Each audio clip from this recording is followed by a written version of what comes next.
Okay, howdy y'all. Welcome back to another stream. I know this was like no notice, but you know, sometimes you just have those days where you're like, man, I just really want to stream. And today's one of those days. So, you know, I said last time we probably won't do too much morally dangerous on stream, but you know, I'm doing the Federation rank grind right now to try and get the Federal Corvette.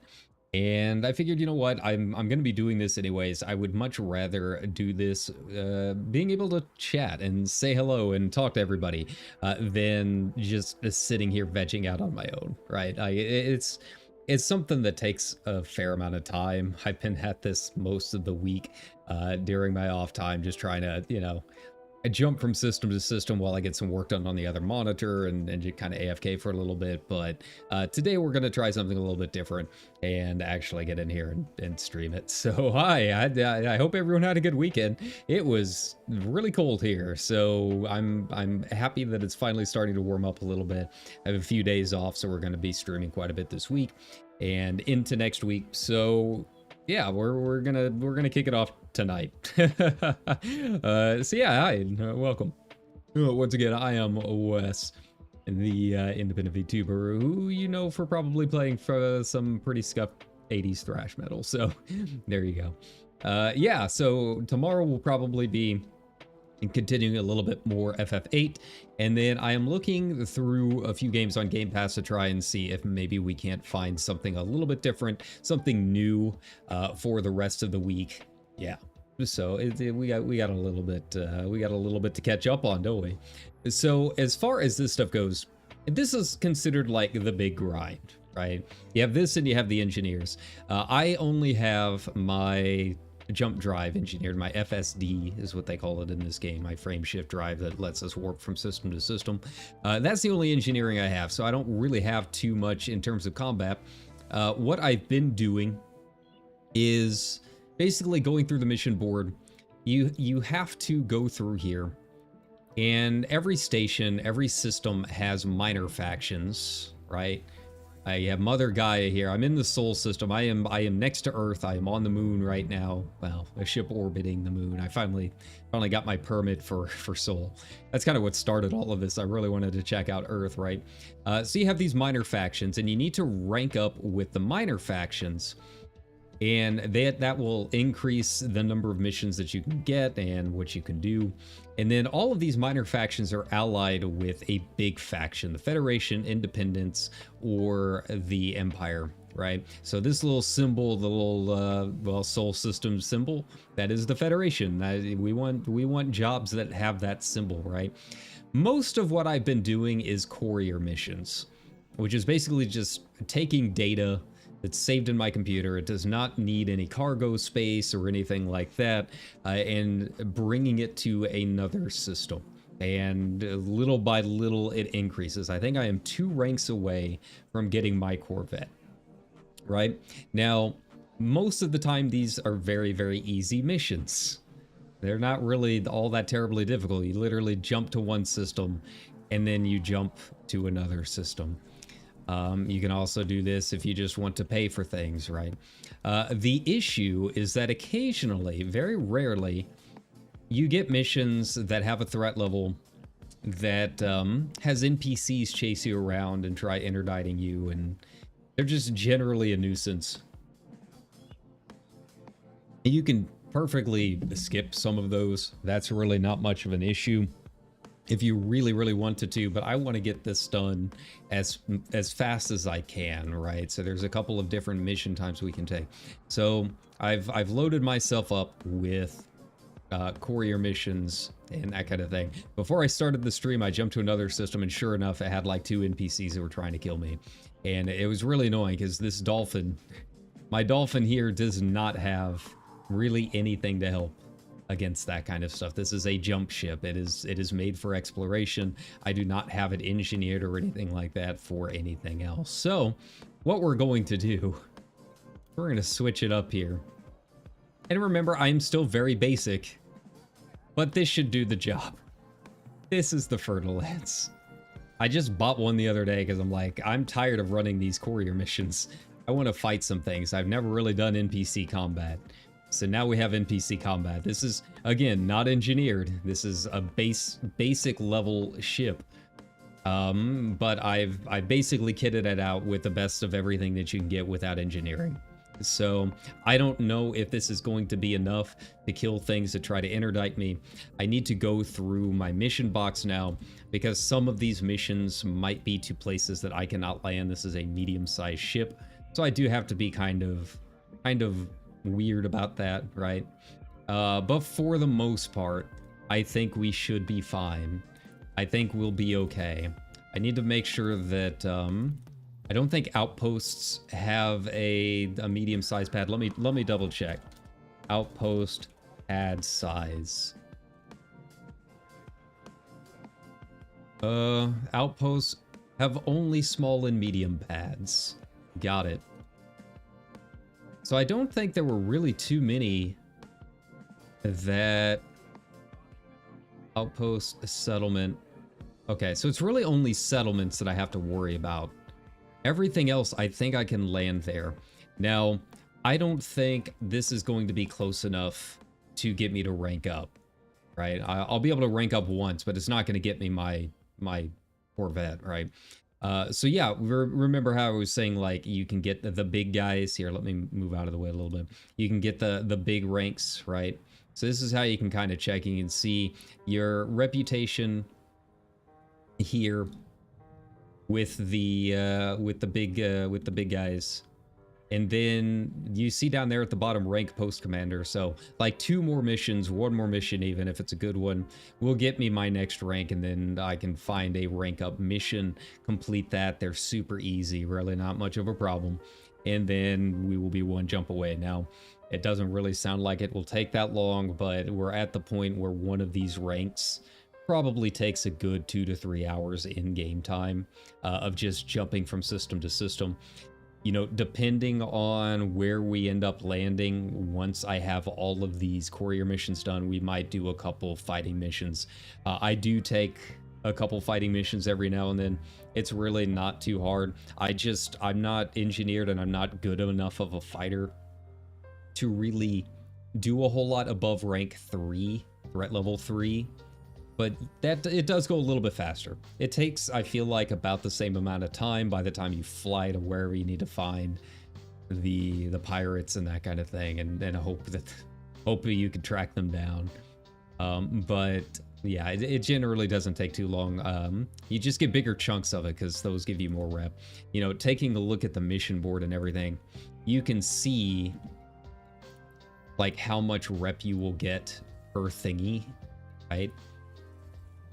So yeah, let's see here. So like the little star, this is a rep mission. It means you can turn this in explicitly for rep. In addition, you know, you have choices. You can do rep, or I can do money.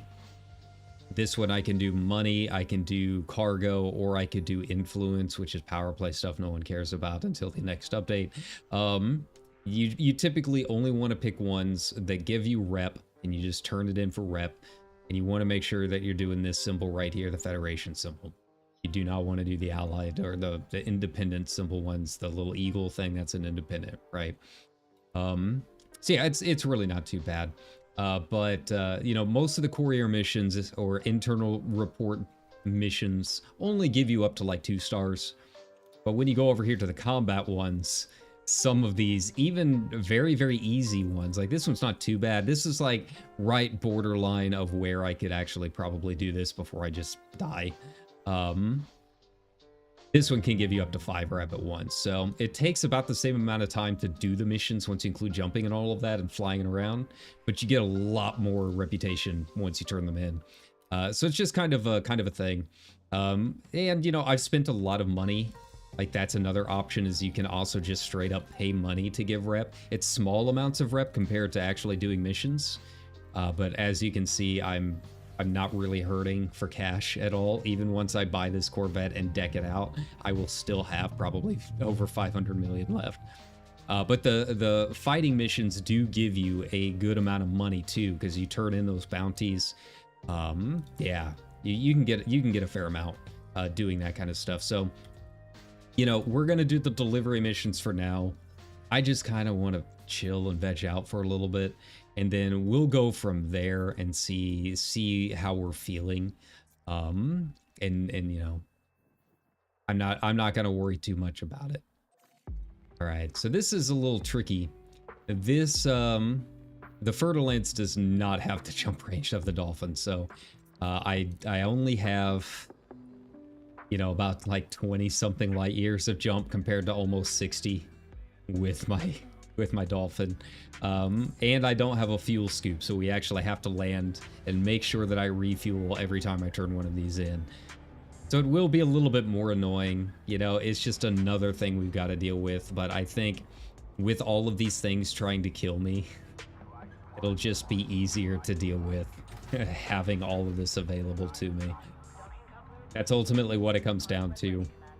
I actually did die a couple of times yesterday. It has been a long time since I've actually been successfully interdicted during a courier mission. So, you know, I'm in my poor Dolphin that's made for exploration. And yeah, that, it didn't go so well. I died a couple of times to these stupid pirates. And it wasn't even like I felt like they were doing a whole lot.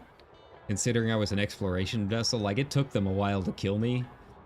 But it takes so long to charge my my jump drive that there really wasn't a whole lot I could do. But I think they'll have a little bit more trouble with this thing. This is considered, for those that don't play Elite Dangerous a whole lot, this ship is considered one of the favorites for combat. If not the best combat ship, it's one of the best combat ships. Very popular for PvP stuff. Pretty good for PvE stuff. I can take down some pretty big ships with this thing. But yeah. But unfortunately, like I said, I don't have it engineered, so we're just running like 4 guns plus my giant cannon, my giant turret on the front. They're all gimbaled, which is a little less DPS, but it means I don't have to aim nearly as much because I'm very bad. Like I said, I only started doing actual combat in this game like 2 days ago, so it's kind of been a struggle. But I have had a lot of fun with it. It's something a little bit different. You know, obviously, my first love in this game is always going to be just yeeting myself out into the black and exploring unknown frontiers. But I want to get as many ships unlocked as I can, and see what's out there. So, yeah. You know, I figure more options can't hurt, especially because they're going to be introducing the new ship soon. So, you know, I want to make sure that I've got the grinds that I need done, and all of that. I also did a little bit of the Imperial stuff, the Empire stuff.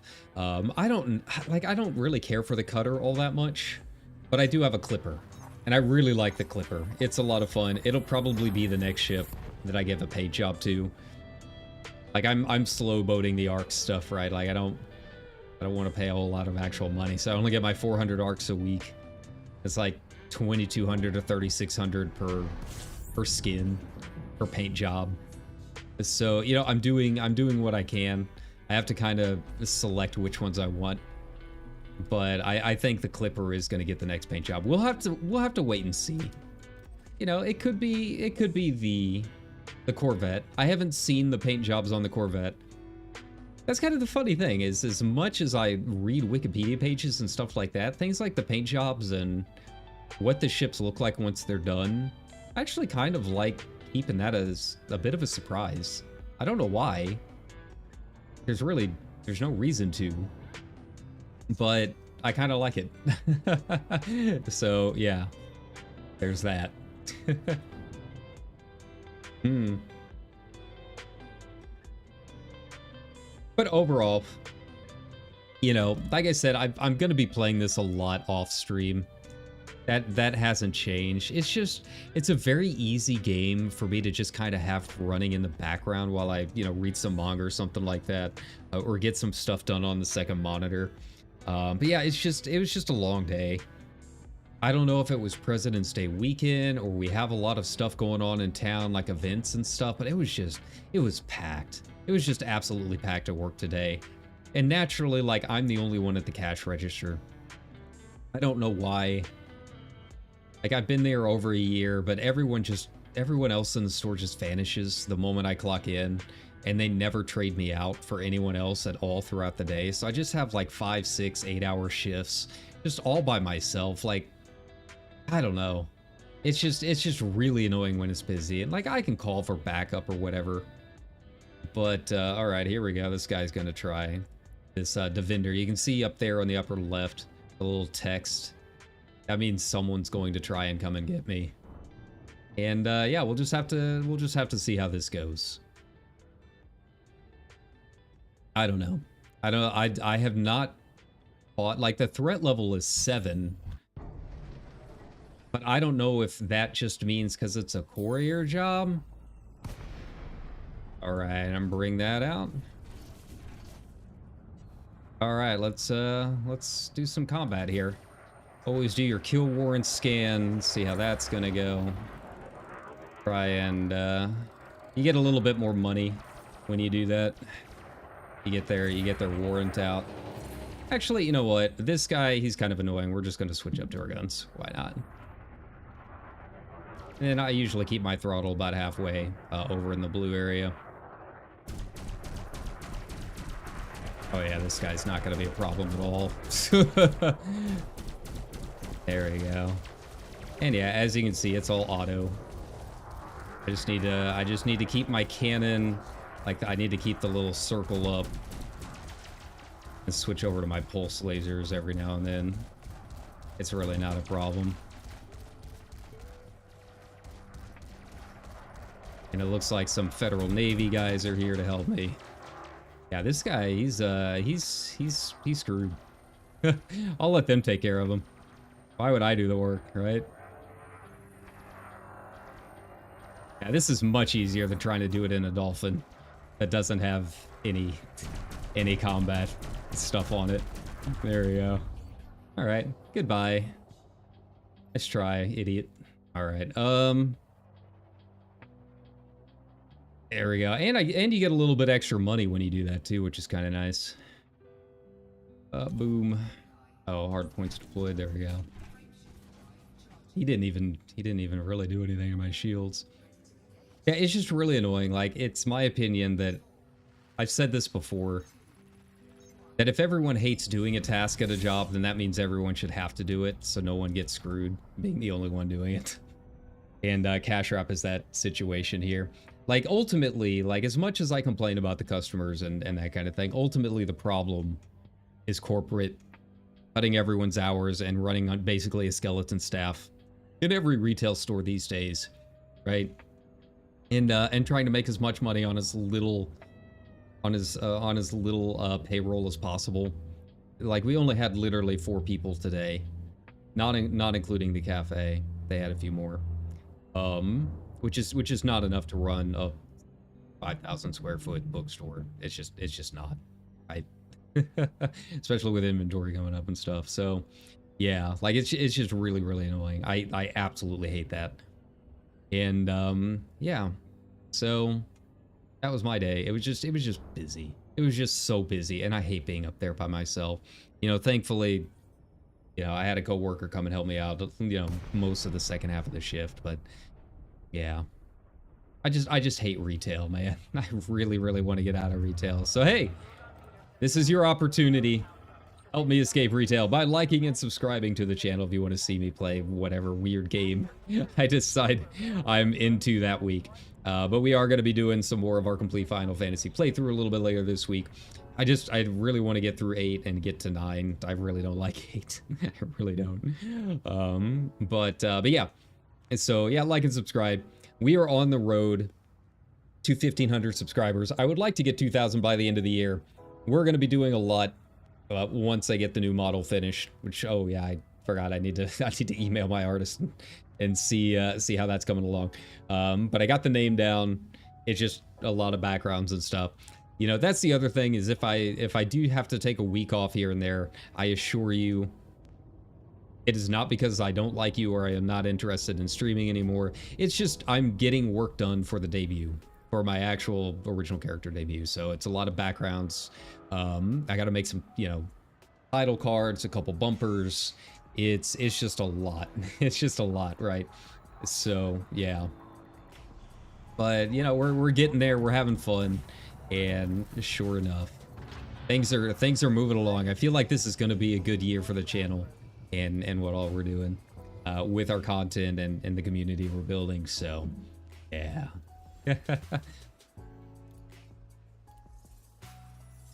All right, turn it in for rep, and then I don't know if that gave me enough or not. Let's find out. It's probably put me at 99. I would have to guess it put me at 99. So let's see if I can buy my way up to 100%. Let's see if I can just end it. Okay. Like I said, we still have one more rank to go, and that's going to be the majority of the stream. I wanted to try getting as close as I could to finishing this rank. Yeah. So let's see if we can get another courier job. Those are just really easy. I haven't done any Federal Navy like combat level up jobs before, so I don't know how that would go. I might need to go back to I might have to go back to Galileo to get it, since I'm maxed out with everyone over there. As you can see, I don't have a whole lot of quests from these factions. They're just smaller factions. I don't really know as much about them. I haven't had as many missions here, you know, whatever it takes. Yeah, we can head back to Galileo. We'll pick it up there and get that done. Now, the nice thing is, even though I do not have my level up job to the next rank, you are still gaining rep in the background. That is very, very important to remember if you are thinking about hopping into the game and trying to do some of this rep grind stuff. It's like, you know, it's standard rank stuff, just like any MMO, I guess. But what's cool is you are still gaining reputation in the background. So I could go through and still turn in all of these things, and I'm still getting all of that towards the next rank.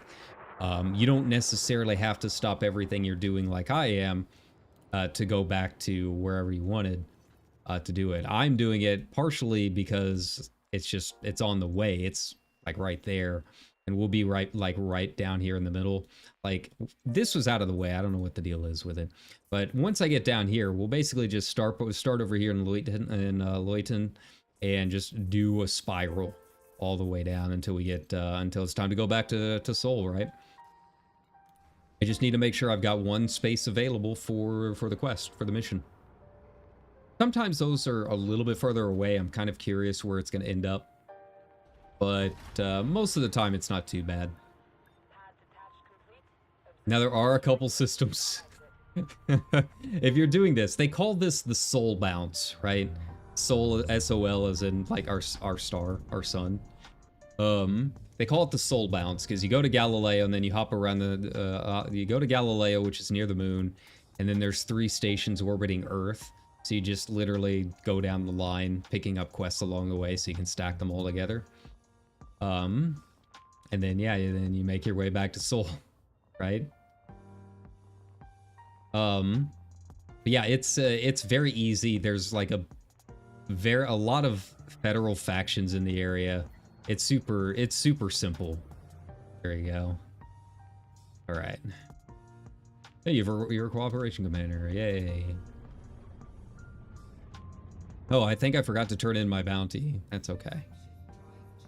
There you go. Yeah, I'm getting a lot of rep from these other guys, which is nice. Yeah, the other good thing is, like, all of these things are usually high to medium security, which means if anyone does attack you, usually the Fed is there pretty fast. You can look up guides. If you are just wanting to get bounties and make a lot of money, you can look up guides on how to find pirates in like asteroid belts and stuff around planets. And basically you just hop in there and they're already fighting with the feds. So you just like do one little bloop on them. And then the feds take care of the rest, you still get credit, right? Which is really, really nice. There we go. He tells Trond Rois, alright. Get out of this star there. And pop it up. I don't think they can interdict you when you're jumping into hyperspace, like jumping from system to system. It's only when you're in Super Cruise doing that kind of stuff. Oh, I'm not going to slow down. Goodbye. Right. Now let's see him try and start stuff when I'm in the middle of the Earth system. Soul is kind of cool. There's like a lot of little tourist beacons that give you some like lore. You can see what all Earth has been up to in the future since since we have taken to the stars. It's fun. I don't know anything about most of the backstory or anything like that. Yeah.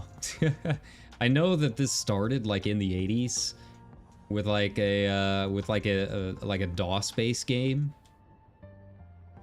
And then it had a book that came with it, like Elite the Dark Web or something like that. I can't remember exactly what it was called. But like you bought the game and it came with like a little novella. It's like apparently like some pretty decent sci-fi for back in the 80s, right? And yeah, it's still carrying on today. Like I had no idea about all of this when I first started. So all of the lore and all of that is basically just everything that I've read on Wikipedia in the massive amounts of time that I've had traveling from system to system or port to port, right? And yeah, I think it's pretty interesting. It's been a long time since I've read like hard sci-fi, right? I watch a lot of it, and I obviously am playing a lot of it right now, but I don't really read a whole lot of sci-fi novels. I'd like to start. I bought Red Rising the other day. My manager seemed really into it. So yeah, there's that. But yeah, you know, I'm kind of digging it. I know everyone has a crush on Aisling Duval. That's really all I know. She's the princess of the Empire, right? Of course everyone would. She has blue hair. She's anime. Of course we have a crush on her. That's just how these things work. I don't make the rules. But yeah, you know, I'm having fun. But yeah, as I was gonna say, you got to double check some of these systems though and some of these quests, because when you're doing the soul bounce, sometimes you will get quests to Alpha Centauri, which, you know, I think most people who probably watch my channel are, you know, little more big-brained, right? You know what Alpha Centauri is. And the thing with Alpha Centauri is that you have your jump-in spot, and then you have your stations where most of those quests actually take place. It is 0.21 light years away, which in game time, fast traveling is an hour and a half. You actually, if you're the kind of person that uploads your stats to some of these third-party websites, EDSM actually has a badge for stopping at one of these ports called Hutton Orbital. It is literally 90 minutes away, so you have to just sit here and AFK for 90 minutes to get to it. You have no choice. Like, there's no way to make it faster. There's no way to jump anywhere else, right? But yeah, you have to be careful because there are a couple of quests, courier delivery quests, that take you out to those stations. It's Hutton Orbital is 90 minutes, and then there's another station that is 45 minutes away. It's 0.14 light years away. I got that one yesterday. Now, the nice thing is, if you do accidentally pick one up and you're like, you know what, I might as well do this as kind of like a rite of passage for the game, they do give you like 3 million credits. Like, it's a lot of money that you get for doing them. And a lot of rep. They're, I think, the only 5-star courier delivery rep quests. It's just a long time. It's just a long, long way to AFK. Thankfully, I started reading Solo Leveling a couple nights ago. So I did get the one that's 45 minutes away, and I just like read 50 chapters of solo leveling in that time. It was a lot, to say the least. I might have to switch up to my dolphin. I don't know if there are any courier quests that have that do the rank up. I don't know if there are any that do the rank up that have a medium landing pad. That is the downside to using this, is I am stuck with using medium landing pads. I feel like most of them should. Yeah. So we'll take a look here. All right. Yeah, I should, like, that should have been enough to rank me up. I don't know what the deal is. Usually, there we go. You need to look for jobs that say Federal Navy XXX or something for the Federal Navy. And you can just refresh it. This refreshes each and every time you do it. So I am going to be looking for Federal Navy courier job, right? And that makes it easy. I mean, you can do the other quests if you're confident enough in it, but some of them are like hauler quests. I don't even own a hauler. I could probably put a bunch of like that's a hauler quest. So this one I would have to go to another system that sells mineral oil, buy 12 units of it, and then bring it back here. I mean, I guess I could probably put some cargo racks in my dolphin and do it, but I'm also very lazy, so that's not gonna happen. I'm already annoyed enough with all of these guys trying to attack me, trying to get out of here, right? Yeah, I don't know. It could be the Galileo does not have a courier delivery quest that will use a medium pad. Should be very unfortunate because I really don't want to deal with being interdicted. Hey, there we go. And hey, look at that. It's actually in a system that I'm already making my way to. So that's the trick, really. For me, that's what the soul bounce is all about. If you're doing these courier missions, you make your way to your first system, where you got to make your delivery, right? Cool. Kirtley platform, outpost. That should be fine. I think we'll be okay. Let me double check just in case. Kirtley platform. I just have to make sure that I can land there. I am not entirely sure that I can. Elite outpost pad size. Landing pads. Number of available landing pads depends on the facility.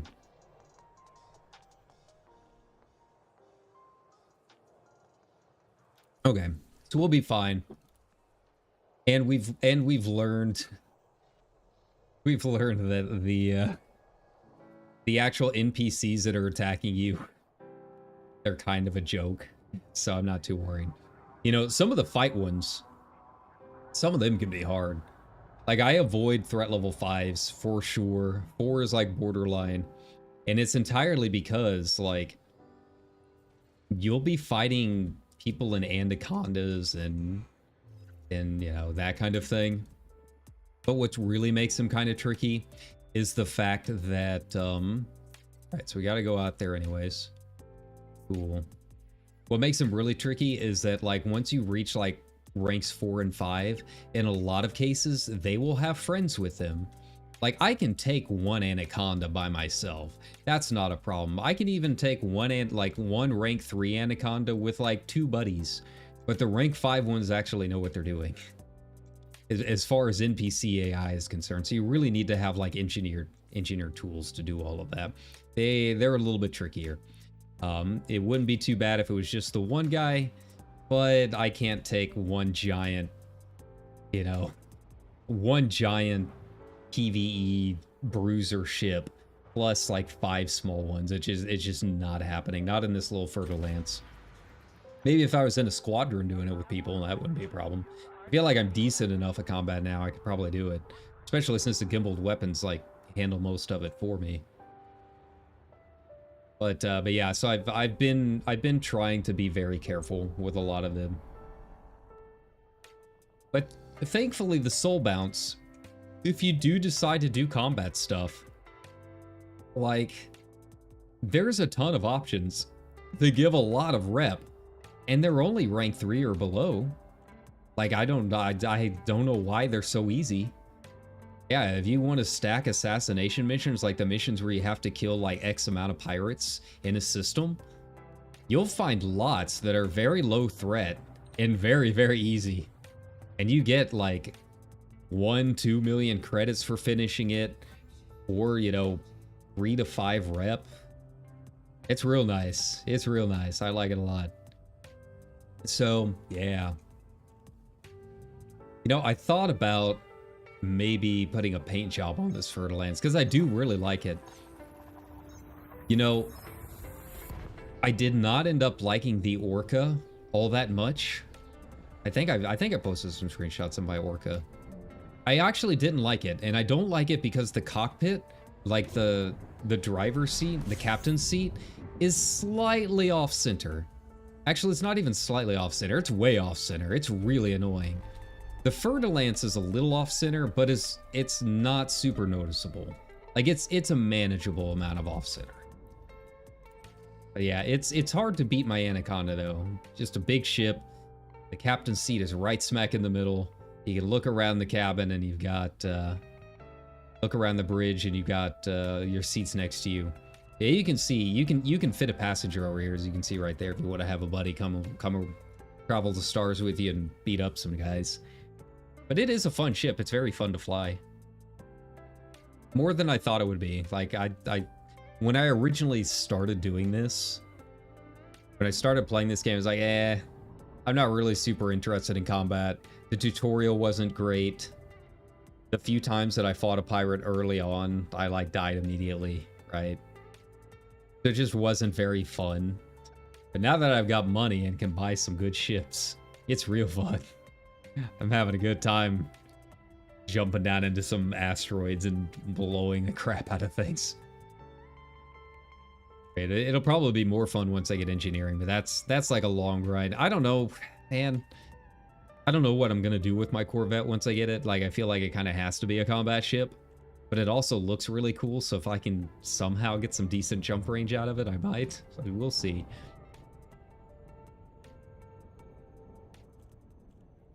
Yeah, like, it's definitely more involved than No Man's Sky combat. No Man's Sky combat, I basically just hold S and it auto tracks everything for me. Right? Not all that interesting overall. Which, speaking of, you know, their new expedition is out. It is really fun. I highly recommend everyone do it. Just don't mess up like I did and end up giving yourself more work than you needed to, right? And yeah, the new ship that they've added seems really cool. It's a modular ship. It's based off the old Wipeout games.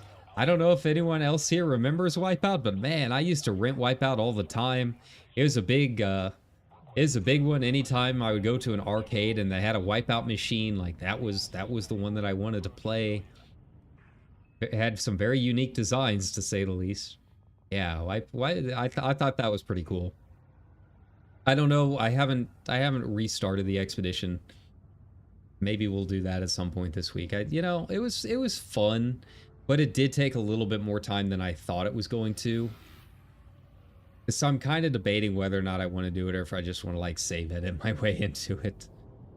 The problem is, like, it's a cool ship, but I already have a lot of cool ships, and it's like, is it cool enough to replace any of the others? I'm not a big fan of like racing liveries, right? Like, I like cool liveries on cars, but not necessarily racing, like traditional racing liveries, which is what the paint job looks like on it. So, yeah, we'll see. We'll just have to wait and see. I have no expectations. Probably didn't help that, like, I spent 3 hours trying to travel along a path. Like, there's one port where you have to enter a black hole and it ports you, like, wherever in the galaxy.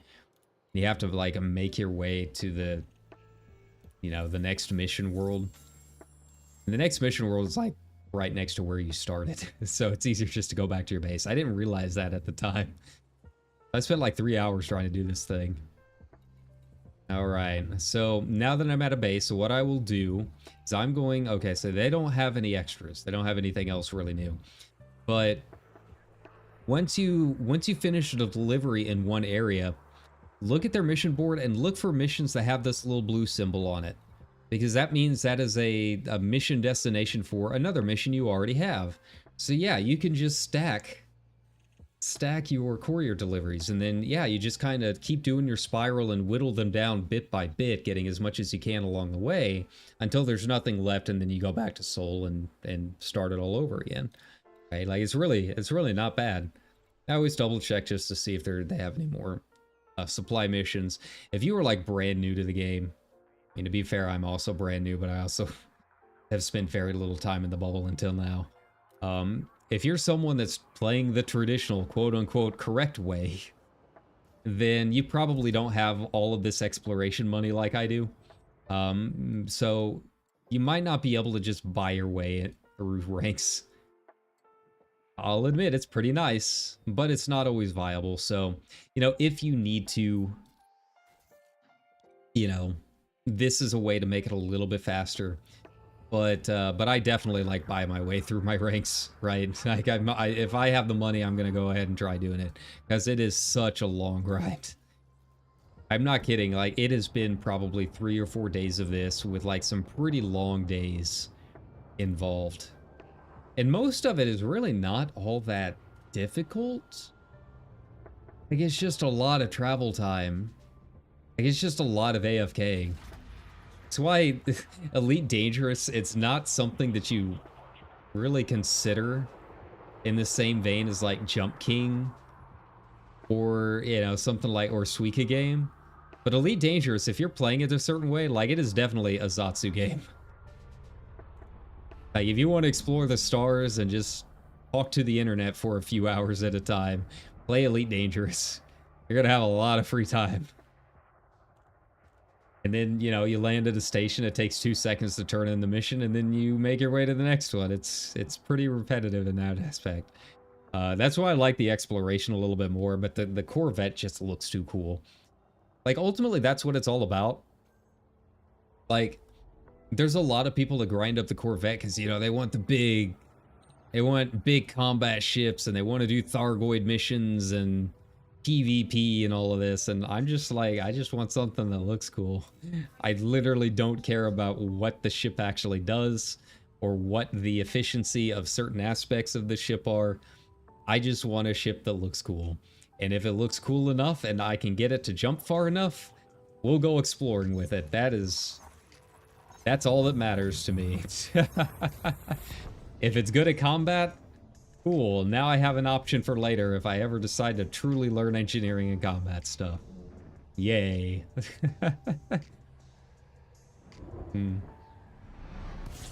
Yeah, I just really want, more than anything else, just a couple cool looking ships. I am really excited to see what they're going to be adding in terms of new ships. I will probably buy a Python Mark II once it comes out.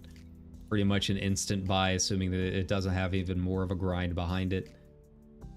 I don't know what it's going to do. They said it's going to supposedly, like I guess supposedly be a little bit more specialized than the current Python. The current Python, it's kind of an all-arounder. You can really do anything you want with it. But I like the looks of the Python Mark II a lot more than the traditional one. The old one just looks like a lump. A big log lump. It looks like a poo.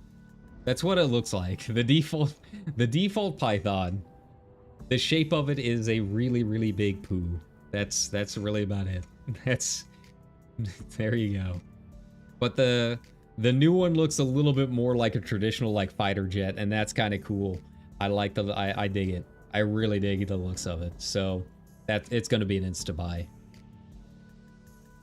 It still doesn't beat my Annie though. I love my Annie. You know, there was a question on a Reddit asking explorers what their favorite exploration ship was. I wrote a big thing because I like the Annie. I love my Annie. People seem really divided on the Annie too. Every time you see someone post about like asking questions about the Annie, it's just like everyone's talking about how it's overrated and it's not that great and it turns slow. And it's like, I love the fact that it looks like a Star Destroyer, and I love the fact that it's a big slow boat, because I want a big, you know, hefty flagship that looks like an ancient exploration vessel. Like, having the prow in front of it makes me think I'm on, like, the old HMS Endeavour or something, right? Like, it feels like an exploration ship. I don't want something small and zippy. I don't want to, you know, fly around in a tin can for that, right? Like, I want the Enterprise. I want a big man ship that's out exploring the stars with a big old crew and having adventures, right? And that's what the Anaconda feels like to me. But ultimately, it comes down to the look, because I really like the Star Destroyer look. And it has the best paint jobs. Everyone, like, like, people always come in, like, talk to me saying, hey, get the Crate Phantom. Like, when I talk about exploration and Discords and stuff, they're like, oh, yeah, you need the Phantom. Like, I don't want the Phantom. It's a fucking Frisbee. What's fun about a Frisbee? What's interesting about that? It's a poor man's Millennium Falcon. It's a Falcon, but not nearly as cool. It's, ugh. Why would I want a crate ship? I like the Diamondback Explorer. It's pretty cool. I don't use it as much because it doesn't have as big of a fuel scoop, but yeah, I mean, I've got some range on that thing. But I like it because it's called the Diamondback, but it looks like a little bee, doesn't it? It looks like a little friendly bee. He's just hanging out there among the stars. I don't know why it's named after a snake. It's a bumblebee. Especially now that I've got like the holiday paint job on it with the snowflakes and stuff. I like that. I dig it.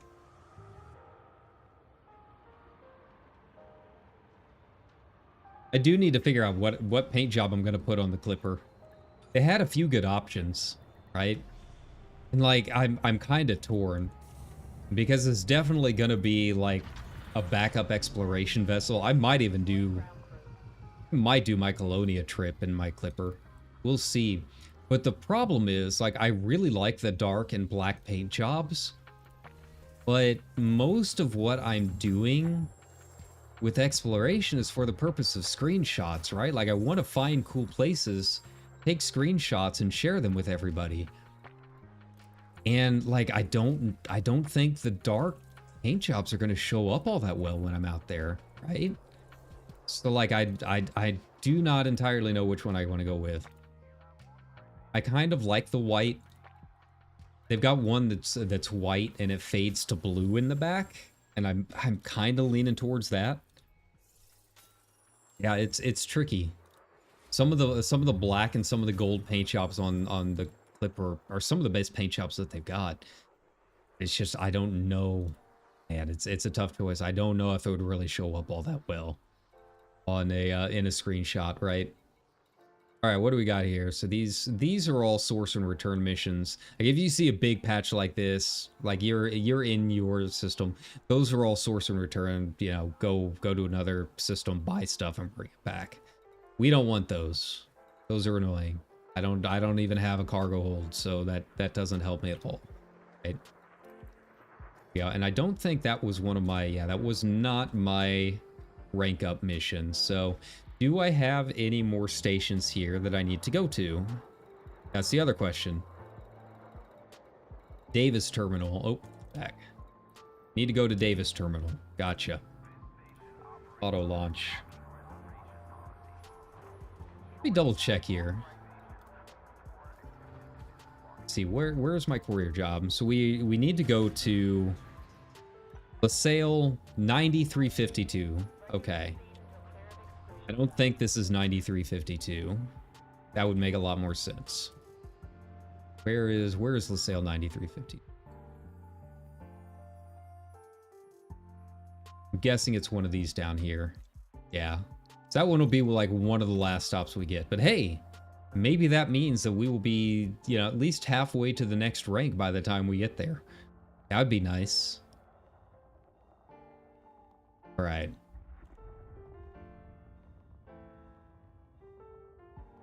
All right, now, you know, I was mentioning a little bit earlier, you know, I watch a lot of sci-fi. I love watching sci-fi more than I like reading it.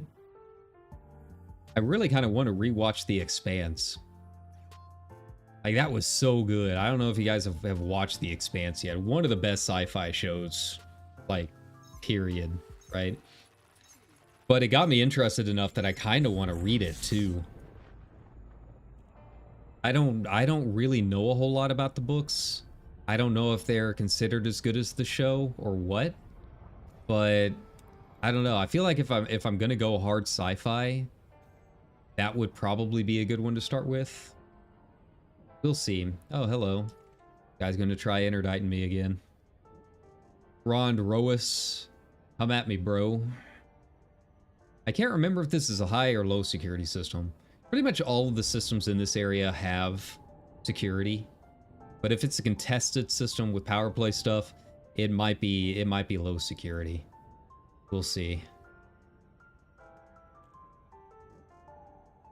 It's probably him right there. Like I said, pay attention to the chat box. I mean, like I said, the easy way to avoid this is just avoid anything that has any significant threat level. But I don't think it'll be too bad. Problem is, I can't remember which of these courier missions I picked up have a threat level 7, and which ones are just kind of whatever, right? There we go. Yeah, you can see he's trying to follow me behind there. Probably going to meet me fairly close to the terminal. I've noticed that they kind of like interdicting you, like once you get fairly, like within a light year or so, like that final stretch. Seems a little odd, but you know, whatever.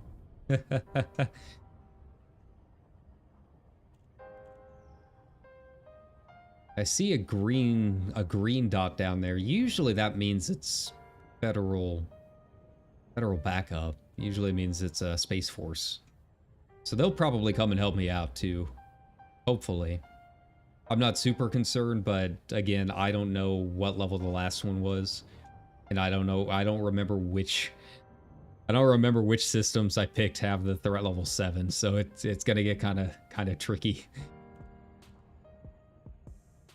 It's so weird. Like a threat level 7 on one of the actual combat missions, that's like you're fully engineered, you're probably rolling with a squadron kind of thing, right? But I feel like the courier mission threat level 7s are a little, I don't know, very weird sliding scale. All right, submit.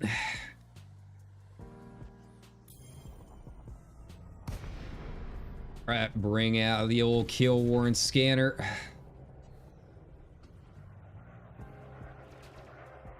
Target. Oh, he's not even in anything particularly interesting. All right, there we go. Now getting to him is going to be annoying.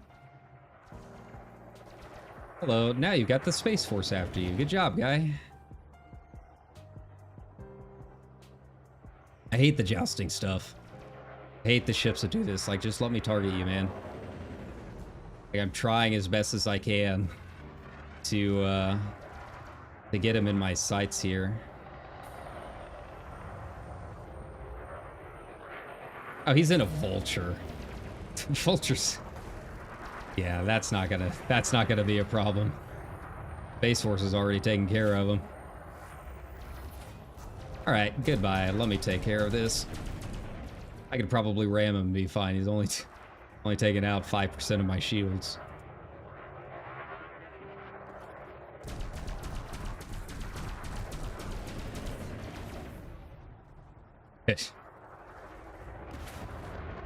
All right, yeah, this was easier when you thought I was in a dolphin, wasn't it, buddy?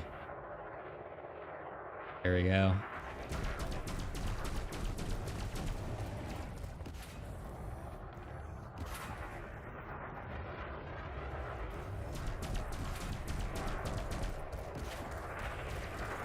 There. I mean, it probably could ram him. Like, the basic, like, non-engineered PvE spec of this thing basically loads you up with as many shields as you could possibly carry. And you just kind of go from there. There we go. Didn't even really get a whole lot of money from him. That's lame. I need to get away from the Fed services. Airships have way, and that locks me. There we go. Nice, we did it. Hooray. I don't think any of these courier missions are going to be a problem. And, you know, I get a little bit of money from it. I think when you do the kill warrant scanner, a lot of it is based on what kind of ship they're flying. Like, apparently Anacondas and stuff are worth, you know, around $1 million or so. I think the Fertile Lance is worth about $1 million, if I remember right. Yeah, you know, it's easy. It's extra money. Why not? We might as well. Enemy destroyed. Nice. We also just finished a...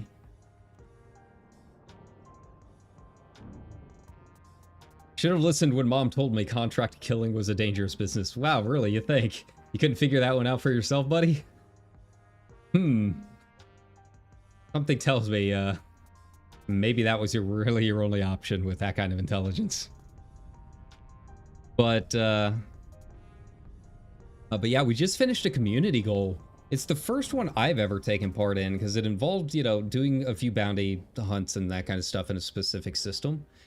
But I don't know how to get my rewards from it. I don't know if, like, they just automatically give it to me or if I need to go back and, like, turn it in somewhere. Like, the community goals, they end instantly once you meet your goal. And our goal for this one was, like, 75 billion. Which sounds like a lot, but there was, I think, like 1,000, 1,500 participants or something like that. And, like, some of these guys... Like, they know what they're doing. So, they'll go out and they'll get, you know, a few $1 billion worth in bounty credits and then just turn it in all at once. I turned in like $3 million worth of bounties. And it like, didn't even crack top 75, which, I mean, it's not that surprising, but yeah.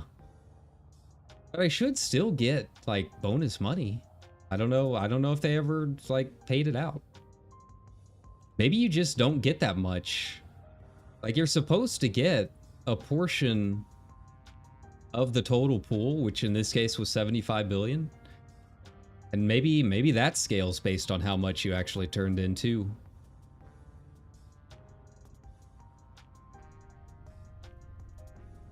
Which seems like kind of weird, right?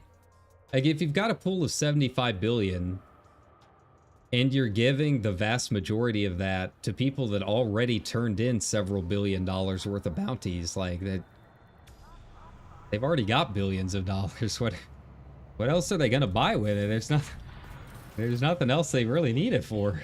They've beaten the game at that point. I feel like just splitting it evenly between everyone would have been the way to go. But there's also just like a regular cash bounty, like a cash prize. I think I got like 1.6 million or something. Like, that's not even really enough for me to worry about, but you know, it's something. Let's see here. Yeah, there's no way for me to even turn it in anymore. And this, they really messed up with this one. Like, this one is one of those supply missions. You got to pick up things and ship it somewhere. But supply is fluid in this game. Like, vendors can run out of stuff through the player-made economy. So, like, all of the systems that sold what they needed are out.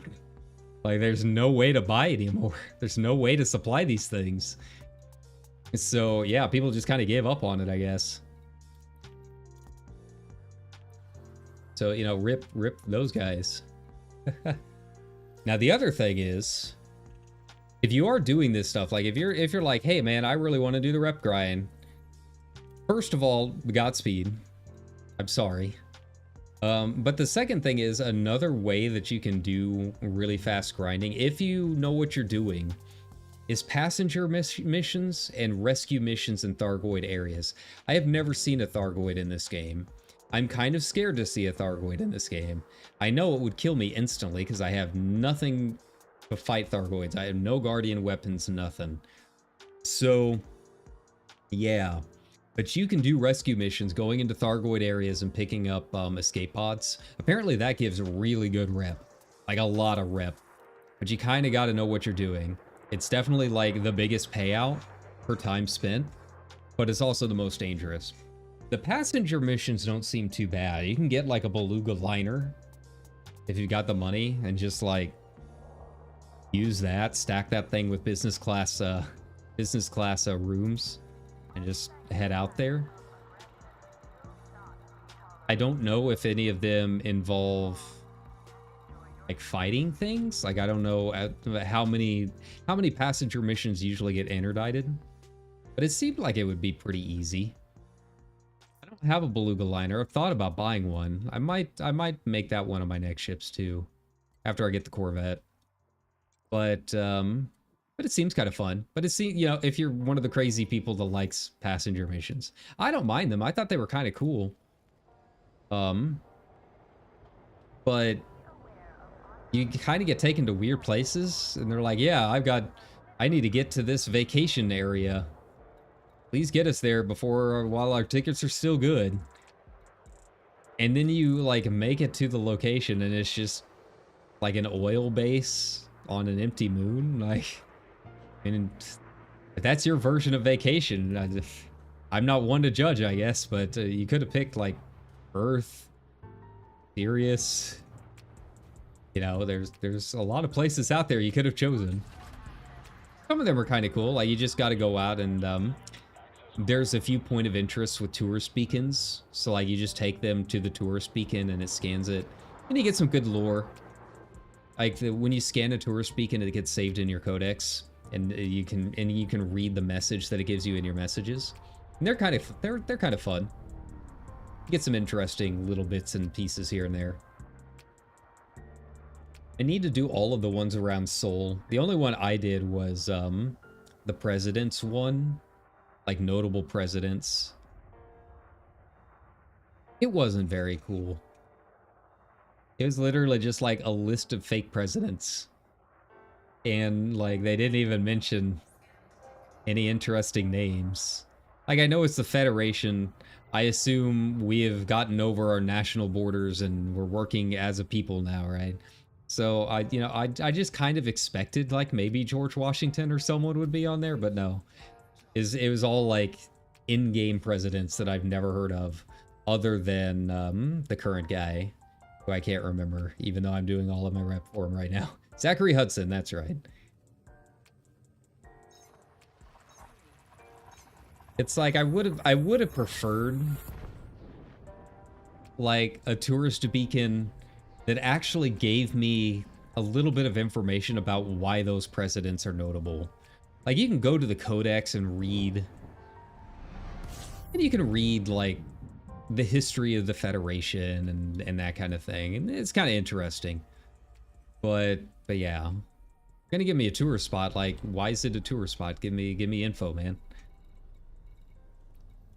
But some of the others have been pretty cool. The few that I've gotten.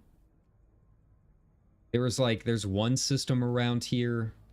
It's somewhere in the bubble, or it's somewhere. It might be one of the systems on the way to Maya if you're doing Felicity Farseer's unlock. It has 3 black holes in it, and there's a tourist beacon that's supposedly a good spot to see all 3 black holes. And yeah, that one was kind of cool. Gives you a little bit of information in terms of like how it's made. I'm excited to get to Collection of Wonders and, you know, scan all of that. I will say it was a lot cooler. It was a lot cooler at the beginning of the game as like a fresh little pilot running around. At this point, I've scanned over 200 black holes, I think. Maybe even more than that. Like, most of them first discoveries. And it's like, after a certain point, you're just kind of like, man, this black hole sucks. Give me a cool looking black hole. Give me a black hole that actually has something nearby that's interesting to look at. Even it got to the point on my last trip out where it was like I would jump in and it was a black hole next to a white dwarf or a neutron star. They were binaries, and even then I was like, I'm sick of you guys. Like, the cone of this is not hitting the black hole. The black hole is not absorbing the light. This sucks. And on to the next system. That's the true space madness. Everyone talks about space madness and kind of losing it out there and losing your sense of self-preservation. I don't know if it was that so much as I was just getting mad at space. It was like I just wanted something cool to see, and black holes weren't doing it anymore for me. It was the gateway black holes, right? You get that one hit, and then no other system will do.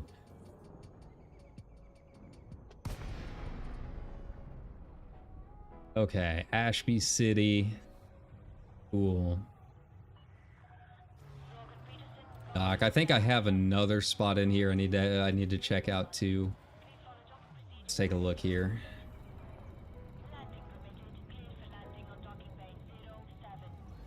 Oh, really? Interesting. Huh. I thought I had more than that. That's cool. I'm not gonna complain. Makes an easy trip.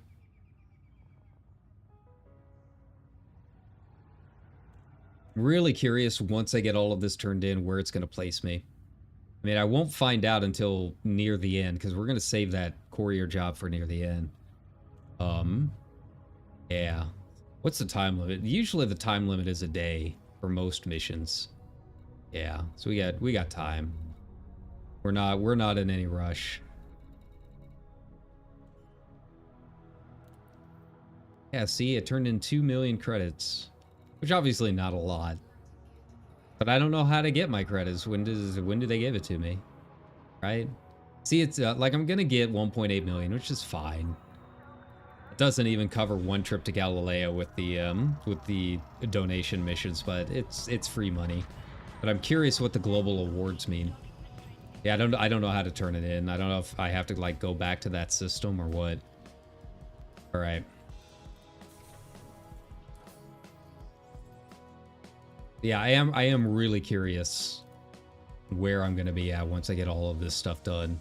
This is really, I think, the first time that I'm doing my version of the soul bounce, which I guess it's not really my version, right? Where I'm actually trying to pick up missions to other places that I'm already going. I did not do that for like the first half of this rep grind. And I think this is really the first full time doing this. So I have no idea what it's going to be like. I really don't. Where's this go? Oh, that's just a port. We ignore ports. So like you can see here it says port. One, it's really far away. Right? Like it's not terribly far. Sometimes you'll get some that are like 150k, 300k out. Don't pick those. But a port means it's on a planet, which I don't even know if I can land on it with a fertile lance anyways. But generally landing on planets, it's very time consuming. It's kind of annoying. I really hate planet landing. I hate visiting Felicity Farseer. I'm trying to avoid going back to her as much as I can, right? So, yeah. But, I mean, if you're just really hard up and losing it, right? Like you can pick those up. That's an option, I guess. But I did not really have much of a reason to do them. There we go. Those up.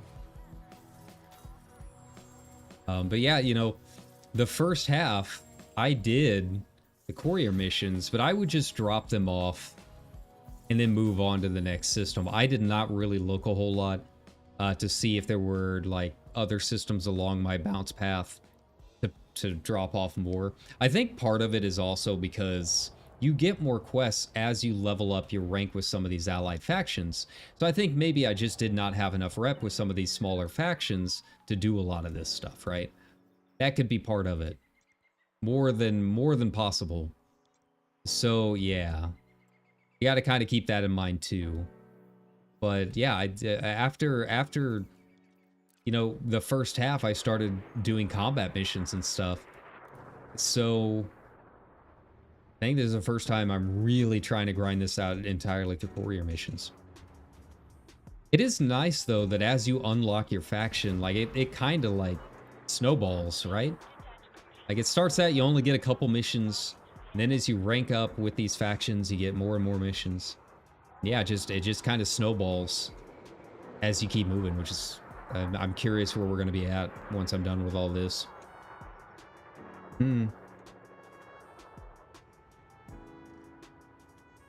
Ashby City's a good one too, because you can rank up with the Sirius Corporation. I probably actually should have spent a little money on the Federation, right? On the independent faction ones, I mean, in Ashby City. Because I would like to unlock Sirius, like the permit. Okay. Yeah, you know, from what I understand, I guess patch or update 18 is going to be out on the 26th, like next week. Like they did the big yearly update, like looking forward to 2024 or whatever. But I didn't realize that update 18 was coming that soon. And then after that, we don't know how long it's going to take to get the new ships. They just said somewhere in between 18 and 19, but they are planning on getting both of those updates out this year. So we'll just have to wait and see. Yeah, I haven't really kept up to date with like their Twitch channel, so I don't know like what the updates look like. I saw the big yearly update, and then all of my other info is just coming from people in Diamond Frog chat in our Discord, which is a whole other thing. Not like, I don't know if you play this game a lot. If you do, you've probably heard of the Diamond Frogs, the Something Awful Squadron. I'm part of them. Not in any of the official squadrons because I don't really do CZ stuff, right? Yeah, they're kind of infamous in the game, I guess. But like, they really like the game, but they're like way more into the BGS and power play stuff than I am. And yeah, they really don't know how it's gonna go with the power play updates. I think the general census is like, no matter what happens, like it can't get any worse than it is. Like power play's pretty bad. I don't understand how the whole system works. I just see in Discord like, hey, go turn in some, you know, exploration data at these places, and I'm like, okay, I'm doing this anyways, I might as well. So yeah, I figure if anyone would know, it's them.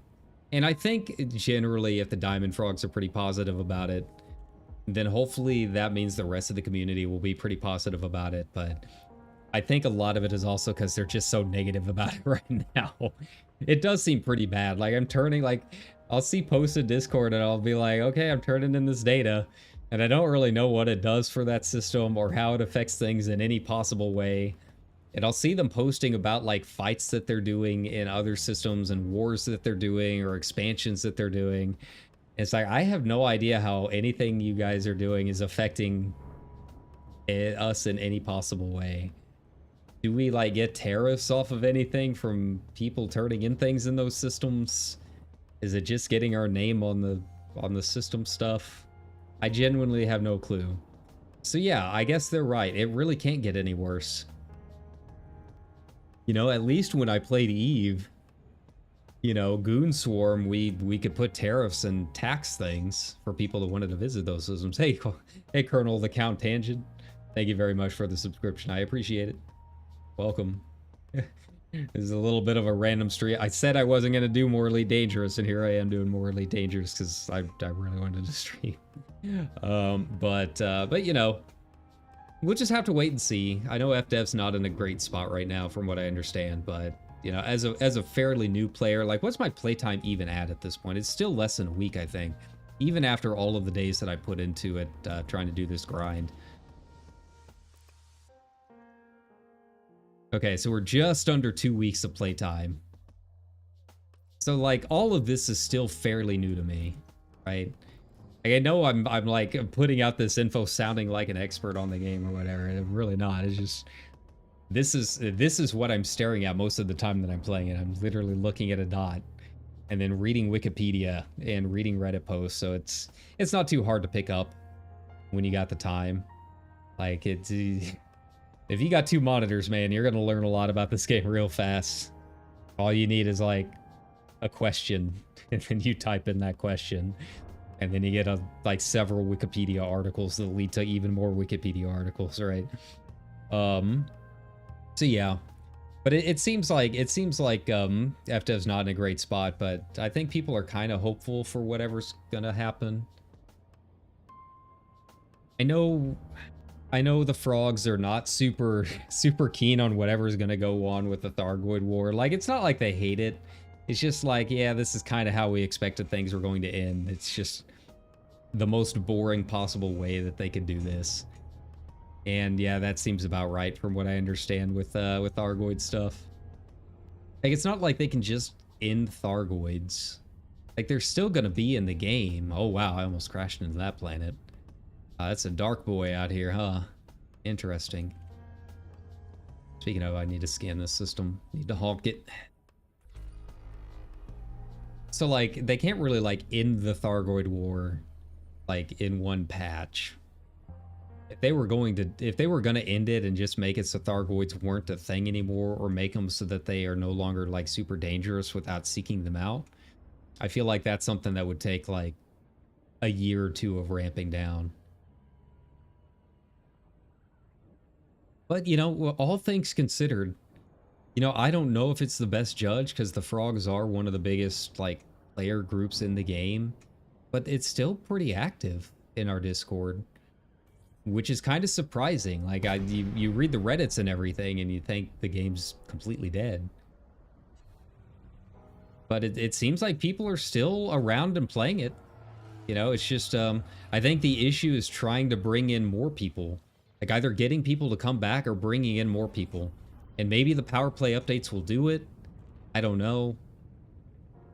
But I have to say, as someone who is fairly new to the game, basically a little baby player, I really enjoy this game, and I'm very sad that it seems to have, like, no promotion whatsoever, like, at all. I'm doing what I can as my meager 1400 sub VTuber, trying to bring attention to this game that I'm really having a lot of fun with. I can see, like, it is pretty simmy. Like, you gotta sit and, like, that announcement revitalized a few older leaders. Hey, right on, man. I mean, that seems to be the general census. It seems like a lot of people are pretty excited. Like, as a new player, for me, it's just like, yeah, I like the new Python. That's a cool looking ship. That's really about the extent that I know of what all's going on with it. But I would like to see more people playing the game because I do have a lot of fun with it. I mean, it is very simmy, and that might be something that could be, like, hard to overcome for more casual players. But I basically started by playing a lot of No Man's Sky, and I feel like they complement each other really well. So if you play No Man's Sky, you would probably really like this, right? It's like No Man's Sky it has all of the stuff that you would want to do on the planet and checking out cool environments, but it doesn't really have much in the space stuff. And then you get here and it's like all space stuff. Like, the controls, the atmosphere, the things you can do, I feel like they complement each other really well. So, you know, if you like No Man's Sky, check this out, and vice versa, to be honest. Although, you know, rumors have it that, you know, No Man's Sky might be kind of on its way out at this point, since they got a Hello Games is like 12 people in a basement trying their best to keep making content, and now they've got a new game to work on that's probably going to take up a lot of their time. But yeah, you know, I'd like to see more people playing the game. Now, I'm not doing a whole lot of stuff in open, you know, because most of what I'm doing is all exploration. There hasn't really been much of a need for me to be in open. But, you know, if more people came back and we had more stuff to do, I wouldn't be opposed to it, right? All right, no, that's a system that I don't have on my path, so we're gonna look for the little blue dot. Nothing. Okay, well, that's fine. That's cool. That just makes it a little less time before we can get back to the get back to Seoul and maybe switch over to some combat missions. All right. Yeah, you know, I'll do the frontier vlogs. Very off-putting.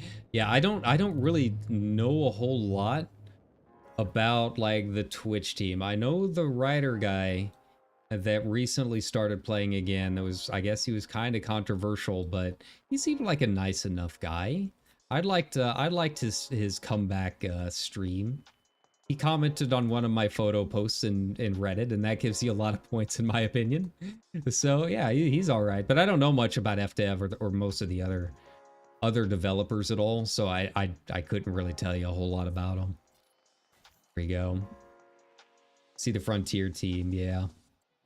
But you know, if like I came to this game not as a space player. Like I like space games and wanted to be a space trucker, so this really fit. But I came to it from like an MMO perspective. And from, if you're used to MMOs, you're used to a lot of bad MMOs, man. It's pretty amazing how certain companies can just absolutely destroy a good thing. Right? Like one of my favorite MMOs of all time was called The Secret World. It was an MMO, but it was set in modern times, and it was all about like exploration and puzzle solving and Lovecraftian myths and stuff. But the devs just didn't know what to do with it, and yeah, it died a very, very slow, very painful death for absolutely no reason. Like it was such a fun game. It was a very, very good MMO. They didn't know what they were doing, and it kind of seems like that might be the case here. Yeah. The original roadmap was thrown in the bin. We all wanted space legs on our ships. Yeah, never came. Aiden loves it. Yeah, yeah. And that's the thing, is like I don't have Odyssey, so I don't know. I've heard that like Odyssey was very poorly reviewed when it came out, but apparently people kind of like it now. But they're not really doing any promotion at all to like emphasize the strong points and the changes that they've made to it over the years, right? I mean, like I said, I played a lot of No Man's Sky. Like, running around scanning a bunch of rocks that's just par for the course for me, man. Like, that's not necessarily a bad thing. Depending on what you want to do, it could be a feature. But, yeah, it just sounded like they didn't really know what they were doing, and they took too long to fix some of the issues. I mean, again, this is just all my understanding as a new player. But that just seems to be what I'm getting from it. But it seems like people like Odyssey nowadays. Now that they're used to it and know like what they're doing and how the things have changed. I might get it when it goes on sale again. Mostly because I like the idea of getting several $1 billion of exobiology credits, right?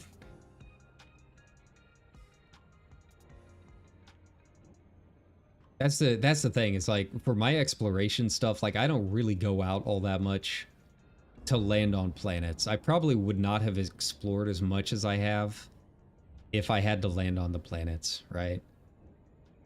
Like I get out there and I do 300-400 jumps at a time, right? Like I'm 2 weeks in and I've already explored close to 5,000 systems, I think. Can't remember what the last count was. But I probably would not have been able to do that if I was landing all the time, just because of the time investment and stuff. Like, yeah. You hop in, discover system, find the cool planets, scan them, try and find some cool screenshot locations if it seems like it, right? Yeah. VR. Yeah, and VR is a whole other beast. Okay, come on. There we go. Oh, I don't know what. I had to take a moment to think there. All right. There we go. There we go. Finally. Yeah, and that's the thing. Is like, that's what's kind of interesting is you get a lot of opinions about the game, but because there's just so many different ways to play it, like I don't think there's really one right or wrong or good or bad way to play it, which I think is a good thing. Like having those options is fantastic. It's like my experience, like my first post on Reddit was like showing off my anaconda out in the middle of space, like somewhere, I don't know, I was in the Formidine Rift. I was like, hey, I've been playing a week. I'm having a lot of fun. Right? And like immediately someone was like, wow, you've only been playing a week and you've already got an anaconda. You need to slow down. You're playing it wrong. It's like, I didn't really do anything. I just jumped a few light years outside the bubble and started scanning the planets. It wasn't really that hard to save up for it, right? So like, you know, you have that option if you wanted. If you want to make a lot of money really quick, just jump out like 30 jumps outside the bubble and start scanning. You make a lot of money real fast. But if you don't like that kind of stuff and you want combat, like you've got that option there. Or like maybe you do have a VR kit. I don't have a VR kit. So the people that are playing VR might have a very different opinion and experiences on things than I do. But I like the fact that there are those options and all of those different ways to play. Like it's interesting because it is an MMO, like at its core. But like people talk about the grind and like you need to do things in certain order and stuff, but like what's interesting is you really don't, because there's not a linear leveling system. It's not like I'm jumping from level 1 to 80 or whatever, like this is World of Warcraft. Like it's all, you just kind of do whatever you want to do and then figure out how to do that better, right? So yeah, like there you can really kind of start at whatever baseline you want. And I think that's really kind of cool. You don't see a whole lot of non-linear MMOs like that. It's something that feels kind of unique. All right, any other systems that we're already going to? No. All right, cool. How about support missions? Can I give you money? Why do you not want me to give you money? I don't understand. Okay, that's fine. All right. I don't mind it if I don't have any other missions to pick up here. It just means we'll get back to Soul faster and start another loop of the bubble. Or the bounce. The old Soul bounce. Let's see here. Alright, so nothing else here. Alright. Cool. Yeah, you know, this is I feel like a very and I'm sorry, I don't know what's going on with the frame rate. I haven't really had too many issues trying to stream this, but I don't know, maybe it's starting to have some issues. Yeah, it's you know, I'm having a lot of fun with it. It's not like my primary game, although I have been playing it a lot lately on the channel. But yeah, you know, I do play a lot of other MMOs, and that's kind of where the channel grew at. And yeah, it's something that's not very similar to anything else that I played. I guess the closest would probably be Eve. But this doesn't have tie-dye. So this is immediately better than Eve. In pretty much all respects, right? But yeah, you know, the whole reason I started this is because I wanted a game that reminded me of Freelancer, because I played so much Freelancer at LAN parties and stuff with my buddies in high school. And I just have never found another game that made me feel like that, or really kind of gave me that space trucker feel. And yeah, this is definitely the closest thing to Freelancer that I've ever played, and I really like it. Who knows, you know, I'm mostly an explorer. I'm mostly just hopping out, you know, 20,000 light years into the black. But you never know. Maybe I will put on some Creedence Clearwater and buy a hauler. Who knows? The universe is very large and there's lots of options. You never know where my whims will take me. Yeah, the ship flight is really good. Like, it took me a little bit of time coming from No Man's Sky because it is a little more involved. Like the whole pulling a string thing. Like, I think if you play No Man's Sky a lot, you're used to this. And I think that really helped me pick it up a little bit faster. But I definitely had to spend a little bit of time learning, you know, the horizontal and the vertical shifting and that kind of thing. But, you know, I think that's another reason that it didn't take me that long to get as far in as I got. Is because of playing other games like that. Like, I was able to pick up the controls relatively fast. And that made it a little bit easier, which I'm thankful for. I don't know how I would have taken it if I was coming in completely fresh to Space Sims. Wing Commander, yeah. All right. Well, you have a good sleep. Thanks a ton for hopping in and talking a little bit of Elite with me. And, you know, I'll see you, you know, hopefully on the 26th after the supposed update. So I'll have to look forward to the upcoming year. I'm excited. Voice attacks. Right on. All right. Where are you? Where are you? There we go, Snyder. I knew you were in here somewhere. Cool. And speaking of, I saw on Reddit someone was making a like, I didn't realize how big the flight stick community was in this game. But a lot of people play with flight sticks. That's a little, I don't even think I've got the space at my desk backed up against the wall like I am to use a flight stick. But I saw someone was actually implementing voice command controls for their system, which I thought was really cool. Yeah, have a good night, Count. Take it easy. Get some rest. But yeah, you know, that is kind of cool. Like, you really have to appreciate the dedication. That is one of the cool things about the game, is that I feel like even though it doesn't seem like a lot of people are playing it, the community that is playing it is super dedicated. They post a lot, they're super excited, they're doing all kinds of wacky stuff and just really out there things that is that's just kind of interesting to look at and interesting to be a part of. So yeah, you know, that's why I'm still streaming it, I think. Like, I don't want to stream it all that much, because obviously being a VTuber and being a variety channel, I don't, you know, I'm always hesitant to get people thinking that I'm only just doing one type of game or one type of content. I don't think I can play one type of content. You know, as much as I like FF14, and you guys know I love FF14, I couldn't do an entire channel just on that, right? But, you know, yeah, I don't regret streaming this all that much. Like, I want people to know about this game. So if people come to the channel thinking I'm an elite streamer, you know, I apologize, because you're going to get a lot of Final Fantasy and, I don't know, the finals or whatever else I decide to play. But I do want people to hear about the game and try and give it a look and maybe give it a shot.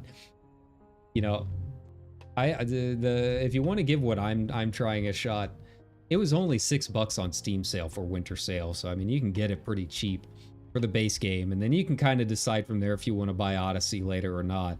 I'm having more than enough fun just with the base Horizons game.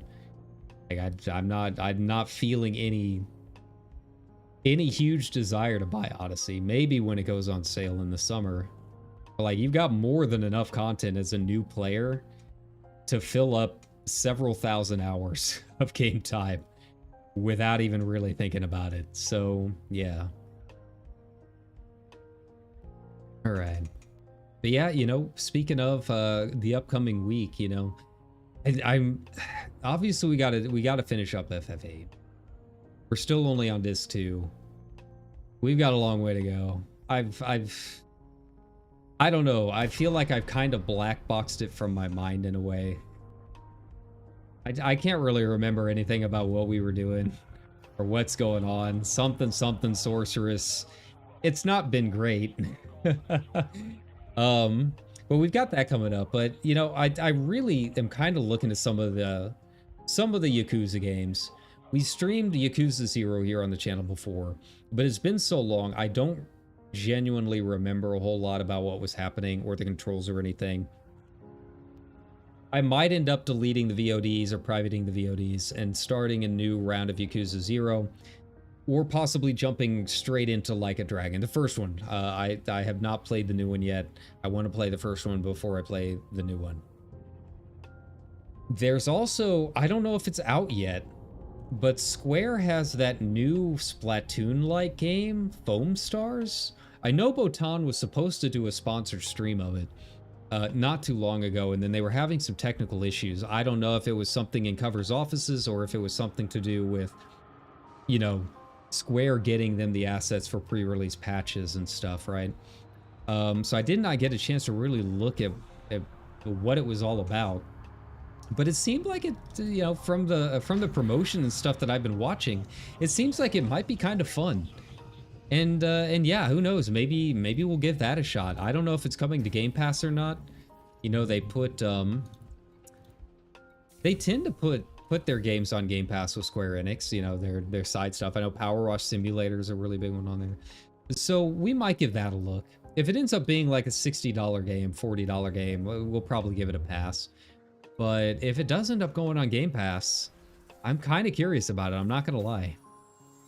And I kind of want, you know, something more light and more just kind of hop into the stream and have some fun with it kind of things, right? Oh, hey, here we go. Now I can give them money. Finally, these guys want to get paid.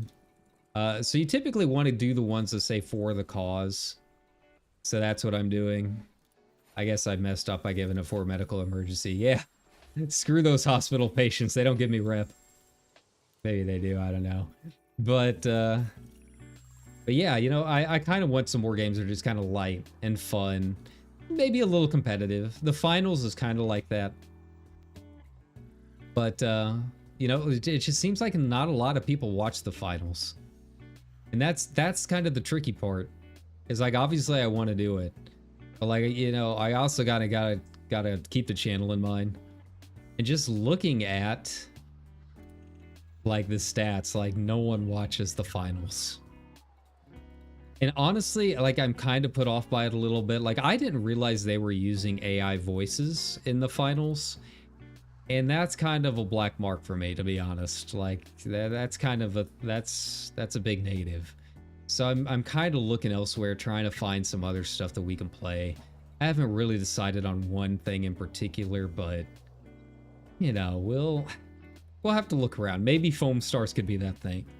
Worst comes to worse, as much as I hate the idea of it, I can go back to Apex. God help me, I can go back to Apex. There's no part of me that enjoys that thought, but it's an option. So, you know, we'll just have to think about it. All right, I don't know if outbreak data helps me all that much, but it seems like they're not that far away. They're all in systems we're going to anyways, so we'll go ahead and pick them up. If they were like 300k out, no. But it doesn't seem like there's really any reason not to, so we'll give it a shot. I am going to take a quick 10-minute break before we head to the next system. Again, thank you very much for hanging out with me and having a good time on this completely random and really unplanned stream. We're just kind of winging the discussion topics tonight. But yeah, I'm gonna take a break. I have not had a coffee today. Actually, I think I did get coffee in the morning, but I haven't had my afternoon coffee. I have not had my Hobbit coffee, so that's what I'm gonna get. I'm gonna make some coffee. It's gonna take a few minutes for the Keurig to warm up and all that, so just bear with me. Stand up, stretch, take your bio breaks as you need. We'll be back and we'll finish up a little bit more of the soul bounce as we get back and keep going. I don't know if we're gonna get my Corvette tonight. I mean, I will get my Corvette tonight. I don't know if my voice is gonna handle getting my Corvette tonight on stream, but we're gonna keep going. We're gonna keep playing. I'm more worried about whether or not there's a data memory leak going on because I'm getting some weird performance hiccups, but we'll keep going until it breaks on me. So yeah, hang in there. Give me like 10 minutes and we will be back here in a few.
Thanks for waiting, everybody.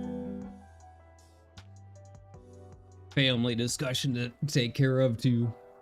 Guess my niece is 21 now, and my brother is taking her to Vegas for the first time, so that should be fun. It shouldn't be too bad. My brother's very sober at this point, so it's a lot of sightseeing and stuff. That'll be fun. I've been a few times. Yeah, living in LA was like kind of a weekend trip.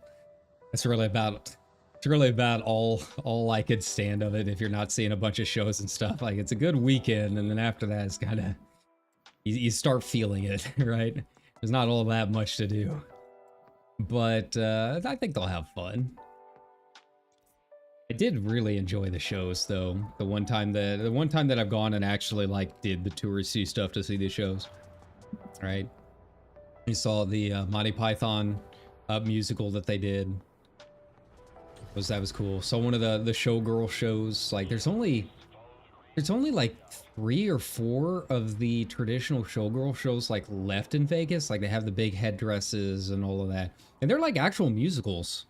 The one we saw, I can't remember what the name of it was, but it was like 3 one-act plays, and then like in between they would have the showgirls out doing their musical number and that kind of stuff. One was about the Titanic, I think.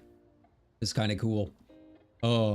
Big sets. It was a lot of fun. And then yeah, the Blue Man Group. Blue Man Group was awesome. I don't know if they're still out there or not, but yeah, I didn't really know what exactly they were all about. You know, you hear about the Blue Man Group and you think it's just like some guys banging on pipes, but like it's an actual show.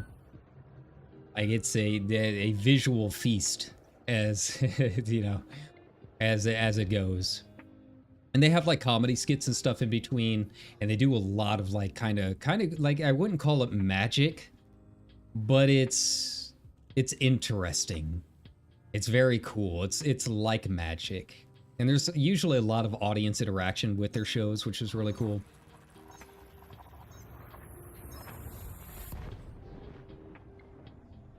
All right. Yeah, I hope she has fun. Think it'll be a good time. I don't know if they're gonna gamble a whole lot. She might drink, I don't know. And honestly, I didn't all that much. Like they give you the free ones when you're in like on the gambling floor, like on the casino floors and stuff. Okay, so this one's a ways out. That's fine. I don't mind traveling. We don't have anything else going on. Why not? Let's get it out of the way. If it was any further than this, it would probably be a no. I feel like we're fast enough that it shouldn't be an issue. But yeah, I mean, it's an interesting environment because like none of the casinos or hotels have windows in them.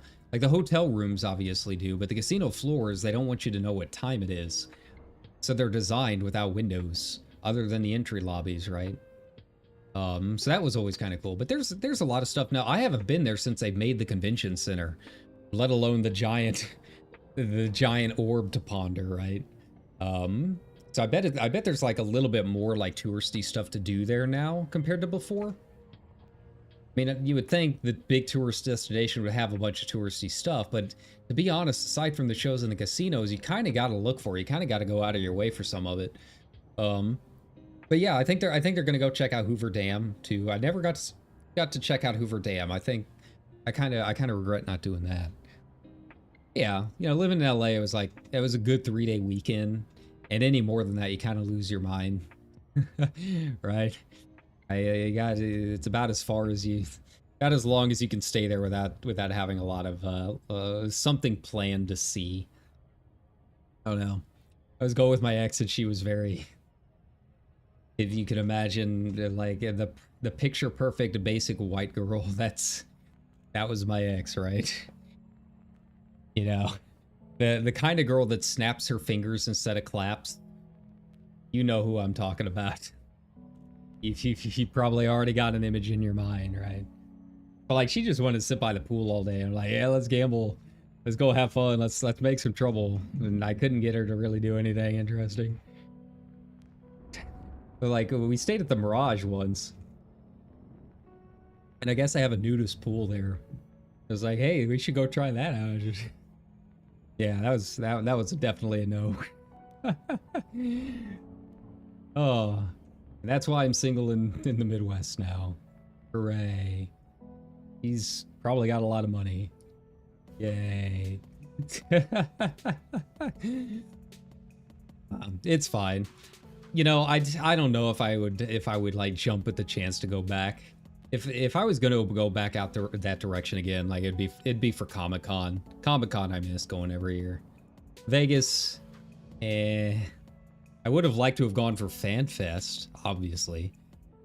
I mean, who wouldn't want to go to FanFest if you're an FF14 fan? But I didn't. Even if I could have afforded it, which I could not have, I didn't win the lottery for tickets, so it was like kind of struck out in terms of, you know, even getting in on that chance. I'd like to know what I need to do for like press passes. That's what I used to do for Comic-Con every year because I had press passes, so it was like really easy to get tickets. Still had to reserve the hotel room, still had to go through Hotel Apocalypse and stuff, but all 4 years that I went, you know, we got our first choice. Hotel Marriott Gaslamp. That's, man, I love that hotel, man. It's like right there downtown, but it's not super expensive like the Omni or the ones right along the beach. I just love the Gaslamp Marriott. Like if you ever go to Comic-Con or just San Diego in general, go to Marriott Gaslamp. This is not a sponsored stream, by the way. This is completely me just talking about my experiences going there for work. I just really had a good time at that hotel. Very clean, very enjoyable. I think there was one year that I stayed a little bit further up on the bay, and it was not that great. We had to take the bus. Like the Comic-Con has a shuttle to all of these major hotels, and yeah, we had to take a bus, and it took like 30 minutes to get to the convention center on the bus. That one was not a good experience. I can't remember what it was. It wasn't the Coronado. It wasn't actually out on the island. It was a big hotel that was up there on the bay though. Like on the little hook just north of the convention center. That one was not a good hotel. It was, you know, it was a good location. You go out and you see the beach and all of that. But staff wasn't as nice. They were trying to give me like a huge surcharge before I even checked into the room. You know, a deposit fee or whatever. I'm like, this was never agreed upon whenever I made the reservation and prepaid for all of this shit. Yeah. Then I guess they got mad that I complained, so they put us in a room that was facing the tennis courts of all things, right? Marriott always treated me well. I enjoyed the Marriott Gaslamp. They knew what's up. I will always highly recommend it if I ever make it back to San Diego anytime soon. That's my go-to choice.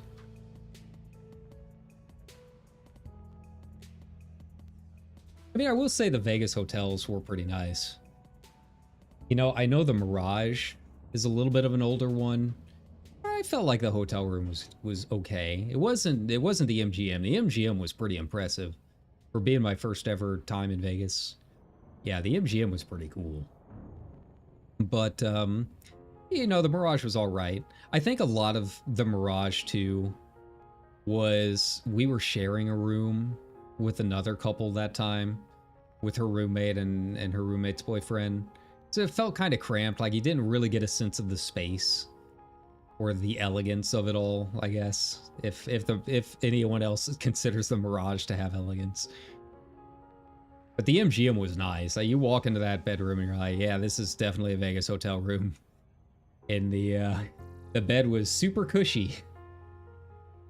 For no reason at all. You know, just wonder why that would be. I didn't get up to any of that kind of trouble in Vegas. Some of the people I've gone with before have, in their rooms, have gotten into some issues. I basically wore myself out and then went to bed poor and broke. That's how you know. That's how you know you had a good time in Vegas, I guess. But yeah, I don't know what shows are even there anymore. I wonder, like, I know Penn and Teller, they're kind of busy. I don't know if they've still got their show that was at the Mirage back then. I'm sure Cirque du Soleil still has a lot of stuff going on. I am mad that I didn't go see any of the Cirque du Soleil shows. But I imagine, like, they're still in, like, half of the hotels in Vegas at this point. But I feel like aside from that, it's just a couple of residencies. Like I think Katy Perry has a residency now or something. I know Celine Dion had to stop hers, unfortunately. Yeah, so that's a rough story there. But yeah, I always kind of wonder what the artists that get those residencies feel like, because like they have to do, you know, 2 shows a day usually. I think. I think they have a little bit of wiggle room in their contracts.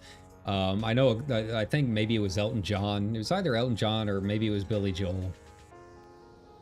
I know Garth Brooks was like once a week he would do a show, his residency was. That was kind of cool. But like most of the time you have to do like 1 show a day and sometimes 2. I wonder how they feel with that kind of thing. Like I'm sure it's nice that they don't have to go everywhere. Like that's what you always hear with these traveling bands, like these big tours, is it's the travel time that gets them more than anything. Just a long time of waiting with nothing to do. I'm sure it's a lot better having a residency in that regard. But at the same time, I'm just like, you're kind of out there just kind of like doing the song, the monkey dance, the song and dance for people, right? And like a lot of these stars, like they would sell out stadiums on their own. Like I almost feel like a residency would be kind of a downgrade, right? Like, could you imagine like Metallica doing a residency? Like they sell out football stadiums. I don't think they're really interested in coming out and doing a little puppet show for people. Yeah, get it? Puppet show, Metallica. But I feel like they wouldn't like really enjoy coming out and doing that, like being forced to do it once a night, right? It just feels, I don't know.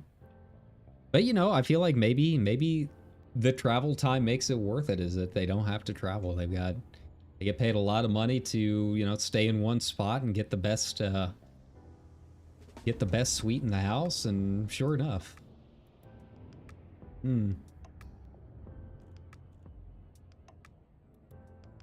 Okay. So I think this was probably the longest travel time we have on our little loop here. I feel like we're making good time overall. Aside from this one. This one was definitely a bit much. But we've only been interdicted like once or twice. They died like immediately.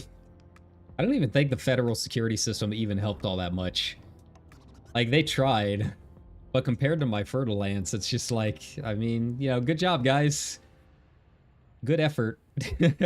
I got this. You don't have to worry. They might have done a little bit of damage to the shields. Maybe. I think I'm really curious what it's going to be like once I get engineering unlocked for some of this stuff.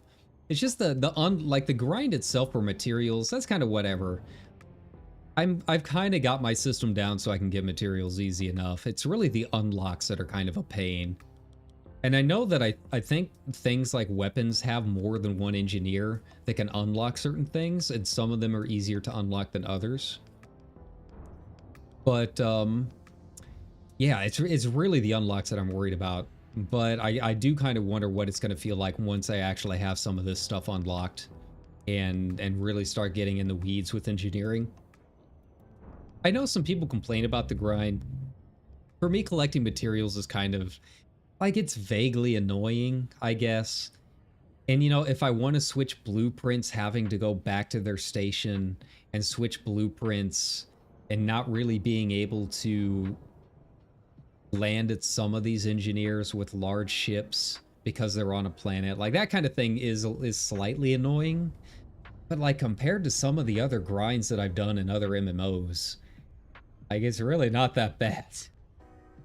It's pretty doable compared to archaeology or, getting reputation boxes or something like that, right? Like I can't really think of anything that this game has thrown at me so far that really feels like it's comparable to a traditional MMO grind.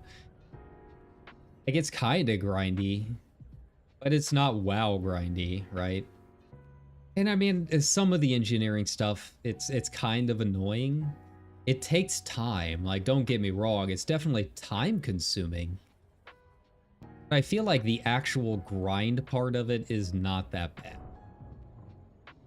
Go out, you shoot some asteroids, you send your limpets after them. You go out, you either kill some pirates or scan some emissions, and you get some stuff that way. Cargo, scoop some stuff. I feel like once you got the limpets, they take care of the grand majority of the so-called grind after a while, right? But yeah, there's nothing like archaeology. There's nothing like doing the Golden Lotus grind in Pandaria, right? That was a thing. Nothing quite like that. Like, that's a whole other level. And to be honest, I think a lot of it, and it's something that I think is a very big positive to this, it's not time gated. Wow. Can you imagine that? An MMO with a grind that's not time gated? You can just get out and do it? You can just get out and complete grade 5 engineering FSDs in a day if you want to? Really? Really? You don't have to sit there and wait? Wow. Whoever would have thought of such a novel idea, surely that doesn't exist in games these days. Alright, Matthew City. I think you only got one for me, but that's fine. That's cool. I'll allow it. Rep. There we go. I'm gonna get through all of this, and it's probably gonna be like 15% into the next rank. I'm just getting that feeling. All of this work, and it's not gonna really make a dent. I mean, I would hope so, especially since I'm actually throwing money at them. I'm throwing millions of credits their way every chance I get. So, you know, I would hope it's more than 15%. But worst comes to worst, you know, doing these assassination missions a little bit later, if I don't think we're going to get 100% by then. So we'll probably end up doing some assassination missions.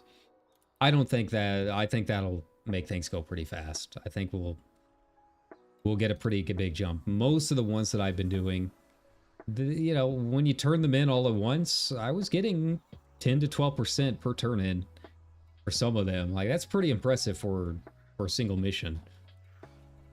And all I had to do is scan for, look for the blue blue item on the list and go there and kill a couple pirates.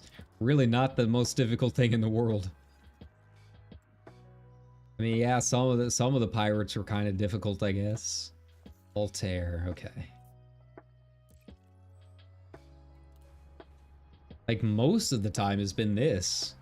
It's been loading and unloading. It's been docking. It's been docking and cruising the black, right?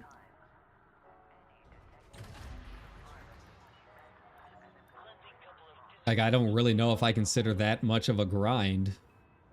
Grinding to me is collect 1,500 bear asses for an achievement. That's a grind.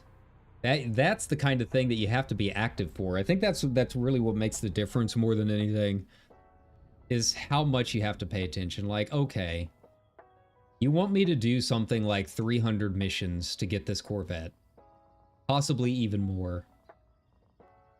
Fine, that's cool. I'll do that.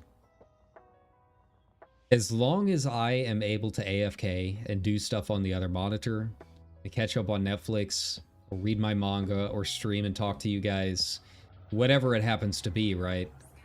As long as they give me that option while I'm doing them, that's fine. If I have to sit there and collect 1,500 bear asses and actually pay attention to my keyboard the entire time, like, I'm sorry, that's just bad design. That's too much. At that point, you're just blatantly trying to hit those engagement metrics, right? So, yeah.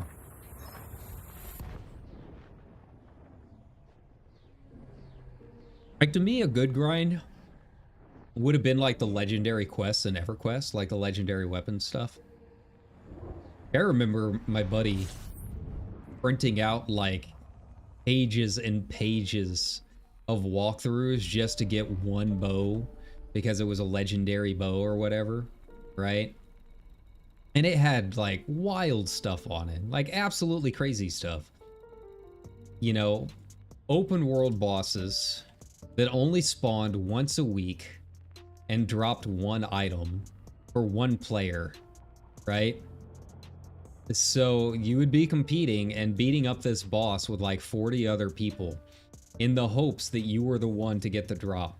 And like it would be one of those situations where to even get the thing to spawn, you had to talk to an NPC somewhere halfway across the world and say a specific phrase. Like, I don't even know how people found this stuff out back then. Like, I don't know if data mining was as big of a thing back then. I'm sure it existed, but definitely not in the form that we have today, right? So it's just like, I have no idea how people figured these things out. Yeah, like, it would be like a 7-page walkthrough of instructions for this one bow. And like, yeah, the drop rates and stuff, that part of the grind was pretty bad, right?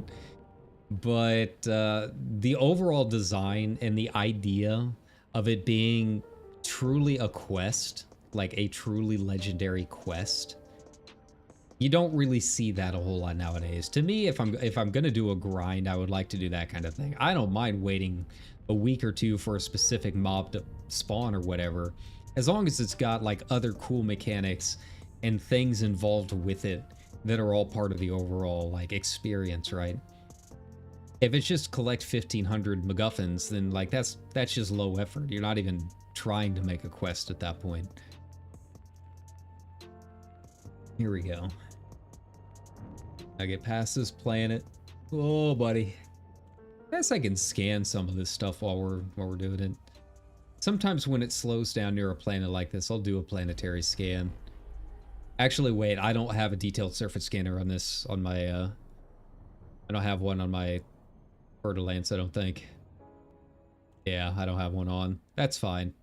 I do on my Dolphin, but it's not worth the trade-off of being interdicted. I'm gonna have plenty of exploration money coming in once I get back in my Anaconda. I get back in the old Cloud Kicker. Gotta jump out of ways. You know, I don't know where I'm gonna go next. Like, I kind of want to do another exploration trip before I go to Colonia. But, like, just because I want the money before the Python comes out. But, like, the last time I tried heading out west, like, towards the temple, like, I wasn't finding anything. Everything had already been explored, which was really weird because I did not have that issue heading east towards Hawking's Gap. It seemed like I was finding unexplored systems and undiscovered systems way sooner heading out that direction. And maybe it's just because there's not as much over that way.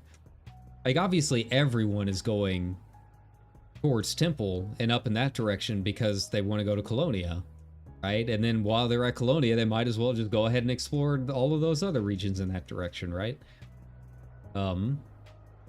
Yeah. Maybe I need to move things over. Right now, my main base is in Edeni, just because it seemed like a good launching point for Colonia. But at this point, I might switch it back over to Belgatan and head over in that direction and kind of make vaguely the same direction I went the last time towards the Galactic Center. But I want to go through the Galactic Center this time and actually make my way up into like Riker's Hope and Inazami and those areas. I was having a lot of fun up there. A lot of black holes and undiscovereds to find. Just a lot of cool systems. You know, overall, I kind of wish I'd found a few more interesting things. I didn't quite find anything that I felt was truly point of interest worthy. You know, we found some interesting systems and got some good screenshots, so it wasn't a complete loss. I think there were a few things out there that were, you know, relatively unseen by most players. Okay, so we don't really have anything here. Let's go ahead, purchase some support, see if that unlocks some new missions for us. There we go, because yeah, now that I'm under 1 billion, you know, last time I streamed trying to yeet myself into Sag A, you know, we hit our first billion. But that's already, you know, we're already below that again. Granted, I did buy and kit out this Fer-de-Lance, which is a probably more where that's coming from than these missions. Overall, I mean, I've spent a fair amount doing these purchase missions, the donation stuff, but I still don't think I've made up the cost of the Fer-de-Lance compared to, compared to all of that. The Fer-de-Lance and all of that was definitely the grand majority of where my money has gone. Here we go. And a couple rebuys from getting interdicted in my poor little combatless dolphin. I do love the dolphin. I would probably take it out more if it had more options for paint jobs. I just really do not like any of the dolphin paint jobs. They're just kind of blah. Here we go. I mean, I could see myself using a couple of them. There were a couple that were like, okay, I could see myself putting this on. But since I'm limited in how much arcs I've got at any given time, it's kind of like I don't want to waste my precious one skin's worth of art on this yet, right? It would be different if I had like several skins worth of money, but I do not. I get 400 a week and that is it. Eventually, you know, I can get as many skins as I want. You basically get one skin a month if you're going with the cheap skins. You can get a more expensive skin once every month and a half if you're completing your arcs every week, which honestly is really not that hard. I blow through that in just one exploration turn in sometimes, but it's not fast, you know. It's definitely not something you can just kind of be like, okay, I'm just gonna go ahead and waste this on a skin that I kind of like, but I'm not completely sold on. Not quite yet. We'll get to that point eventually.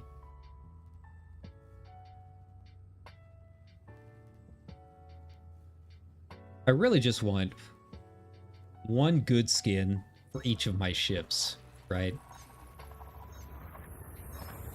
Especially once we see what skins the Corvette has, because I genuinely don't know what skins the Corvette has. We're gonna have to go up to I think I'm gonna go up to LHS 20 to buy it. I think you get a discount if you buy it there. And then we'll kind of play around and see what my options are. And like I'm thinking it's gonna end up being either the Corvette or my Clipper. I have not decided yet. I really like some of the Clipper skins. It's just, again, you know, I don't know screenshot wise which ones are gonna make those screens pop, you know.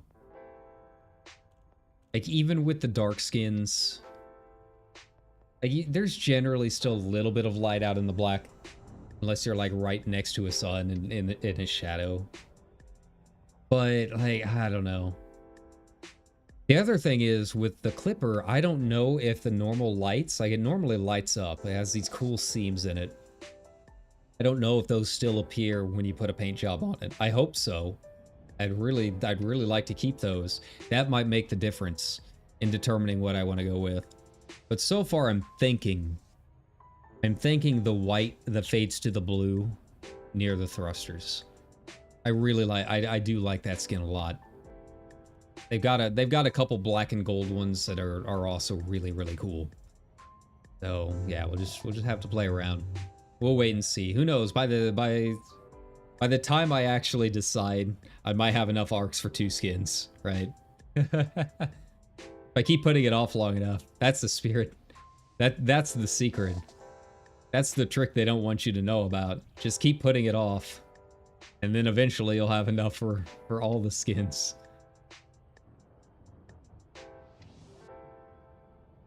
There's a lesson in there, kids. Always procrastinate. Oh, water. My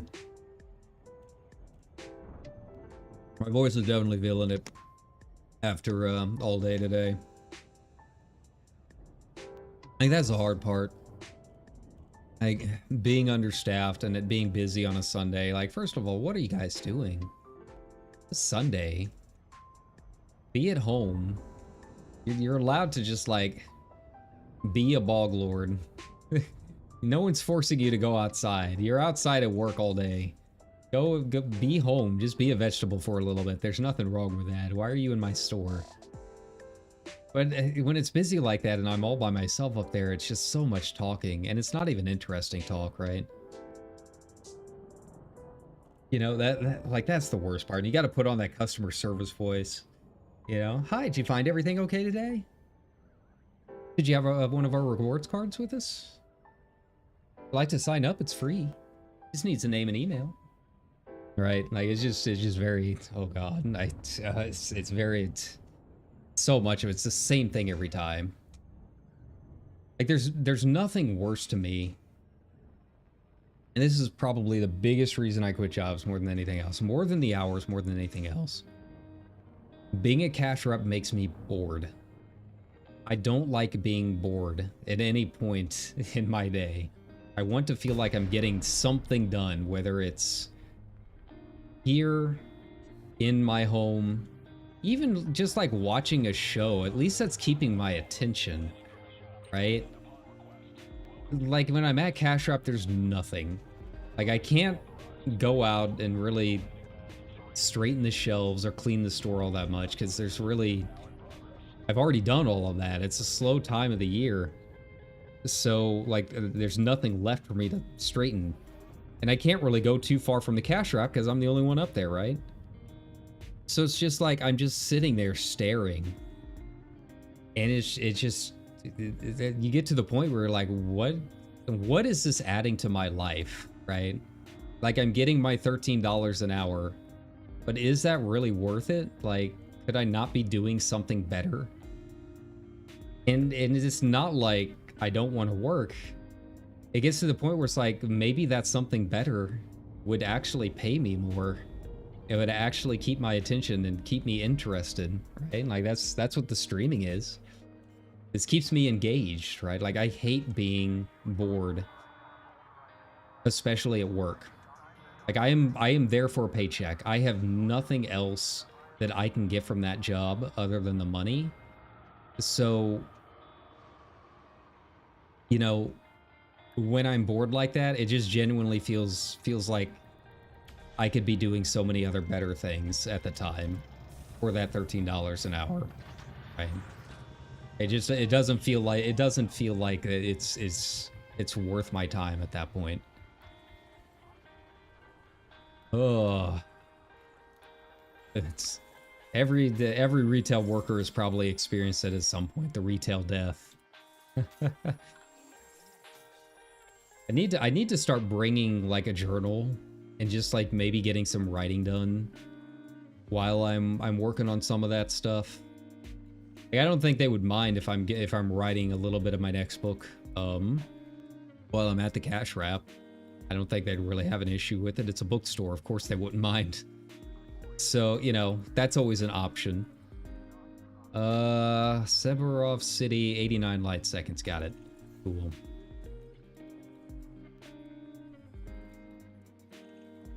Like, it's been a while. Like, I've done that a few times. Like, that's how I wrote my first book, was just, you know, a down period in our photo gallery. We were changing exhibits, so the only thing we really had to do was validate parking. We were basically just keeping watch for 8 hours a day, right? So I'm like, you know what? I'm gonna open up Word and get some work done. And yeah, that's what we did. That's how I ended up writing my first book. So yeah, maybe it's time to bring back that method. That would probably help me out a little bit. All right, where are we going next? Do I want to go up to Bernard Star? Do I want to? We'll go down first. We'll go down in this direction. We'll go ahead and get the. Well, 2 jumps away. We'll go ahead and do the upgrade quest here in the second jump. There we go. Whoa.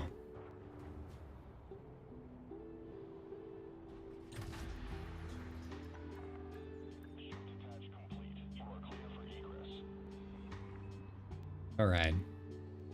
Really, Just kind of impressed at how good this game looks. Like the starports could definitely get kind of samey after a while in terms of the looks, but they still look really good.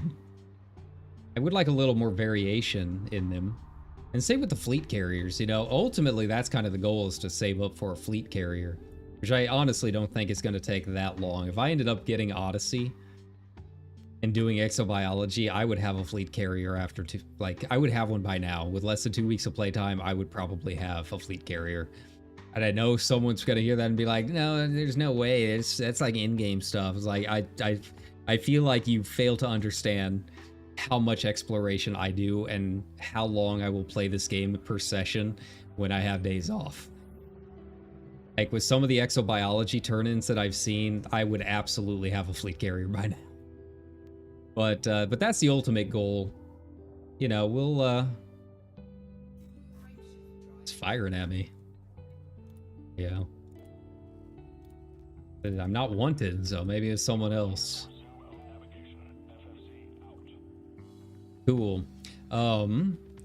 Yeah, you know, that's ultimately the goal, but since I don't have Odyssey, you know, it'll be a little bit slower.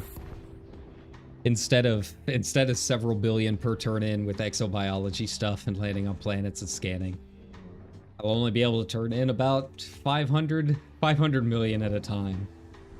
Right? I feel like that's about how much I made on my last trip out, and to be honest, I was really not scanning that many planets. I was almost purely just trying to find screenshots. I was jumping to black hole systems and then, you know, immediately moving on. I did not really scan that many planets on my last trip out. If I really go out there with the purpose of making money, I don't think it's going to be an issue. I think I'll be able to come back from my next trip and have more than enough to at least keep me floating for a while. And whether or not I would have enough extra to keep the fleet carrier out there, that's a whole other story, right? Like, what is it? It's like 10 million a week or something, plus whatever amenities you want to add to it. So like you just throw another 3 billion on there and you're basically good to go.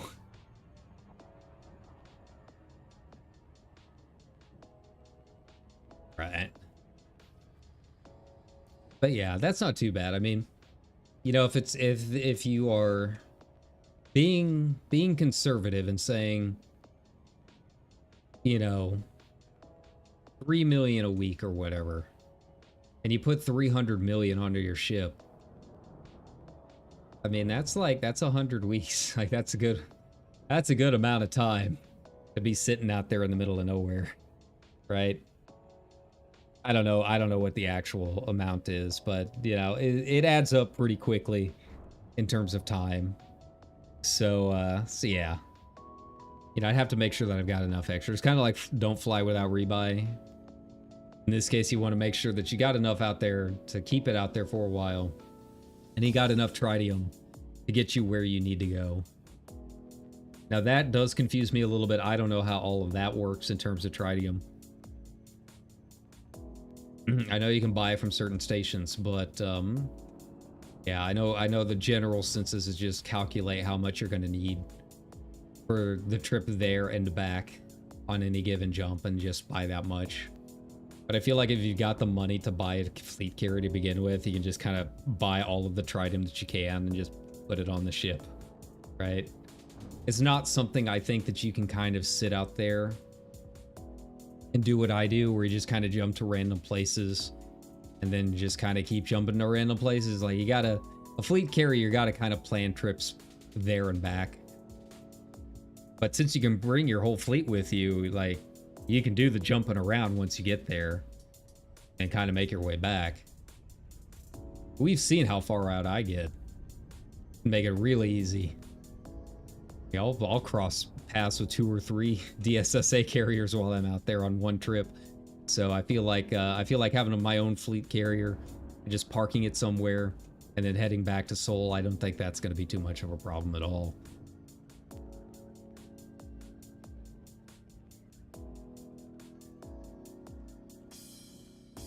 Hey, I think last time this one tried to kill me. That's the other thing you got to watch out for, is like when you initially put on Super Cruise Assist, sometimes these are like behind planets, but it doesn't recognize it's actually behind the planet until you get closer to it. And it could be maybe it started in front of the planet and then its orbit took it behind it. I don't know. Yeah, you got to make sure that you're not crashing. Now, most of these, you'll just hit the exclusion zone, take a little bit of hull damage. That's not too much of an issue. It's just kind of annoying. I have not actually died to anything yet. I think the only ones you can genuinely die on from crashing into it are landable planets. And I don't think I've seen too many of these courier like locations next to too many crashable planets. You'll get them every now and then, but most of them have exclusion zones if they're even near a planet at all. That's kind of nice. Yeah, I've had a couple where I went AFK and went up to get a drink or whatever and ended up coming back and noticing myself 2 seconds away from hitting the exclusion zone of a giant gas planet.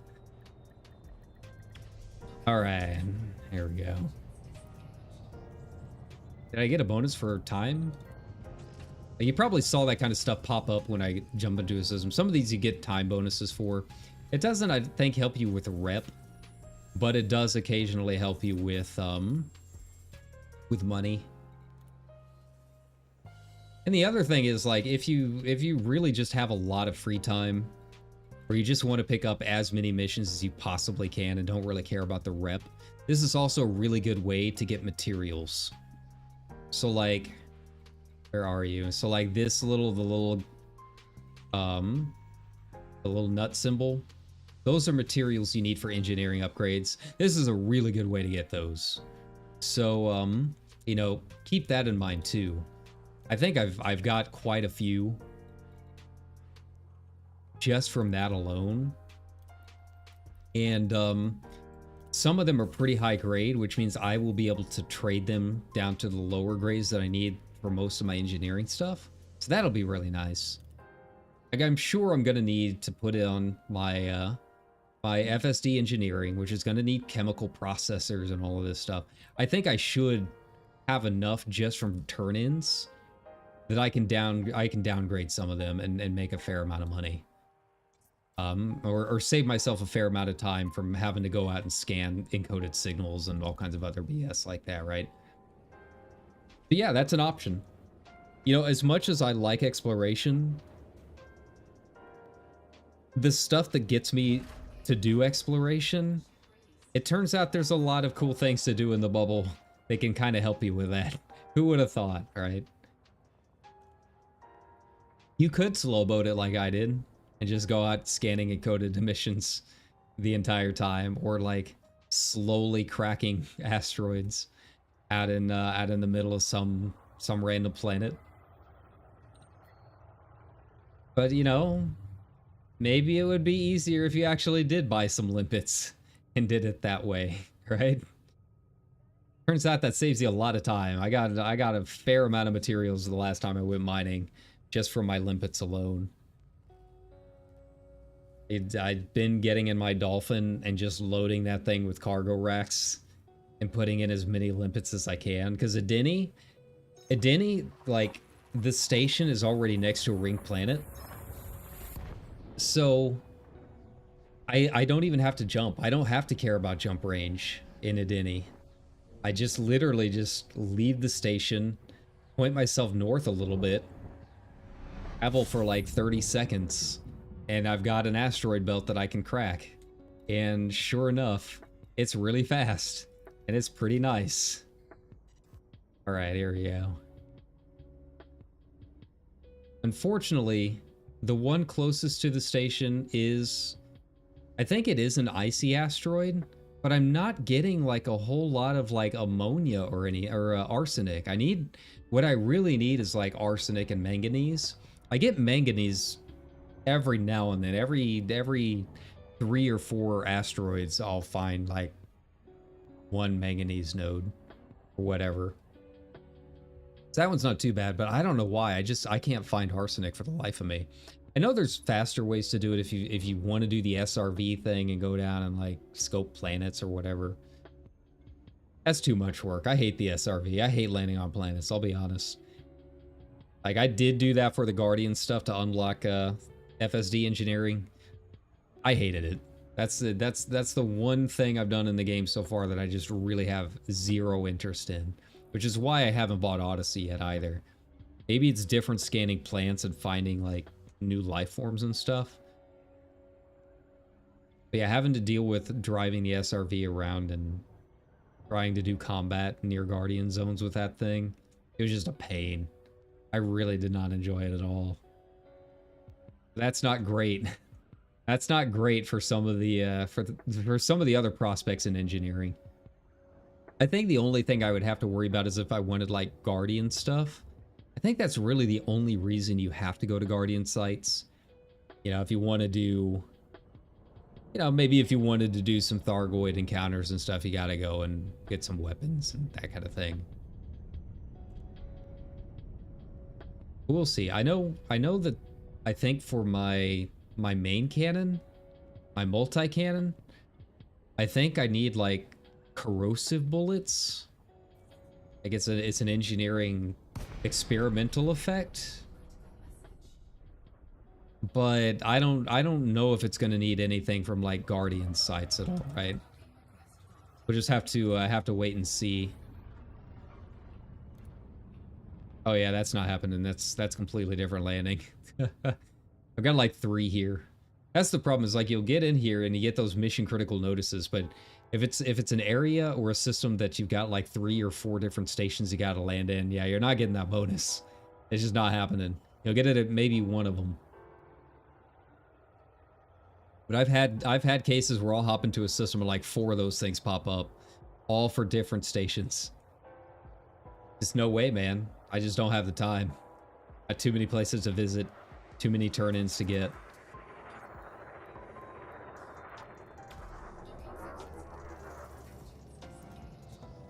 By the, like, this one I've still got 5 minutes, but I think by the time I actually even find the thing, it'll be too late. There you go. Come on. There you go.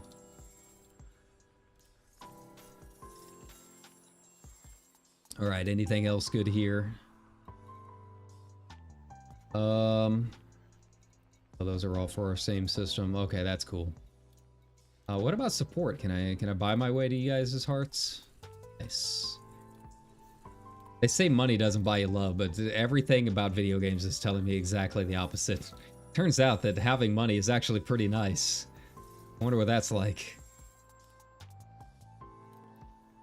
There we go. Alright, next stop, next stop.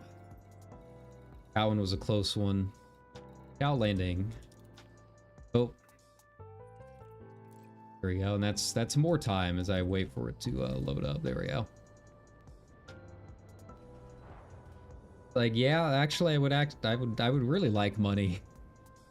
Turns out, like, you don't need to be rich to be happy. It's, I don't know. Have you tried being poor? It kind of sucks, man. Not gonna lie. I would definitely prefer the money at this point.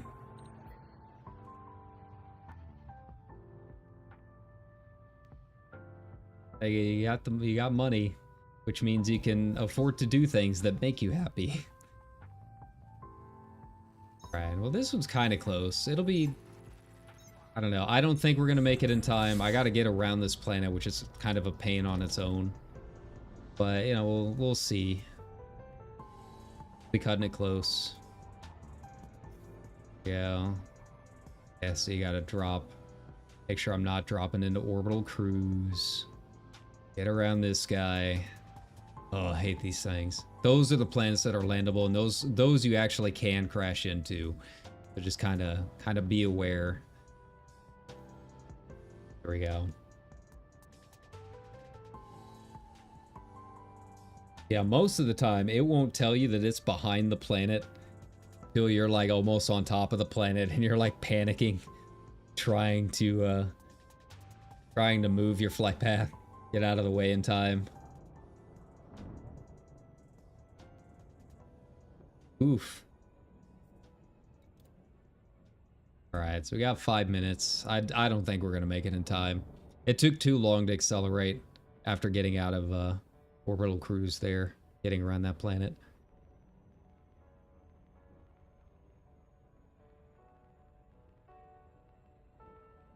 Like normally 160 light seconds would take 30 seconds to get to. I don't know why. Sometimes it just takes longer than others to actually get accelerated and moving. Like when you first jump in, like you start accelerating so fast to some of these other areas. I think it's because I'm leaving a planet and you're like gotta get around its gravity and all of that. It's just kind of a pain. It's that same way when you're being interdicted. You gotta like, and you're like pressing Super Cruise furiously trying to get out of there, and it turns out like you're mass locked, and it takes 2 minutes to rev up the engine to get out of there. Yeah, and then I gotta go around this planet. Probably gonna slow me down even more. I don't think we're gonna hit the 5-minute timer. It's worth a shot, but it's not a big deal if I lose like 42,000 credits. That's using the FSS scanner on one gas giant. It's not really the biggest of deals, right? It'll probably pop up with the notice right as we land. I think you actually have to turn it in. I don't think you get it just for landing on the station. I think you actually have to turn it in. I feel like I've lost a couple of bonuses just from the loading of it.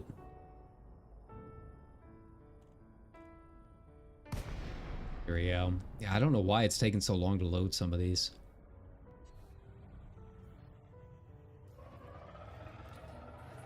Cool. Docking request denied. Why? Is there...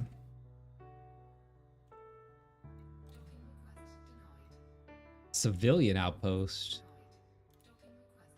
Usually it tells me... Yeah, see, there it is. Who would have guessed? I think there's probably another ship in the docking bay. Usually it tells me, like, hey, no landing pad available, right? I'm not entirely sure here. Yeah, has appropriate landing pads. So yeah, I think maybe there's just another ship that we're waiting on to leave, which is weird because I'm in solo mode. But it doesn't tell me anything. It's not giving me any info, right? There we go. Yeah, there was another ship on the pad. That's what it was. See, these outposts, they only have one medium pad. So I have to wait for whoever it is to leave. Ugh.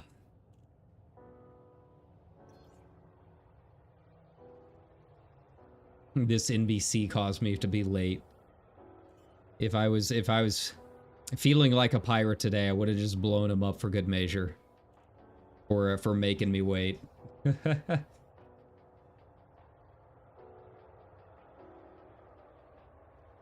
Oh. Alright, well I think this is the one that I needed to actually turn in my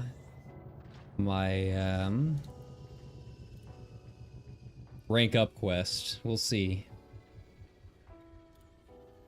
Oh no, it wasn't. Interesting. Okay, well, that's fine. That's cool. But where's the last one then?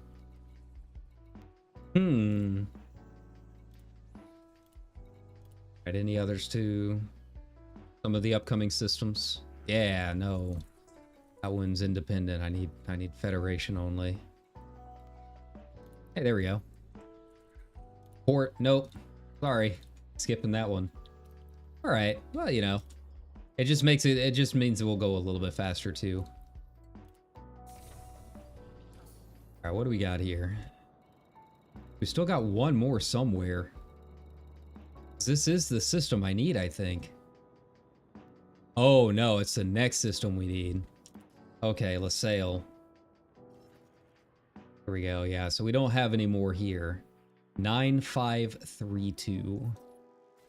There we go. I didn't realize there were two LaSalle so close to each other. Alright, that's fine. Oh.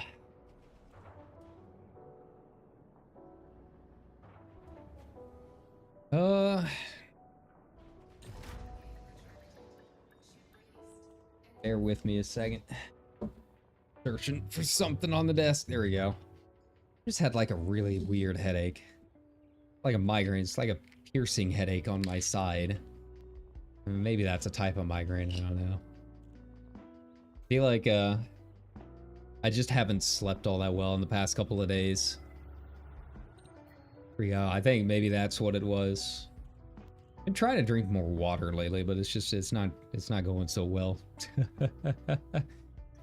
There we go. Yeah, it's not often I have like the weird piercing headaches. It's usually just kind of a weird throbbing. There. Get a Tylenol. Whatever. Not sponsored, by the way. Actually, I think this is ibuprofen.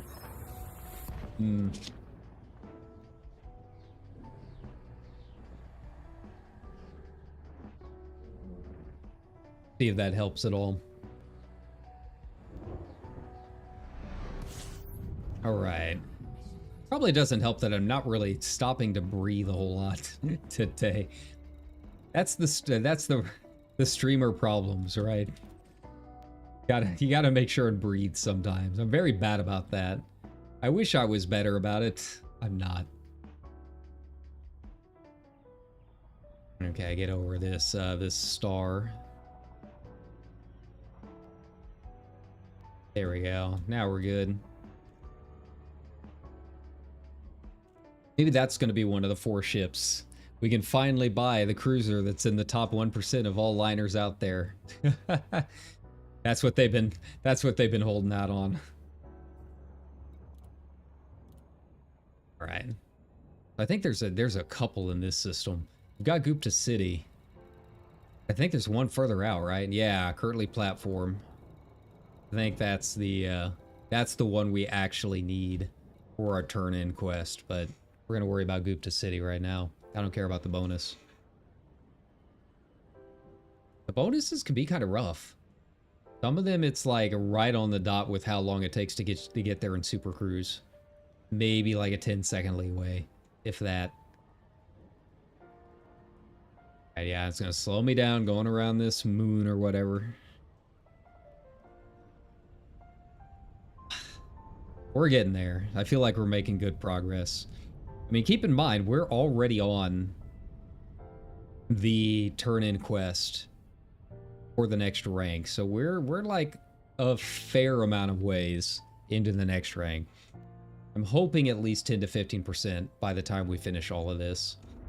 We'll see. We'll have a good idea after we do the turn-in quest in this system, because we've only got a couple more stops after this anyway, so it shouldn't take that much longer.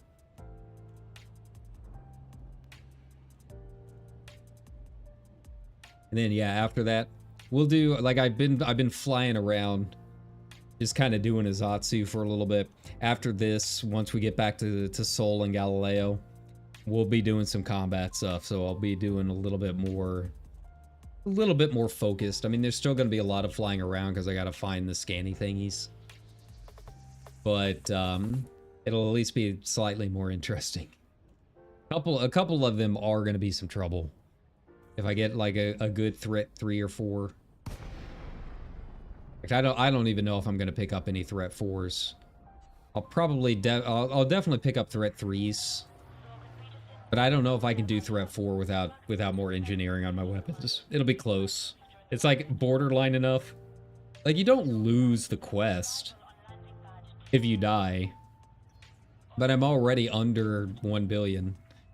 And I've got a Corvette to buy and deck out. So, you know, I want to make sure I've got some money saved up. Plus, you know, the rebuy for the Anaconda if I want to go out. Go out into the black, get a little more money that way, scan some planets, scan some circles. It won't be too hard to make up, but you know, I want to play it careful. Oh, Gupta City looks kind of cool. Defend humanity, Lakon.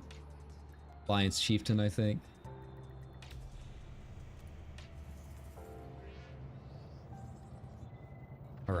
Mission board.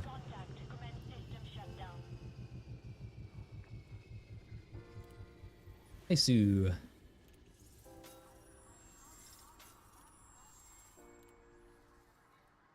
And I do feel like most of the turn-ins that I've done this time around have been 2 stars at the very least. So, you know, I think we're making good progress behind the scenes.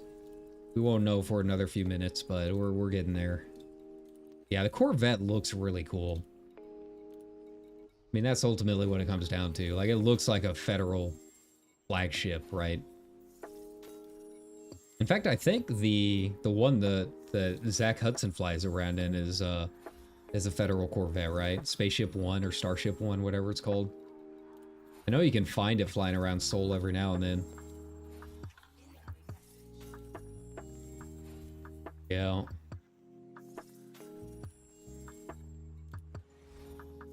Come on. All right, and then do we have any of our remaining systems? Let's take a look. Warrior for sensitive poll data. London Relay. We've got a lot to London Relay so far. That one doesn't give rep.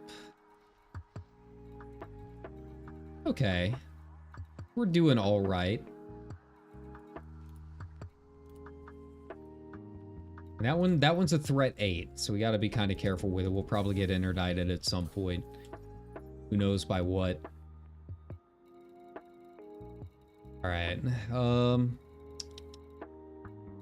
Here. Feel like it's near the back. There we go. It's, it does have appropriate platforms, right? Yeah. All right, up we go. See how this ends up. Bomb Singularity. Nice. All right, up we go.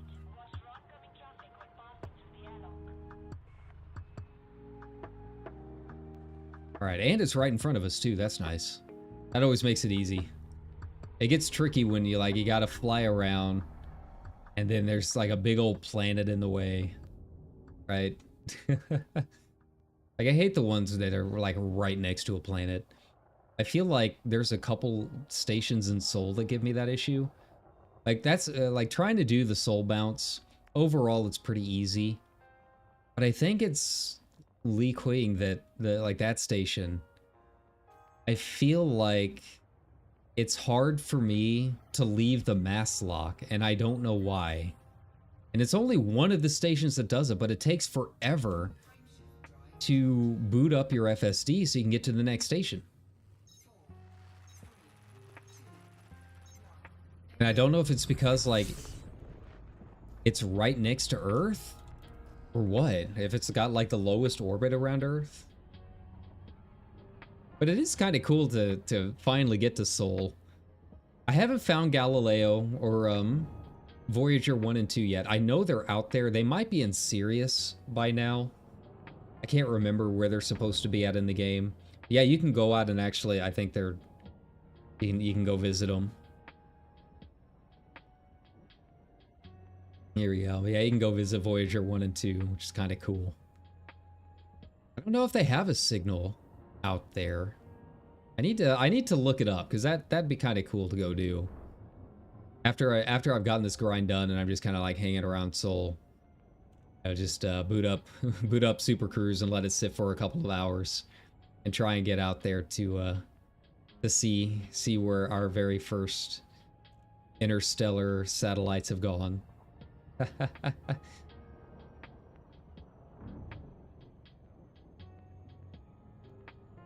think it was, I don't know if it was Galileo. I think it was Voyager. It might have been Galileo. But if you visit the Jet Propulsion Lab in California and go on their tour, which I highly recommend, it's free. It's just you need to sign up a couple of months in advance because they have to do background checks as a, you know, it's a federal facility, right?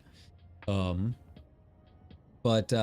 it's really cool. And at the very end, they drop you off in the museum and you can, they have a giant mock-up. I think it was Galileo. The thing is massive. Like, way bigger than you expect it to be. And you're just kind of staring at it. It's like, wow, this thing's like out there now. We put this thing in space and it's checking, and it's still going strong. I also had some aerogel, which was kind of cool. It's almost translucent. It's like 99% air, but it's solid. I have it in a display case, so unfortunately, like, you can't, they don't let you hold it. But yeah, it looks kind of cool.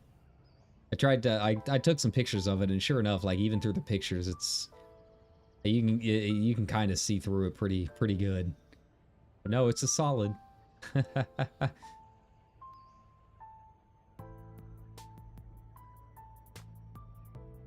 All right. Slow down over this gas giant here. Thankfully, the platform's close enough. I don't think it'll be an issue. We're almost there anyways. Hey, we didn't slow down all that much. Usually, it practically puts you in... it almost drops you out of Super Cruise on some of these planets when it gets you close, down to like 200 kilometers an hour if you're close to the exclusion zone. That one wasn't too bad. We made it, yay. If it ends up being more than 50%, I don't know, this headache's getting kind of bad. I might just kind of do this off stream and just chill. But I really wanted to get the Corvette on stream. We'll see how it goes. I mean, ultimately, I just wanted to stream something. Like, it was one of those days, man. Like, I have not streamed that much this week, between work and just getting some other stuff done. So, you know, I feel bad anytime I'm gone from the channel for more than like 2 days in a row. So yeah, after today, I was just like, I really need to stream something. I don't even care what. Like, just pick a game, and that's what we ended up doing. So yeah, it is good to be back. But, you know, I've got the next 3 days off in a row, I think. And then after that, I work one day, and then we got like 6 days off in a row. So we'll be doing a lot of streaming over the next couple of weeks. So yeah, we'll make up for the lost time, no worry.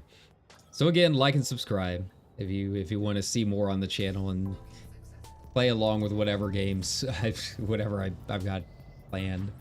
Yeah, you know, the goal right now is just 1,500 subs. That's the goal, and we're slowly getting there. I appreciate everyone that's subscribed and come to hang out and talk and chat. Just kind of have a good time with us. But you know, we're inching a little bit closer. So yeah, you know, if you like the content and you want to hang out with a small time VTuber, by all means, let's get to that 1,500 subs. I think it's something doable. You know, preferably I'd like to get to 2,000 by the end of the year, but you know, that's always a stretch when you're this small. Every little bit counts. But I think 1,500 is within sight. So, and if we get it, you know, I'll try and do something kind of fun. I don't know what yet. It's all up in the air, but we'll do something fun with it if we can. Starport, Birkeland City, nice.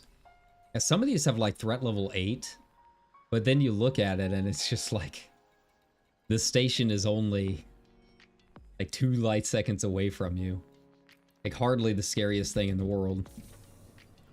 Alright, and so where are we at? Okay, oh wow, we're already at 30%, so we're making our way there. Kind of hard to believe. And we got 3 more stops. Now these are gonna get tricky because we've got a couple threat level 8s, which I don't think is gonna be a problem. Threat level 7s died as easily as they did. They might just be threat level 8 just because they're in low security systems, but like if the actual NPCs are as easy as the last couple, it's not gonna be a problem whatsoever. It's just more annoying that we have to deal with it, right? It's just another hiccup along our path.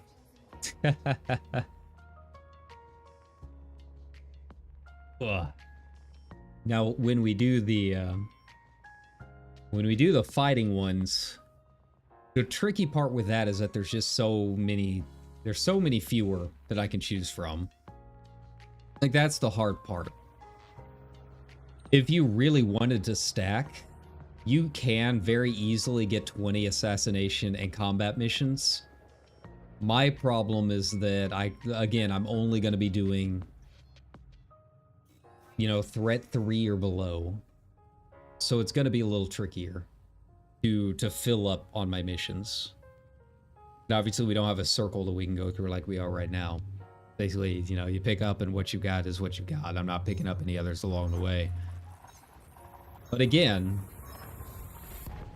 those fighting missions do give you a significant, and I do mean significant, amount of rep compared to the courier missions. If you were willing to do the combat, fly around a little bit, trying to find the pirates wherever they happen to be. So, you know, kind of keep that in mind. You've got a lot of options. Mansfield Orbiter, pretty close. Not too far away, but we do have two stops here. I don't know which one is going to be which. Oh yeah, do we have an enemy incoming here maybe? No.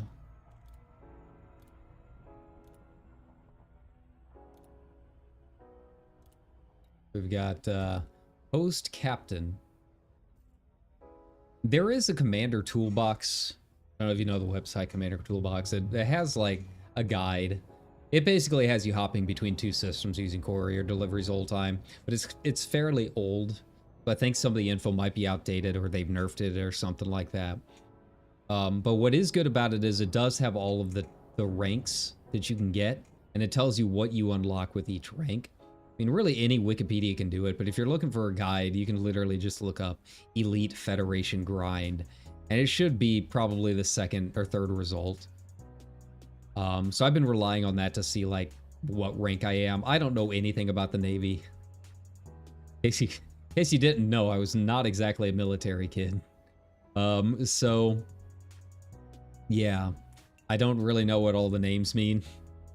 But it does tell you what you unlock, and most of it's like system permits and that kind of thing. Like I've unlocked like the federal dropship and all that. They look like big bricks. I'm sure that they put out a lot of damage if you're willing to do that. But they don't look nearly as cool as the Imperial ships that you unlock along the way. But it's all about that Corvette. But yeah, it feels like it's more ranks too than the Imperial version. The Imperial version is so easy. It's so easy to level up compared to this. And I don't know why. Like I'm already like 2 ranks out from getting my cutter with the Imperials. And I feel like I haven't really done even like half the time involved with it. It's just courier missions between 2 systems, but they have not nerfed that one, and you just literally just do that the entire time. I feel like it gives more rep too per each rank. I don't know. I don't know what the deal is. But yeah, the cutter I'm still not entirely sure on. I love my clipper. I feel like the cutter might be a bit overboard and doesn't really do everything that the clipper already doesn't do, but better, right? Feels like a slower, shorter range clipper. But I guess maybe if you are into combat, it's got a lot of hard points or whatever for guns. That's really about it. You know, with the new ships and stuff coming out, one of the rumors, or at least one of the things people want to see, is a medium Imperial ship, because they don't have a medium ship. That would be kind of cool. Depending on the design, I might go back and get it. It'll depend on what rank we need and all that, but I think a medium Imperial would be kind of nice. Something a little smaller than the Clipper, but a little bit longer range, a little bit more capable than the Courier. Go. But you know, it could be anyone's game. Any company could get it done. Just have to wait and see. I am curious how long it's going to take them to get the Python out. I mean, it seemed like they were kind of far along with it if they were already, you know, revealing the contents that soon. And it's the only one that has screenshots available. So yeah, we'll just have to wait. I'm hoping it's not going to be too long after the patch coming up. Yo. All right, so no extras here. All right, how many more stations do we have to visit in this system? I think it's just the one, Schneider. Let's go down here and take a look just in case. Oh, we do have London relay after this too. Now, the relays are kind of cool. Like, it's literally a line of planets and then an orbit after each planet, like an orbital station. The tricky part is making sure that those stations are not behind the planets, because when I say it as a line, you are traveling along a line. And accidents can definitely happen in this system. We just have to play it as it goes, right? But it is kind of cool. Like, I don't know too many other systems other than like Seoul that have this many stations in it. Like big orbital stations. Not like the little platforms. The little outposts are easy enough to find. This one's like just a ton. Like, each planet has its own giant station next to it almost. Imagine that if you're like buying a bunch of stuff, this one is probably a pretty popular station. Is this Bernard Star? I don't think it is.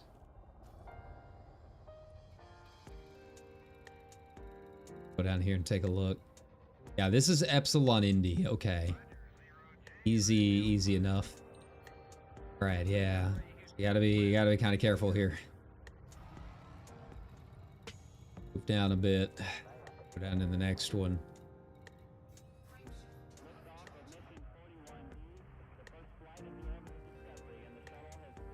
All right. Where did Schneider go? All right, where are you? Getting a little bit closer. Turn on Super Cruise Assist. There we go. Nice. Got it. You just hop down the line. Skip the rocks. All you gotta do. Yeah, I can't turn my attention away too long on these because this could get tricky. I feel like I've had a couple of issues the last time that I came in here. Yeah, see, after leaving the planet, and it could just be the ship too, I don't know. It feels like it takes a little bit longer to accelerate. Normally you would put full pips into engines for that kind of thing. Like these little dots down there under engine system weapon, like those are pips. And you can change those up. Like if I put full pips into engines, the engines would, you know, come back faster. Could get a little bit more speed, a little bit bigger boost. With this being a combat ship, I'm not gonna change it from what I've got. Sometimes I'll change it to full pips into systems, or 1 or 2 more pips into it, because that's your shields. So I can bring my shields back online a little bit faster. But yeah, so I think that might be part of it on why it's taking so long to accelerate with this ship compared to the Dolphin. But mostly I think it's just a mass lock issue.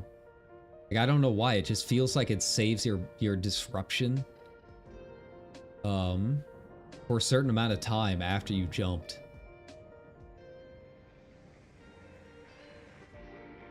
Okay.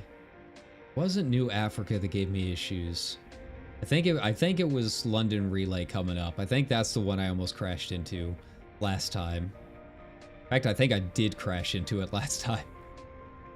We'll have to keep an eye out. Like I said, it does not give you much of a warning, letting you know that it's actually behind the planet. Gotta wing it.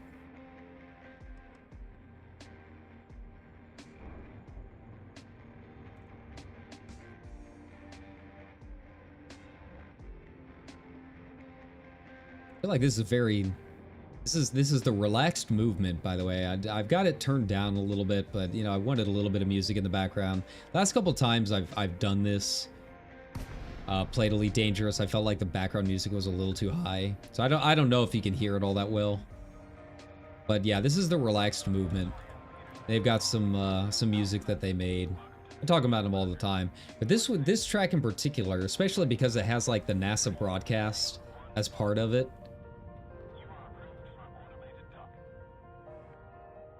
Like I feel like it just it fits very well for playing Elite Dangerous. And then, you know, you add in some of the NPC voices that you have actually in game. Yeah, just it all works really well, this track. There've been a couple tracks that they've done that I feel like really fit this game. It was kind of a lucky find, so thank you, Relaxed Movement.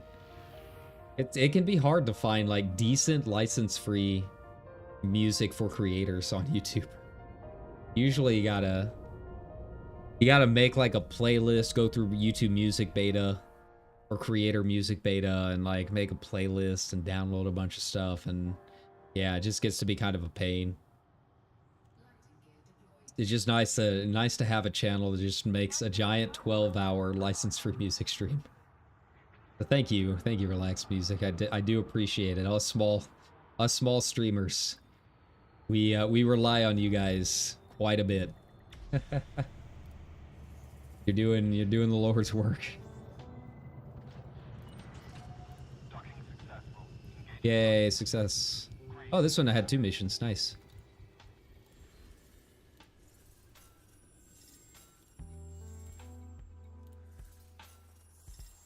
All right, now how about giving me some more missions for the next couple stops? That'd be nice. Like, I feel like we're moving along, but like it's getting to the point where I feel like every mission that we turn in is only going to get me 1%. It's just not enough. We still got 70% to go. It's a fair amount. Yeah, that's just really not a lot at all. So we've got to rely on these fighter missions coming up. All right, lock the last one in this system. Then we move on to a couple. The next 2 are going to be kind of dangerous. I think they were the Threat 8, but I don't think it'll be too much of an issue. Of course, I got my special. This is the Twitch reward for this month, for February. I like it a little more than the Snowflake one. I liked the gold, but it was definitely like a holiday one. This one feels a little more generic. Like I could see myself keeping this on at any time of the year, especially the winter. Like it's just a good skin in general. It's not as like holiday themed. I like it, but it's definitely not my favorite Fer-de-Lance skin. I feel like there are a couple others that would suit me a little bit better. The Fer-de-Lance, I have no problem going all black on. All black or all red, all combat oriented. I'm not getting as many screenshots with it. It's not an exploration ship at all. I mean, I guess I could. Really want to slow boat it to Pico Point. Right?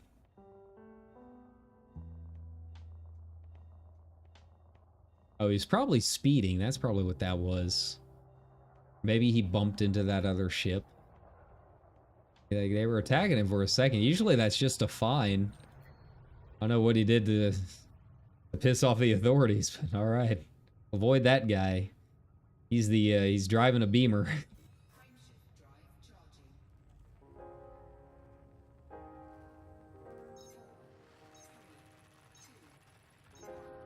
Alright. It kind of makes me think, like, normally, if you drive a BMW, you're probably an asshole, right? Like, that's just how it is.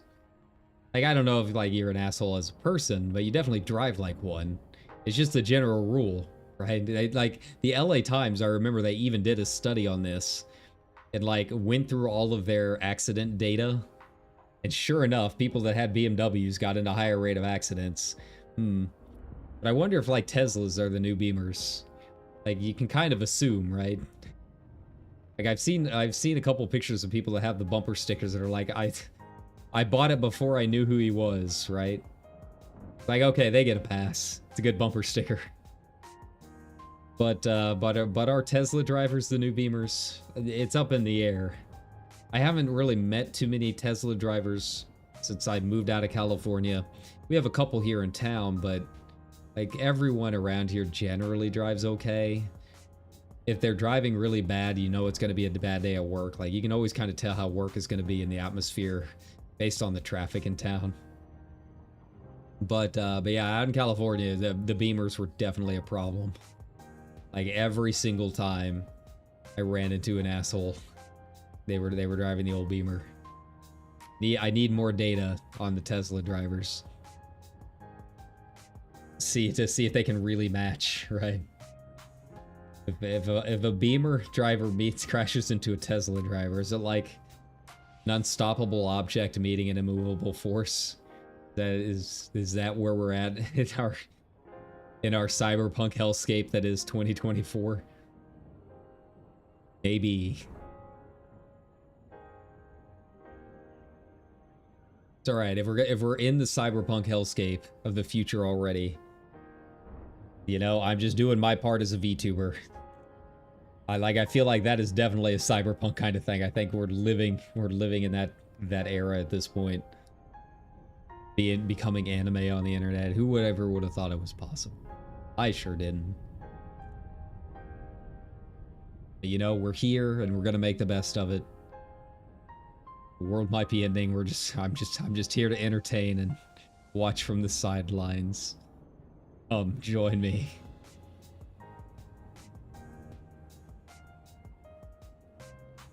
We're that guy in the meme and token it up as the two people fight.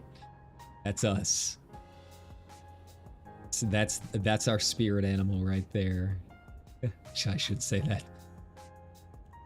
That's our mood right there. Oh.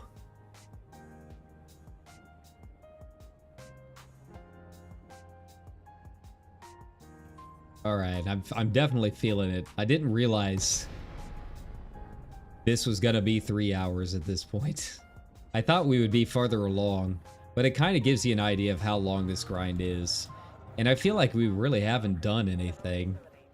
We've just been hopping from station to station. I really thought we would have... I really thought that we would already have moved on to the combat missions by now, but I guess not. Yeah, it's already been 3 hours, so... You know, that's the point. The headache's gone, though, at least. The ibuprofen has helped. Forget your limpets. You fuel? Don't have fuel? It's cool that they added a poster for them in the game. That's really cool.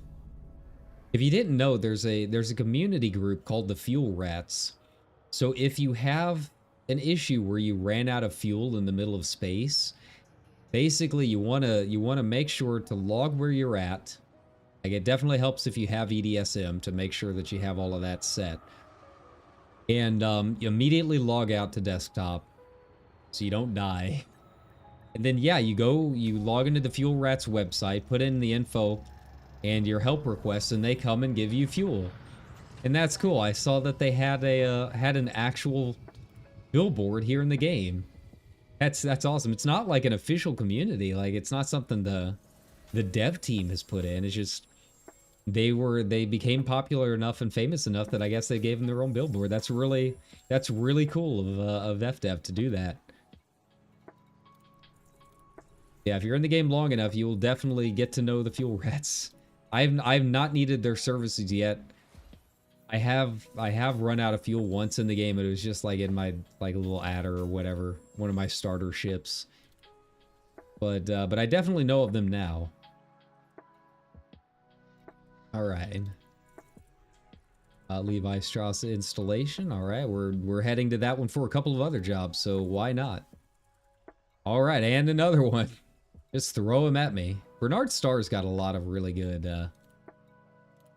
They've got a lot of really good missions there. I feel like every time I get close to reaching that area, I end up finding like 5 or 6 more missions to go on. There we go. So that'll be our last stop before we head back to Seoul. We're almost there. I don't remember how many more I had in Ross. Let's take a look while we're autoing out. Yeah, this one's Bernard's. This one's Bernard's. This one. All right, so Bernard is also going to be the dangerous system because I think that was a, I think that one had a level 8. Okay, both of these are in Birkeland. I think all of Bernard's are in the same one too. Yeah, Birkeland City, Miller Depot. Okay, Miller Depot might be out there. That one we might have to travel a little bit, but the rest are in Levi Strauss. So that should be easy. That's 7 light seconds away. That's not going to be an issue. Let's take a look here. How far out was Miller Depot? Oh, 37 light seconds. Oh no. Really stretching the bounds of space there.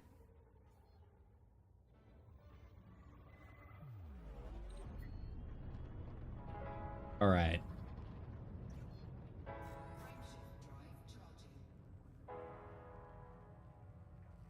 Okay, low security. I can't remember if this one has a potential interdict or not. Interdiction. I don't think it did.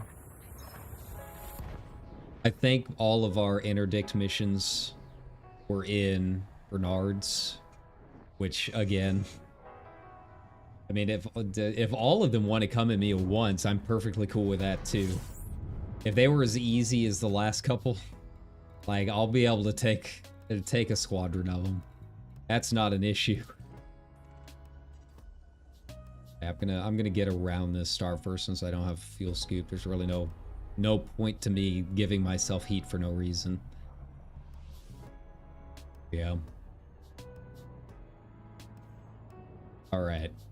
I think maybe Kirkland Outpost might have been another one that was kind of behind one of the planets, so got to be a little careful with that. I also got to remember to turn in my bounties here. We'll go ahead and do that too. I mean, it's not a lot of money with these two.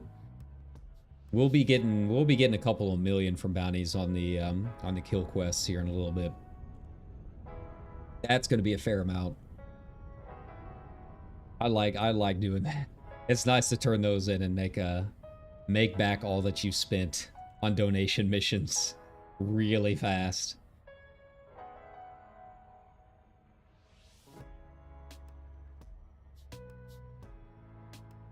Yeah, I need to spend some time. Like, if you need some quick cash, what you want to do is you want to find a resource extraction site, a high-level resource extraction site, like in some rings of a planet or something like that.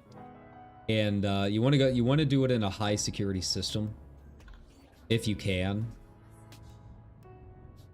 Someone after me. Oh no. Whatever will I do? He didn't even get to me fast enough. That's cool. All right, but yeah, I think it's high level systems that you want to look for those resource extraction sites, high resource extraction sites in a high level system. And yeah, they're just like asteroid belts surrounding a planet or whatever. And yeah, once you jump into it, like usually there's a fight already going on between like a threat 4 or 5 NPC and a bunch of federal security agents. So like you hop in there, you kill Warren Scan, and then you just like attack the NPC, like you attack the pirate like once or twice, and then just let the feds take over. And like you can make a lot of money doing that. Like the way NPC fights work is they will always go with whoever has the highest threat. So like, unless you're just firing a corrosive missile at it or whatever, generally you're not going to have a higher threat than the federal agents for at least the first few seconds of the fight, right? So yeah, you just let them do all the work. And the thing is, even if the feds get destroyed, like I think more come in a high security system like that.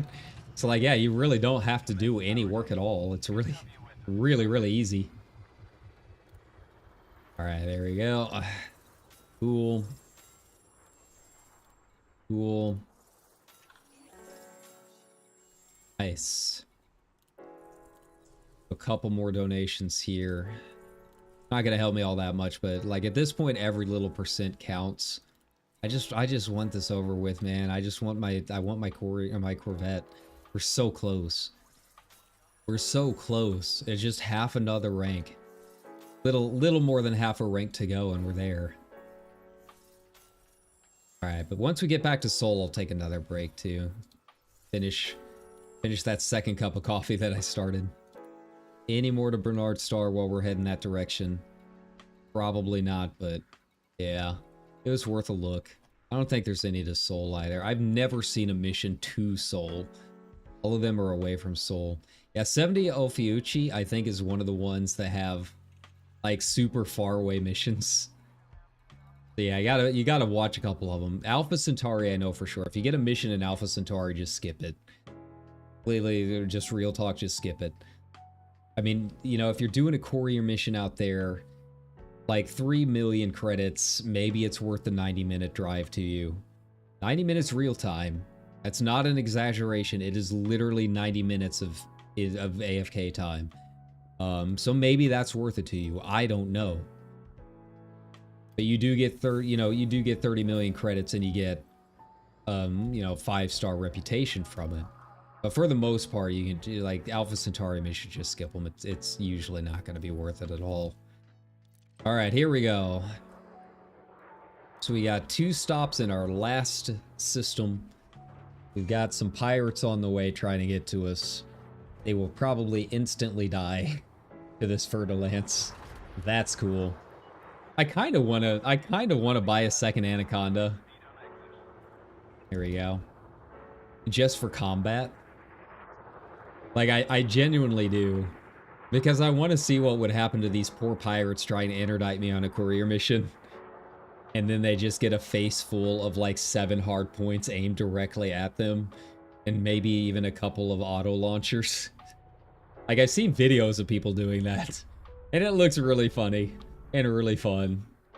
And you know, I've got the money for a second Anaconda, so why not? Maybe that's what I'll do with the Corvette. The problem is, there's just not enough missions where I can take large hard points. Or large ships, right? You gotta have the large pads and all that. Kind of a pain. But I want to give it a shot just for the fun of it. Alright, thankfully, since I am not in Super Cruise right now, we can do this from here and we don't have to worry about hitting the planet. If we were any closer or we were in Super Cruise, we would. But here we do not. We won't even boot up in the time it takes us to hit the planet. Or we won't hit the planet in the time it takes to boot up. 4 seconds.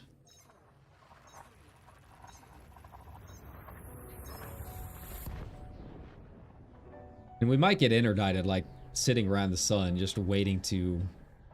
just trying to find these stations, right? But they're both really close. I'm kind of surprised. It's a little weird that they're this close. Oh no! Mission critical message. Whatever will we do? Oh, that's like behind the sun. Okay. That's cool. Probably have 2 missions. Delivery bonus and time bonus. Got it. I don't know why why my messages hang like that. It's really annoying. Hate notifications, man. Hate notifications in real life. Hate them in the game. If you're on the internet, you probably hate notifications. It just comes with the territory. That little red dot, it gets you every time. Wow, there's a lot of liners in the top 1% of all liners out there. That's either a lot of liners in the top 1%, or it's one liner making a round trip with us. It's hard to tell. But man, that guy is everywhere. Shout out to that cruise liner. Strangely, I do not see the wedding barge all that often these days. I guess it's just not wedding season.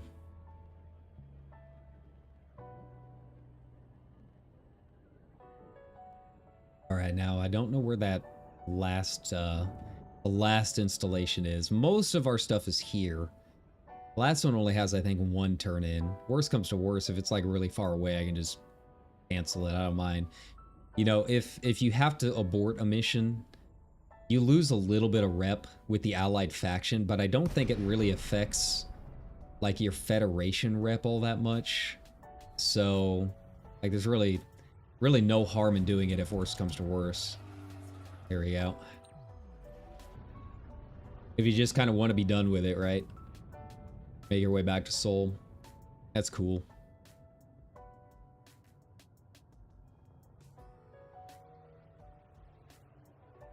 Oh, how convenient. It's already facing us, too.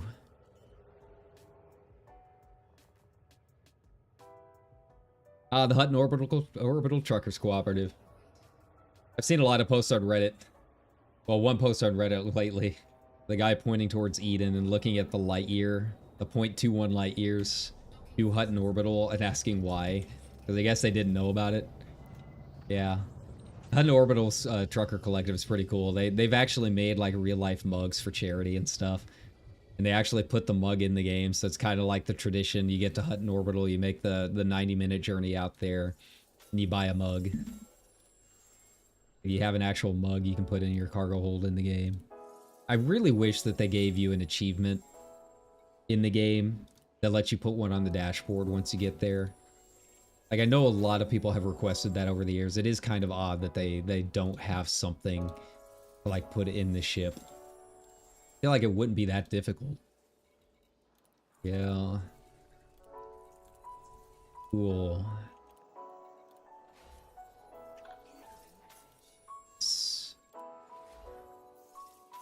Nice times 2. Alright, this is it. Where is the last station? Where are we going? Is it gonna be behind a planet again? Probably. Miller Depot? Don't think we have any more after that. Just from what I saw. Nice. So we're good. It's not gonna take too long to get over there. What, 33.2 light seconds? Yeah.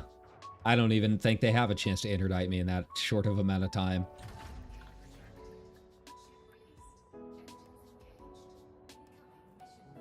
Bonus failure? Oh no. Who would have guessed? Lost out on that 42,000 credits. I mean, I'll be honest, I'm kind of disappointed they didn't interdict me. Interdict. I think it's interdict when it's solo, but it's interdiction when it has a suffix on it, I think. Trying to remember my my training. Trying to recall the ancient texts.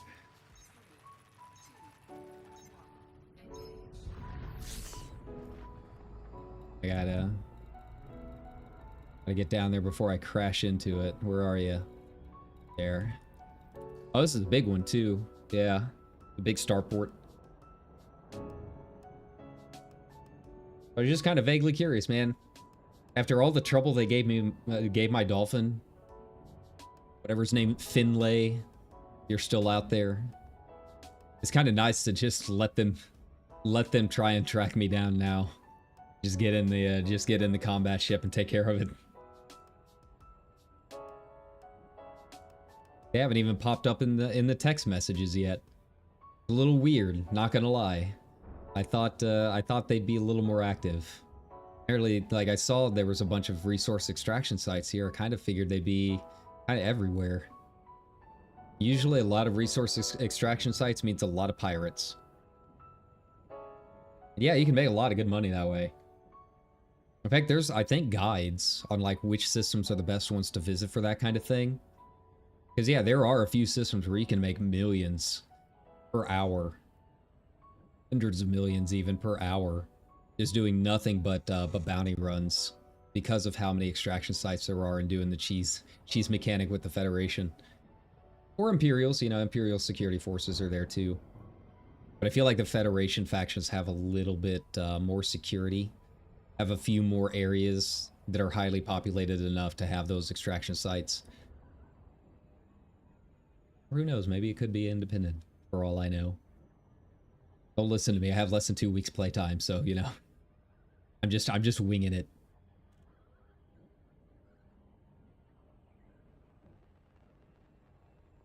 All right, well, that threat level 8 didn't really do anything. I was expecting more. Maybe it gives you...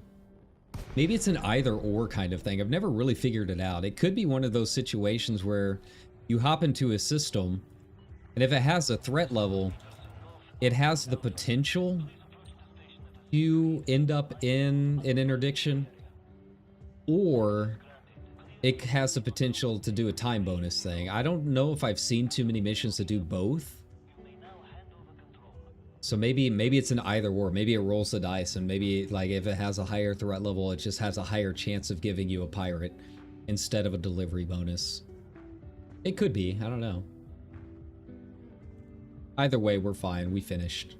We can head back to Seoul now.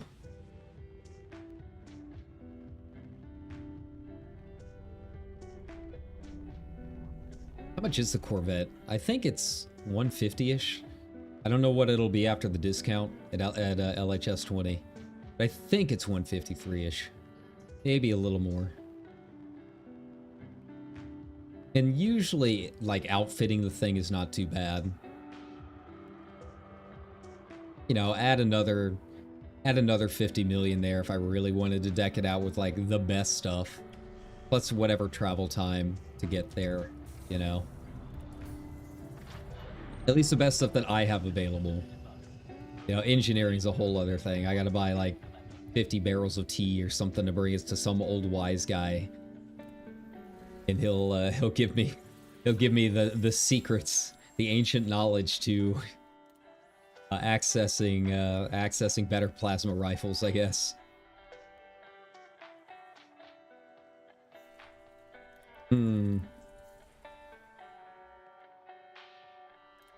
All right, turn these in. Yeah, I really don't know how much a 5-star rep mission is going to give me at this point. Like, it really is basically like one little bar only gives me 1%, and so on, etc. But like, we're a little under 50%. Just very curious how this is going to go. I'm going to load up on as many as I can, and try and get started as best I can. But yeah, I genuinely don't know how long it's going to take us to get that extra 50%. So, yeah. It might take like one full round, one full loop of missions, full 20 missions. And then maybe a little bit more into a second round. Thankfully, the pirate missions are a little more active. We'll have a little bit more to look at for you guys watching. There's a little bit more combat involved, and you know, some of the Threat 3 ones are kind of tricky for me. You know, you load in, and one of the pirate commanders or whatever that you have to track down is in like an anaconda, and there's 2 buddies with him.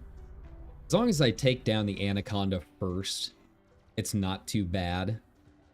Like, the other guys fall pretty quickly. I don't want the anaconda attacking me the entire time I do that. Like, that's why you gotta go for the anaconda first. You would think, oh, the little guys, you'd want to take out the little guys first. That's how it's supposed to work in MMOs, right?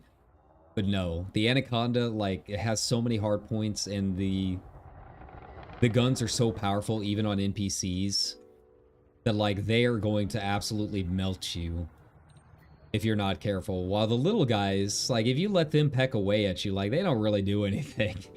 They take away, like, 1% of your shield if they land a direct hit. It's not a big deal.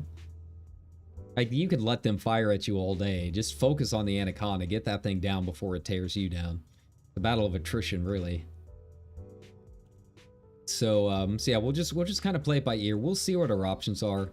You know, there have been a few times that I've gone here and I've been really lucky with my mission choices. And then there's sometimes that, like, it's all rank, like, 5 and 6 threat, right? And those I can't take. Not with my current loadout. So we'll just have to hope we get a lucky round here. I'm feeling good about it. Obviously, we'll still have some cash to turn in. You know, probably spend another 40 million just on that. You know, hopefully that'll raise us to the 50% bar. That's kind of what I'm hoping. There we go. Super Cruise Assist. And then yeah, we'll just kind of go from there. But you know, I feel like we are close enough that I think I should be able to do this on stream today. The pirate missions, honestly, I don't think take as long. I mean, I really did not expect the courier missions to take 3 hours, 3.5 hours. You know, we had a fairly decent sized break, but that even then, it's still a little ridiculous. The pirate missions, I mean, they go pretty fast once we actually get in there. And the thing is, like, each system is going to have a lot of pirates. The hardest part, I think, is just traveling from pirate point to pirate point. You know, if we get one of those missions where I have to kill 20 of them, it's just a lot of bouncing back and forth and a lot of like 1,000 light second travel times in between each little signal that I'm finding. Outside of that, like, I'm not traveling to as many systems. I'm just spending more time in each system, ultimately. That's what it comes down to. I feel like I kind of prefer that after a while. You know, you got to spend some time to dock somewhere, refuel, you know, get more ammo, that kind of thing. Most of these systems have more than enough fleet carriers. That is not an issue. Like, people just kind of have them parked here. I don't know why. You got a fleet carrier, send it out somewhere. Maybe they just bought it and then realized that they don't have enough money to maintain it, or they don't have tritium. But I feel like most of them are pretty fully stocked. Like, they know what they're doing and they have enough money in it to keep it going. So yeah, I don't know what the deal is. But yeah, usually these systems don't have too much of an issue with that. It's just kind of it's a little annoying, I guess. A little extra time you gotta spend. Alright, so once I start the auto dock, I'm gonna take another like 5-minute break, 5-10-minute break, and get some more coffee, get something to munch on, see if we even have any food in the house. Probably not. And then yeah, we'll be back and do some pirate missions, do some bounty hunting.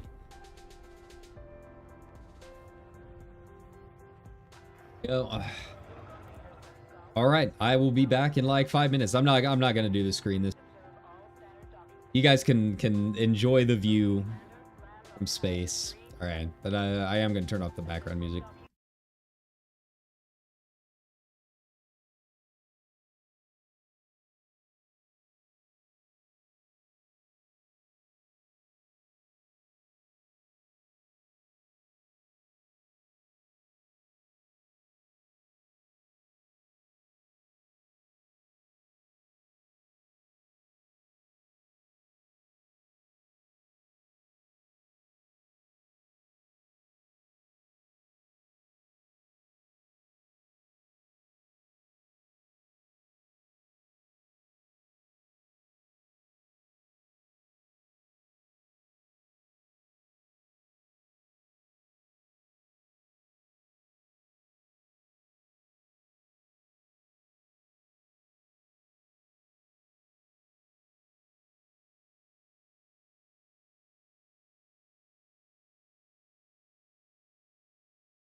All right.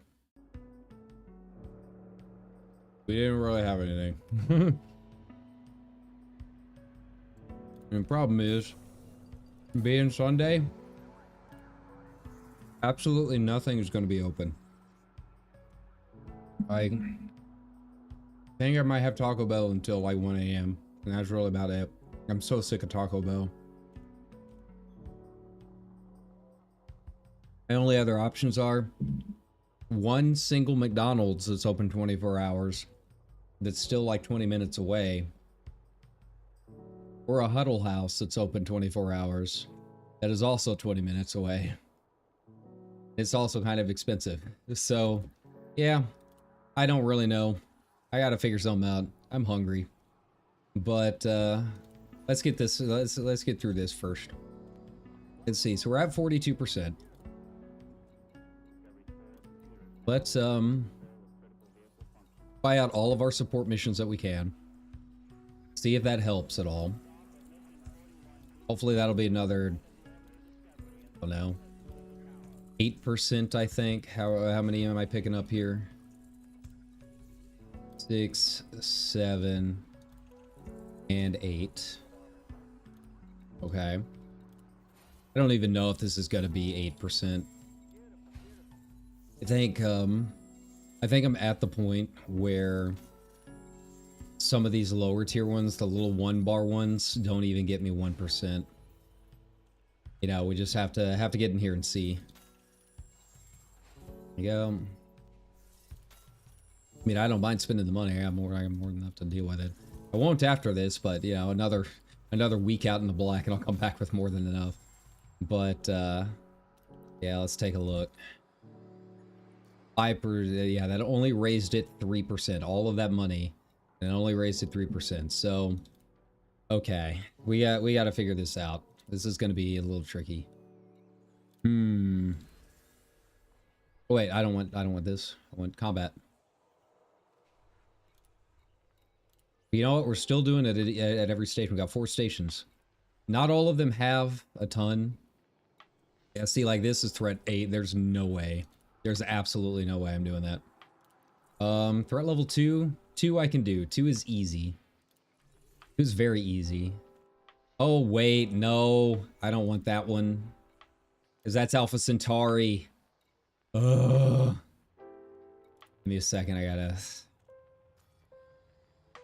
Okay, now I'm gonna have to take care of that. General's off. Yeah, Alpha Centauri, just not even worth it. I was wondering why a level 2 was so easy. Like what was going on there? And then, okay, yeah, that makes a lot of sense. Yeah, Alpha Centauri, it sucks. Alpha Centauri absolutely sucks. I'm not going out that far. That one's the one that's 90 minutes away, so I'm all my vouchers. Okay, so we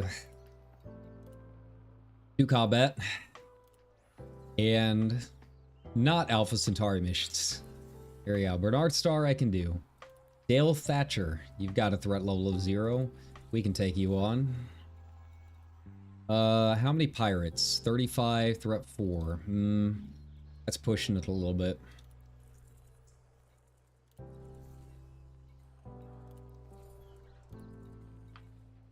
Man, a lot of threat 4s. Okay. Threat 2, 3 pirates and Lumen 16. Lumen 16's always been a pretty decent spot for me overall. I feel like I've had decent luck there. Oh, what I wanted to do. Lumen 16, but yeah, unfortunately this time it looks like they are all threat 4s, which, like I said, I mean, it's really pushing whether or not I could do it or not. I might be able to do it if I can find a... If I could find a threat level 3, Ross 154, 5-grade reputation. That's odd. Wonder how far out he is. Threat 3. Oh, we'll give it a shot. Yeah, I might be able to do the Lumen ones, the Threat 4s, if I can find an extraction site to just kind of make it easy on me. There we go. Ignore the wet works. Okay. Yeah, 20 pirates. It's a lot. It's a lot of pirates. I don't know if I can take a threat level 4. I basically need to go to extraction sites for those. We'll see. I mean, it gives a lot of money, though. And do I want to give it a shot? I feel like Bernard's. We'll give it a shot. You know, if I end up dying along the way, that's fine. I don't lose the mission or anything. It's just, you know, I got to worry about the rebuy costs. And I'm getting a little bit lower now, so yeah. It's only 6 million, I think. Is the rebuy 6 million on my Fertile Lance? I think it is. Yeah. I mean, it's doable. It's more than I want to spend when I need to go out and explore a little bit more, but it's something that I can handle if I have to.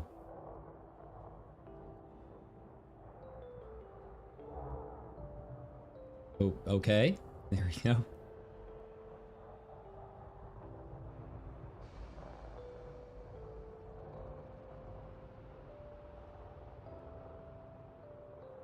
All right. And who knows, maybe some of these other stations will also have some fairly easy ones. You know, that's the nice thing is you can stack them all up. So that's what we're going to do. We're going to stack as many of these as we can. And hopefully that will get us across the threshold. And then, you know, the courier mission will be like one jump over, and that's easy enough. That's kids play. But the good thing is we will get some decent bounties from this too. If we can get them done, like that's easy enough. You know, get some of those you know, 500k, $1 million bounties. Got those to look forward to at least. Go, get away from these guys. There.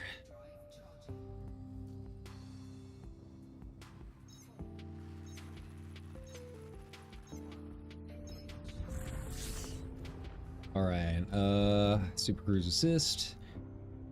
Go. Yeah, I think like the most I've ever had to jump through is like 5 systems. And that was only because one of the systems had like 1 pirate that I needed to kill or something. So I mean, it goes pretty fast. And like I said, I don't have to worry about docking as much. It's not quite as much travel. Not as many loading screens, that's for sure. We just gotta find them wherever they happen to be. And the good thing is, like, for the stacked missions, like the assassinate missions, usually the pirate that you got a target on is included with the assassination, like assassinate X number of pirates, so like they count towards it. So sometimes you get like 5 or 6 named pirates in one system on top of an assassination mission. And yeah, it gets really easy when it gets to that point.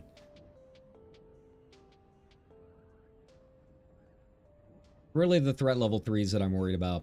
Usually they have a squad with them. And usually they're in kind of beefy ships. They get kind of scary. I mean, I've had situations where I've taken, you know, a fair amount of, you know, no shields, a fair amount of hull damage. I gotta be a little careful. I don't have any shield boosters on me. The problem is I don't have enough room for all of this. I can either stack shield reinforcements, or I can put on like chaff launchers, which scatter things that are trying to target you. Or I could put on like the shield boost, which is basically like an HP pot, like it instantly reapplies your shield. You can kind of do either or. With the basic loadout that I've got, and it's basically one that I found Coriolis or whatever that someone linked on Reddit, it's their build. It's been doing okay, but I don't have like the pots. I don't have the shield boost pots. right? You know, once the shields are down, they're down. I gotta put my full pips back into them so they get back up as fast as I can, and that's all I can hope for. Right? Yeah, we'll probably run into an anaconda or something like that. That's gonna give me a little bit of trouble. We'll see. We'll see how it goes. I might die on stream. I don't know. So he's giving me 2 rep. See, 200k for not even 2 full things a rep is pretty... That's pretty bad. Right?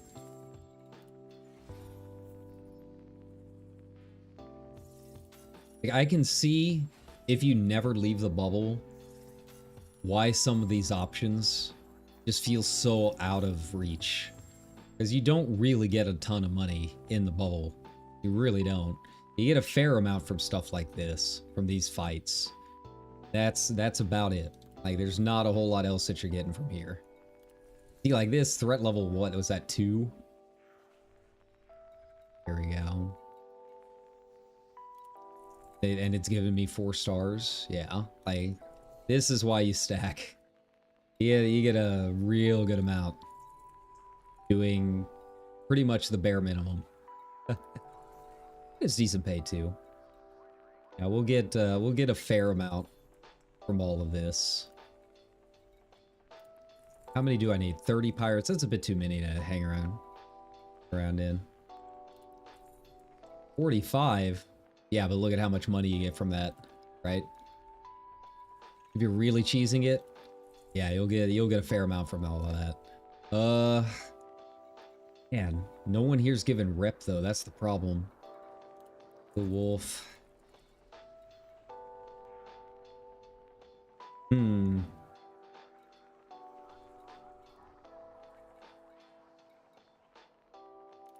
How many do I need? 7? For threat level 1?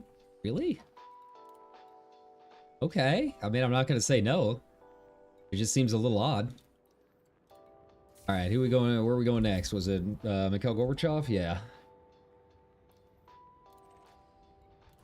There we go. That's something you don't hear a VTuber say every day. You guys know? You ever heard of Mikhail Gorbachev? There you go. See, that's what we do here on the channel. We're anime and we're educational. All right, I'll tear down that wall. Tear down all these pirates' walls. I'm ready. I'm ready to murder. Let's do it. Well, after 2 more stops. But I feel like we're even skipping the threat 4 and plus missions, like we're getting a fair amount. I'm not super concerned at all.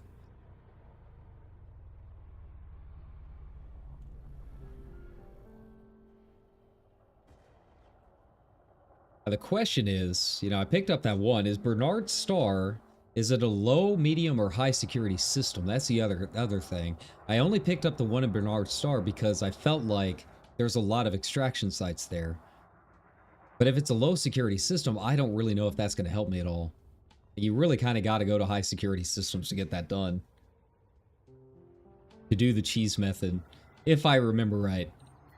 I could be wrong. I could be making stuff up. It wouldn't be the first time.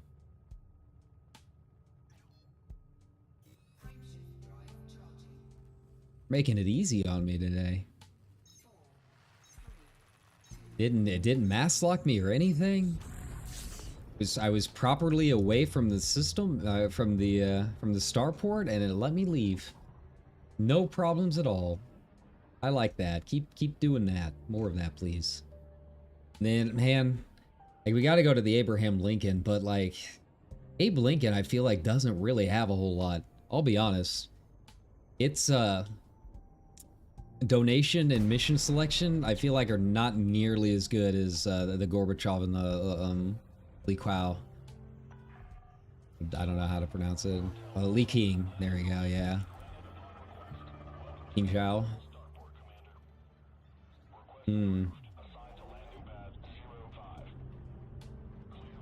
It's also kind of weird that they name the starports like this. Like, you go to the notable presidents, you know, the little tourist beacon, and it's all like fictional names from the game.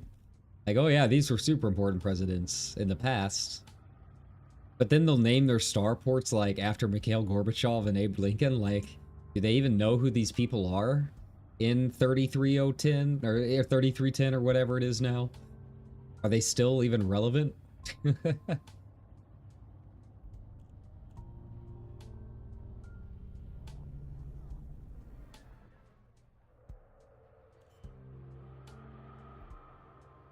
All right, where are we gonna go first? That's the question. I guess whichever one's closest. Make our way backwards. Bernard Star was like the last one we visited last time. That would make it the closest one to get to this time. Leaving from Seoul. And how many support missions you got for me? Yeah, Abe Lincoln I feel like only had like 2 or 3 support missions last time. Okay, so Mikhail's got the independent faction. That makes it a little bit trickier. Is the independent... Oh, it's Aegis Corps. I was like, man, it would be nice if it was... I would probably do it if it was Sirius Corp. Because I would like to unlock Sirius just as a destination sometime soon. But you have to level up your faction rank with Sirius Corporation. There's only a couple of stations, I think, that have those available. There is one around here. I don't know if it's Alpha Centauri. I don't think it is. I think it's Lumens. I don't know. We'll find out. Skip Alpha there. Oh wait, no. Combat. There we go. Not as many combat missions. Kind of surprising. Okay. Kill Bernard's... oh, that's not a rep mission. Yeah, 40. 40 is a bit much. I'm also trying to keep it within range of me not losing my sanity on stream. I genuinely don't know how much longer my voice is going to hold out. Raya? We're at level 8? There's no way. That's like a full squadron mission right there. We're at 0. Oh, see, the urgent kill orders, you have to go down to a planet and like scan one of its thingies. Those are kind of annoying. Not my favorite in the world. And then yeah, here you gotta go like way out for those pirates. They get, like I said, they give good rep, but it's just more annoying than it's worth. Right? And I wish all of these were not influence. I really just want like a threat level 2 in Bernard Star. But no luck. I mean, I can get one rep. That's not really worth it. Hey. Not compared to all of the other stuff that we're getting. Alright. Well, that was a bust. Alright, Abe. Where are you?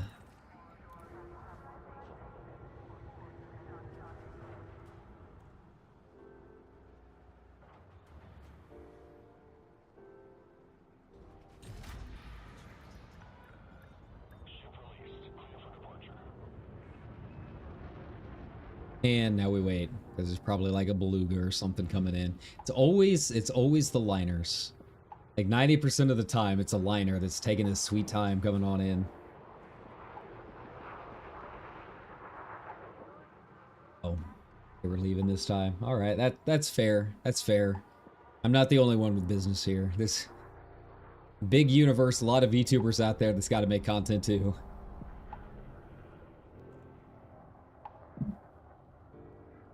I don't even know how many missions we're at.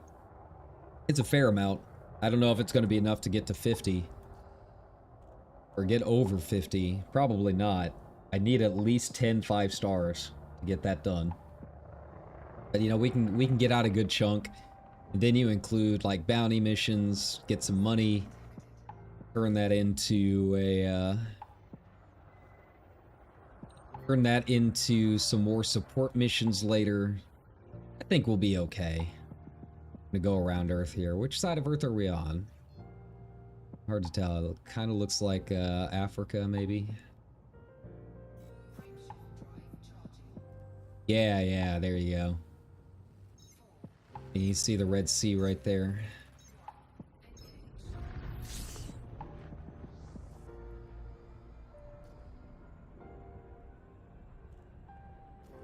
All right.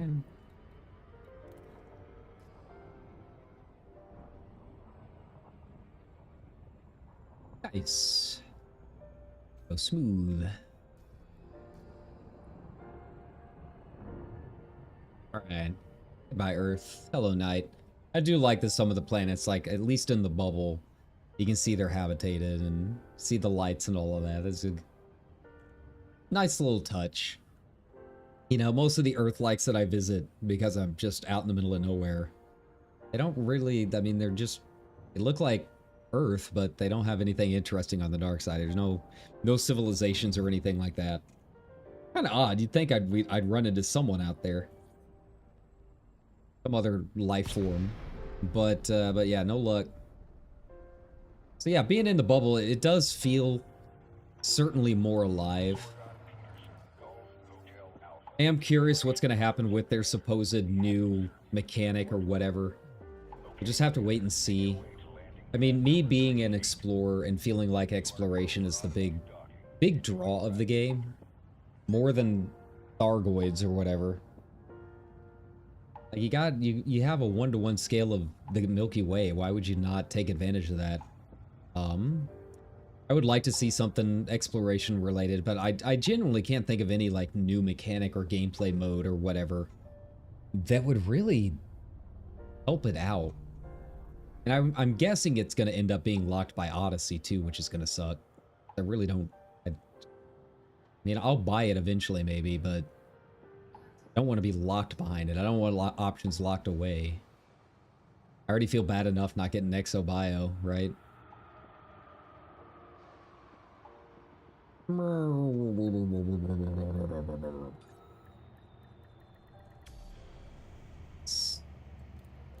Alright, Abe.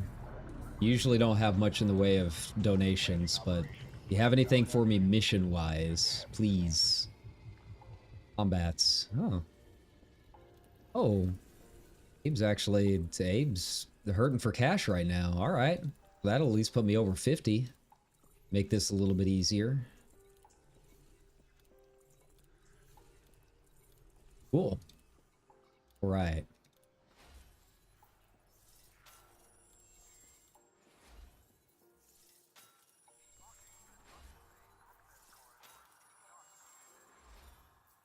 So close. I'm so close to that Corvette, man. I'm so close to the Corvette. I really want my Corvette already. I gotta look up builds and stuff. I don't know what the Corvette gets, like, jump range wise, because 90% of what I do is immediately try building it in for exploration, since I've already got all of that unlocked and know what to do with it. No, not Alpha Centauri. Okay, threat 0, that's fine. Man, Bernard Starr is really helping us out today, huh? Kill Lumen 16, a partnership, a faction, a pirates, threat 0 with 3 rep. Perfect. Tatum. Oh, Tatum. He knows what he did. Then I need 5 pirates. Alright. So most of these are easy. I'm not super concerned. 5 pirates. Oh, did they refresh on me already? It refreshes every 10 minutes. I must have hit it right as everything was taken over. Okay.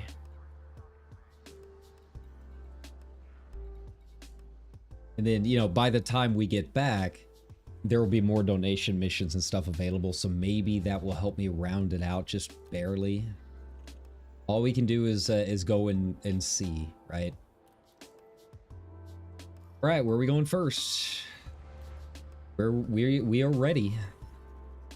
We're ready to go. I guess, yeah, we'll go to Wolf first. There's only a couple of pirates there that we have to worry about. And I think they were all easy ones. Bernard Starr might be the trickiest one because we got a threat 4 there. I think we'll still be able to get it done. You know, we'll just do extraction sites. That might make it a little bit easier. But, the others I'm not too worried about. Wow, is that a vet? It looks like one. I think it might be. Certainly the largest thing I've ever seen leave the port.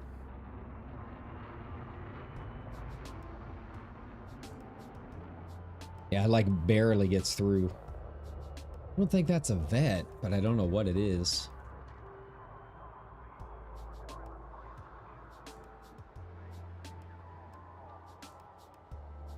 thing is gigantic. Like it's so weird playing this sometimes because looking at them in the dock and everything, like they look like little toys. They really do. You know, you see the screenshots and that kind of stuff, but it's all built to scale. It's like when you land on a planet near a settlement, especially if you have Odyssey and are actually getting out on top of your ship, like they're just absolutely massive. Like the Anaconda is a football field long. You know, the ship that most people probably know me for at this point. But yeah, they're just gigantic. All right, so we've got low security in Wolf system.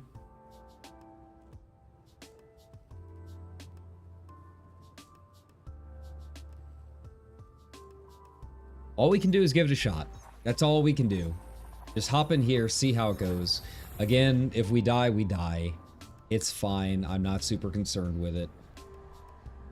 Yeah, so this is how you do assassination missions. Most of the time, it will pop up automatically, showing you where they are.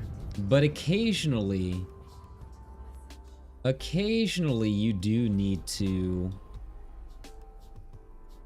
Here we go. Occasionally you do need to use the FSS scanner. Go all the way over here and look for orange signals. Like, see right there? That is a mission critical signal.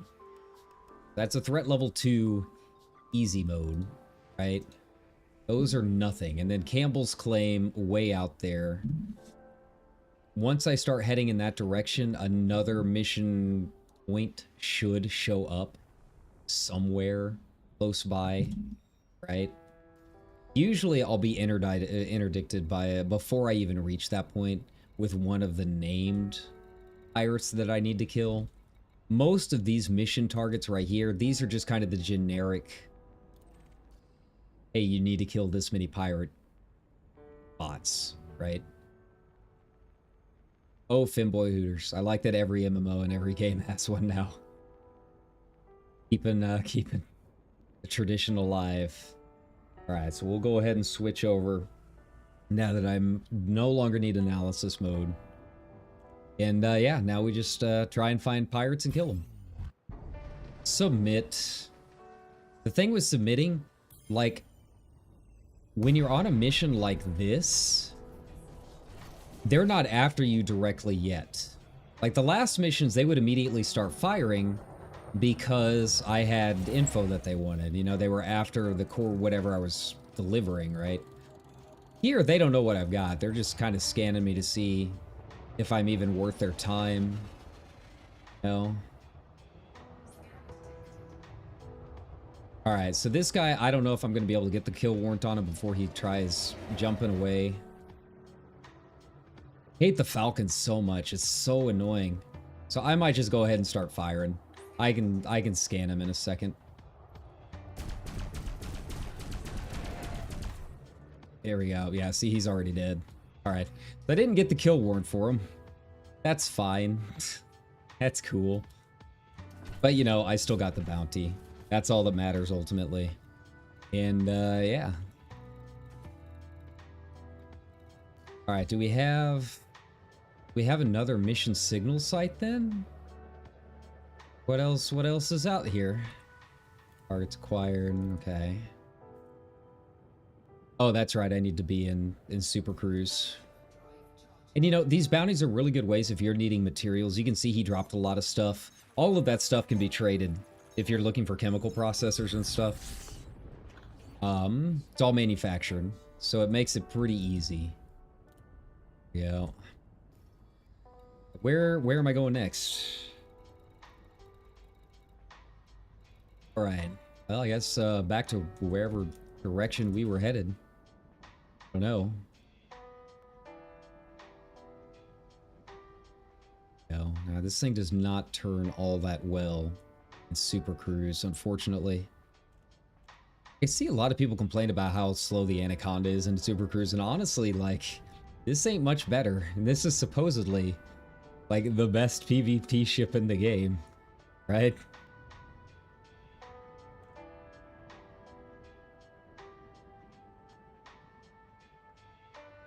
Alright, thankfully, whenever you go to a spot like this, they do not open fire on you immediately, so you've got enough time to target them, scan them, do whatever you gotta do. And typically, they don't try running away after a certain amount of time. Like, the named pirates will run away after a certain amount of time, so you have to kill them. That's why I didn't worry about the kill warrant on him. I thought he was going to start jump driving after a second. So, yeah, you do what you gotta do, right?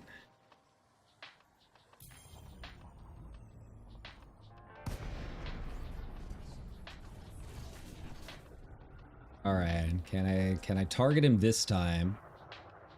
Here we go. Yeah, he's in a little bit easier ship to handle. As he's already targeting me. That's fine, that's cool. Alright, let's start moving. I really want the kill warrant on some of these guys.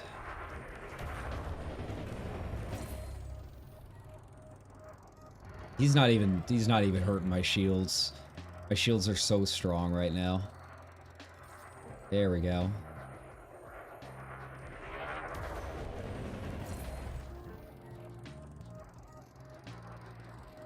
This is annoying.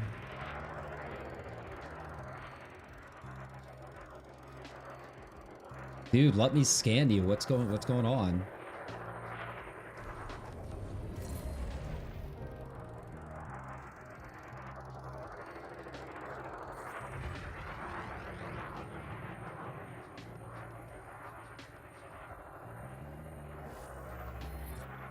Goodbye. Now he's in front of me. Perfect. Yeah, see how fast I chew through shields.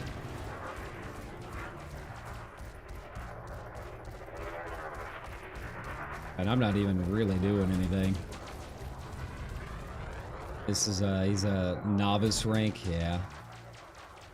Not a problem. Not a problem.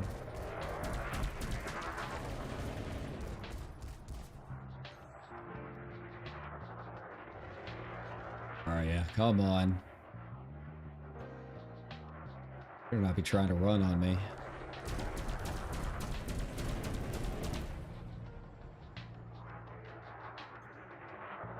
Like, I hate fights like this where they just keep spinning around you. Right?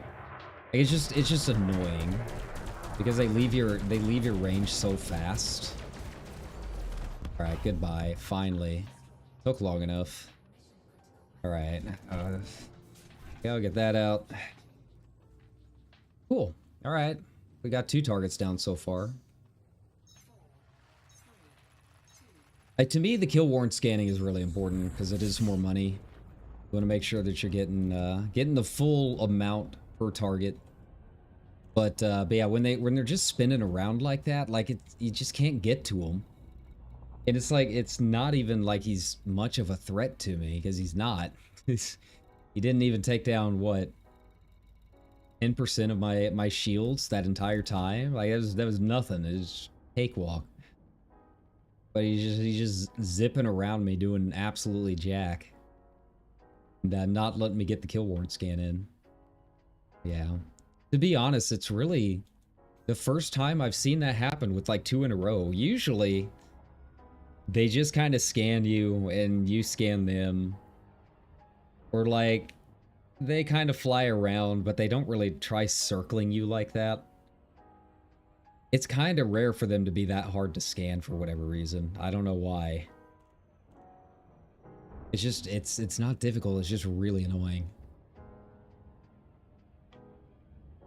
Right, I don't think there's any other named pirates here that I have to worry about. I think it's just worrying about the main guys.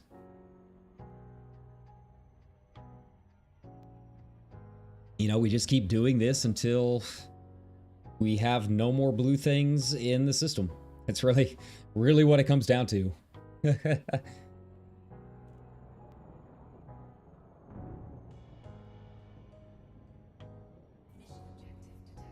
Yay. Now sometimes you gotta be careful. Because not like these guys, I don't know if they are hostile or not. So if you take a look down at the bottom left, it'll let you know if they're wanted or not. Sometimes you will pop into them and they are after like a cargo. Like they're after a hauler or something. So you gotta make sure that you're not accidentally attacking like some poor trader or whatever, right? You gotta be careful. Here we go. You always want to double check and make sure that they're even wanted before you actually get out here and start shooting. Right? We got reloading. Alright, and then switch back to my other kill warrant scanner there.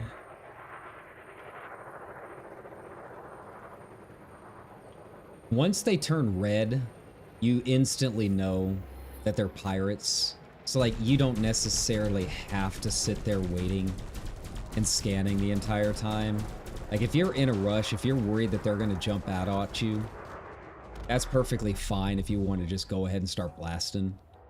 Typically, I like scanning as much as I can. Get those bounties, you know. Like these other guys don't even really attack. That's like the funny part is like, this is a Fer-de-Lance, it'll be a really nice kill warrant. Like he's just sitting there, he's not doing anything. He's not helping his buddy out. He's just a sitting duck, right?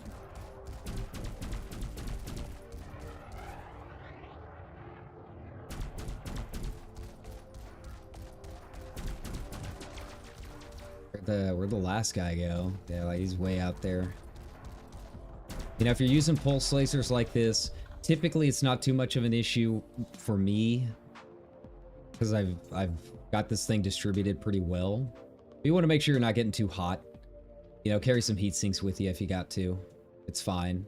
Never a bad idea to have heat sinks.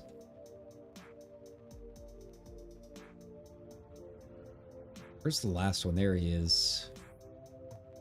Way up there. We'll boost out. I'm not worried about picking up all of the little bits and bobs. Maybe later when I'm trying to do a little bit more with engineering, I'll go through here and like do some bounties just to get them. But like it's not critically important for me right now. It's fine. There you go. Sometimes I'll scan just to see if they have chemical processors because that's kind of the weak point for me right now. That's my pain point. But it's not a huge deal if they don't, or if I miss out on them. You know, if you're gonna pick up everything that they've got, you kind of need some limpets, to be honest. It just makes it so much easier having them. So yeah, there we go, there we go. We're at level 2. I think it was down here. Oh wait, no, a little bit closer. I think that was a threat level 2 as well, wasn't it? That was nothing. That was easy. They didn't even attack me most of the time.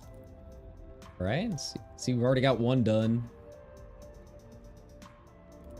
We need another one.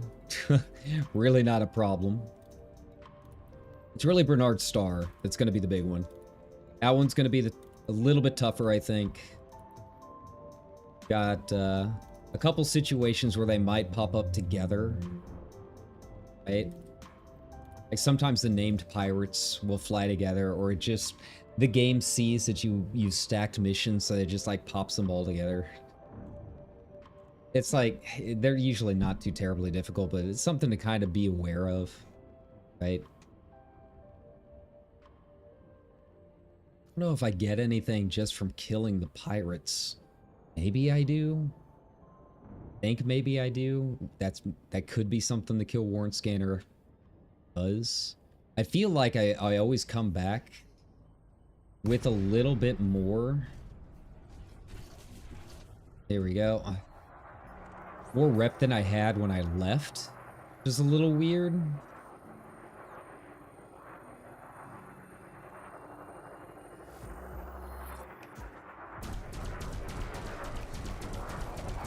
Oh, he's already dead. All right, that's cool. I don't mind. And we'll just do the rest for bounties. Why not? Free money.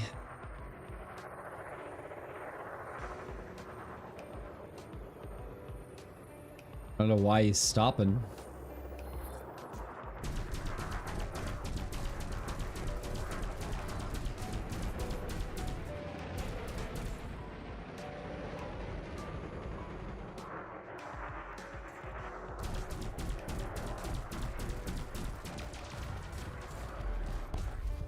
All right, and next, where are you guys?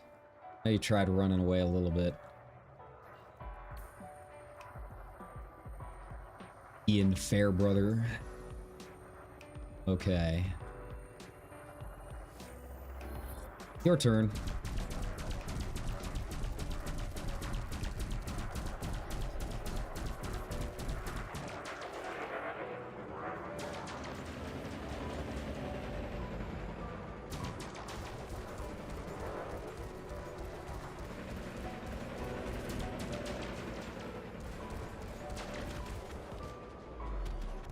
There's the last guy. Way over there. He's trying to run.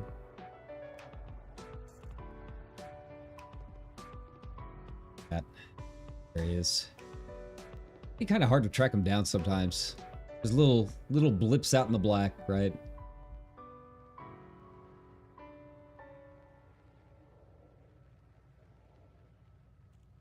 There we go.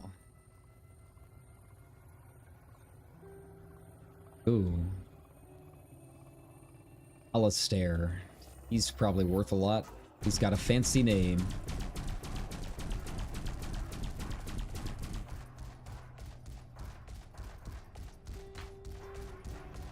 Here we go. Goodbye. Your turn. There you go. Not bad. Alright, I think that might be all of them here. I think we're good.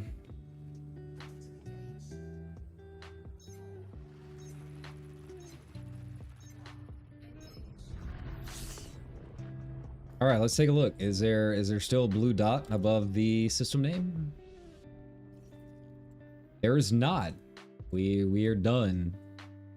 The problem has been solved. So let's go down to Lumen. Lumen usually has some interesting ships in there. All right, there we go. Last time I had like 6 or 7 missions in Lumen. They were a lot. I guess Bernard's stars. It's Bernard's turn this time. I feel like every time I do a bounce through Soul, there's like one system in particular that has the grand majority of my fight stuff.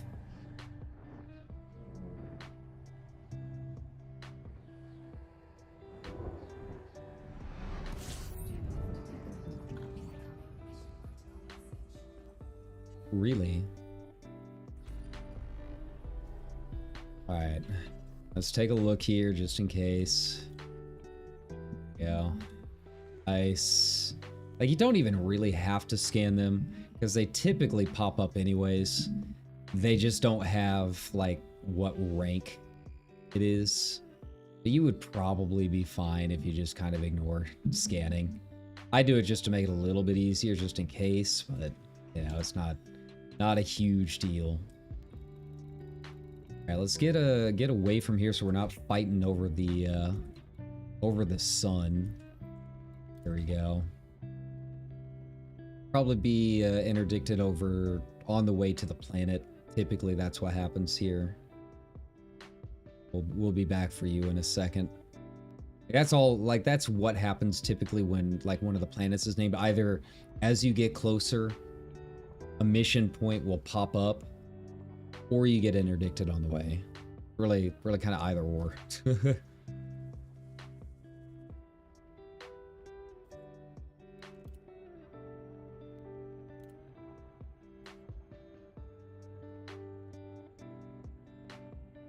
Yeah, I'm feeling good about this. I think we're gonna have a fair amount of rep to turn in once we're done with this all.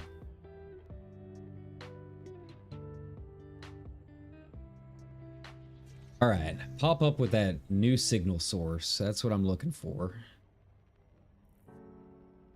Usually that's what will pop up. It says a new mission source found or whatever. One new signal source.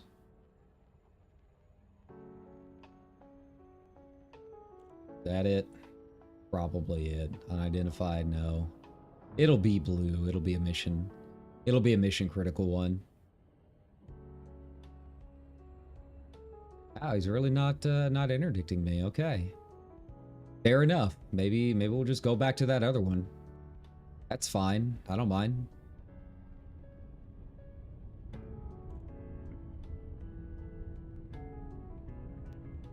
Okay. There we go. I discovered one new signal source. Where are you? Around here? No. Where is it? Hope it's not below me.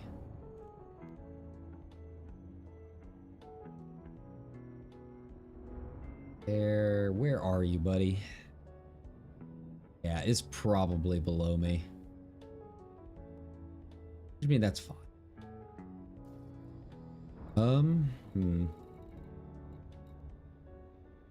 Unidentified signal source. No, that's not it.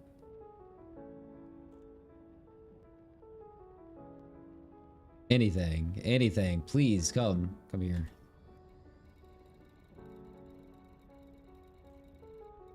All right. Well, we'll make our way back to the other mission target and see if maybe that helps. There we go. Maybe I just need to fly around a bit longer, you know? Eventually he'll come find me. That's typically how it works. With the named pirates, they will meet me. They're out to steal things that I don't have. That's fine. They do the work for me. Yeah. Got like a bunch up there. And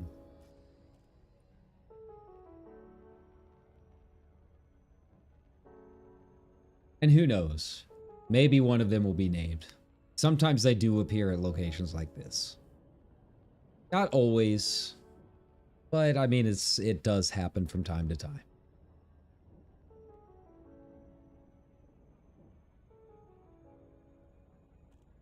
If I can get there. This problem again. All right, now we're moving. Now we're cruising along. Almost would have been faster for me to just do this manually.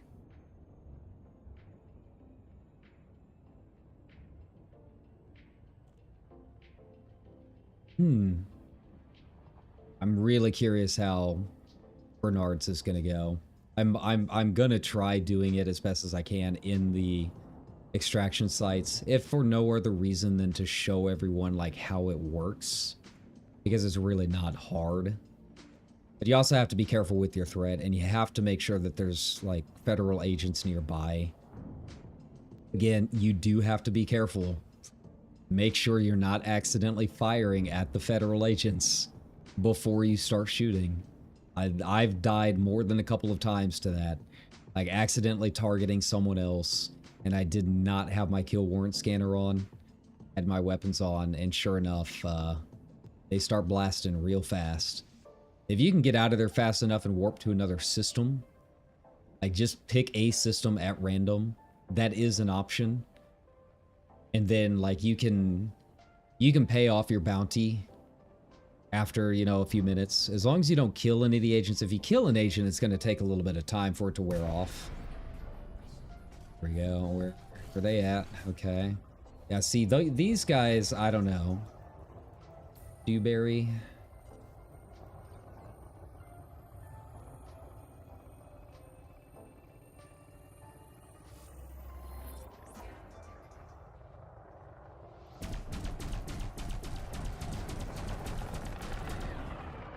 Alright, he's almost dead already. Nice. Next. Kent Winchester. Let's see what you have. I've got nothing. I've got guns. Alright, where are you going, buddy? Don't you dare try running out.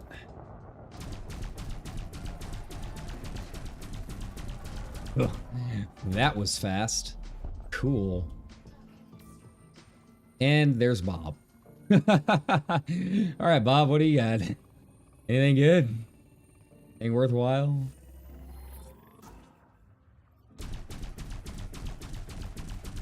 Well, it's nice knowing you, Bob.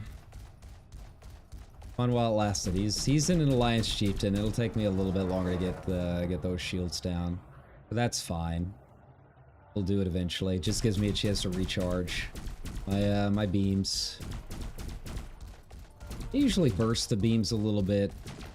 Or like I'll focus on using my multi-cannon while they recharge just a little bit. I could put higher pips into weapons. It'd make it go a little bit faster. But yeah, this is usually how I do it.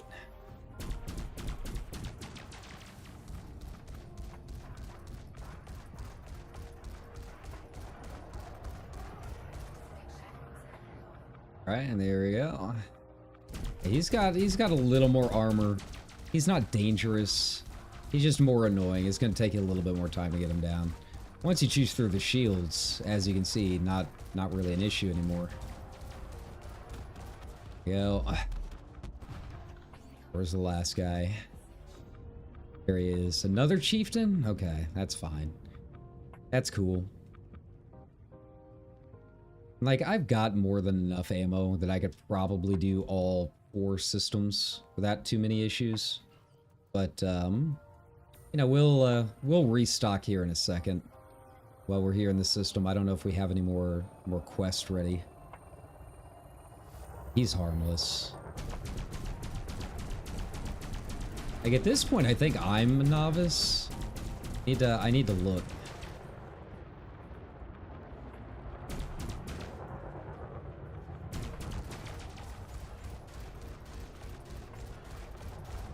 Yeah, with him, with me being like directly behind him, he's screwed. There's no way. Yes. Cool. Easy enough.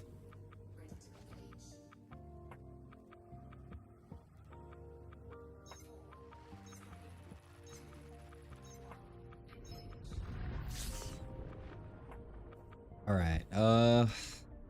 Elite.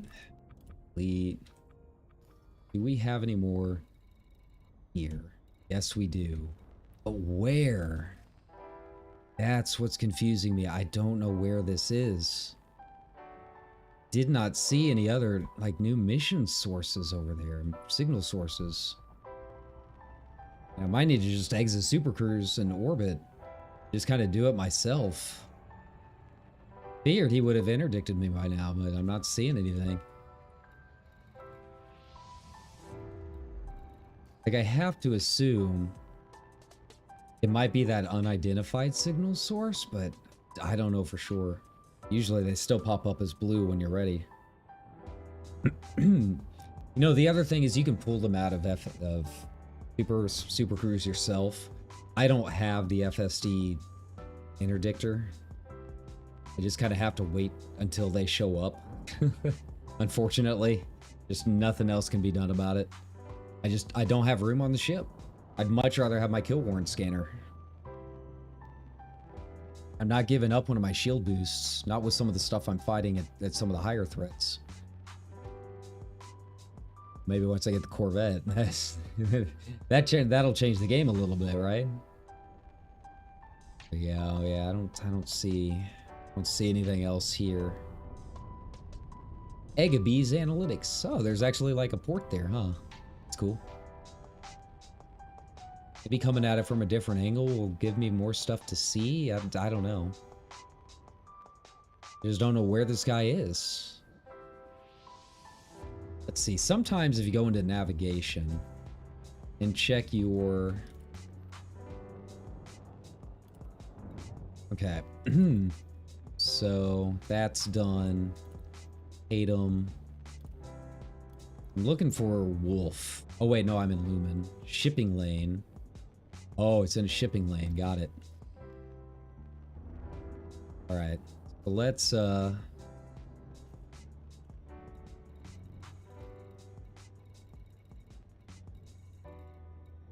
deactivate Super Cruise Assist here. Get out. So this means if it's in a shipping lane, that means that you got to scan. It means it's out there somewhere. But you got to do the traditional scanner. Usually that's what that means. There we go. It'll be somewhere. Somewhere in the shipping lane between these two planets. Okay, I'm not seeing anything. So let's go to that target. We still have another target over there somewhere. Where are you? There we go. Ow. That's like way out there. Oh, I mean, I don't really have a choice. I didn't think it would be that far out. You know? That's where they want me to go. That's where we're gonna go. I don't think I had another named pirate here. Take a look. It's like, yeah, we're only one away. Tatum wasn't, he was Ross. Conan, no. Bernard. Rice, no. Pete Smith. Did Twonk. I don't know if these are like player names that they've just put in as pirate names or what. Some of them are a little, their name's alright. I have to assume that they're player names that have been given to pirates. Yeah, I mean, look at that. Just 2 systems and we're already at like 2 million. It's cool. And nothing difficult. No, maybe I have to go back to here to turn this in. Not seeing anything. Just hate the fact that I have to go this far out. It's just really, really annoying.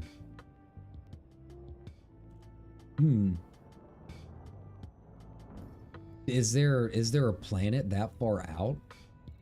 Oh, there's not. It just really is that far out. For no reason at all. It just has it listed as deep space. I guess that's where the pirates hang out nowadays. If it wasn't for the fact that this was an assassination mission, I probably would have just deleted it. If it was a single pirate mission, I probably would have. But I need the rep from these too much to skip out, even though it's a little bit further out. You know, I mean, now that we're in, you know, cruise, it shouldn't be too bad. We'll get there in like 10 minutes, I guess. But yeah. So, you know, this is a little bit different. It's a little bit more interesting. Like, I'm not much for like space sim fighting. I've never been good at it in pretty much any space sim out there. But it's something. It's something a little different. I feel like it's not too bad once you get the hang of it. It's just if you really want to go hard at it, and especially if you want to do PvP stuff, like you really got to do engineering. That's kind of a pain. Kind of got to beeline and just spend a week doing nothing but that. But I like it enough in this game. I'm having a decent enough time doing this, and it's overall it's fairly quick. I've not had too many issues.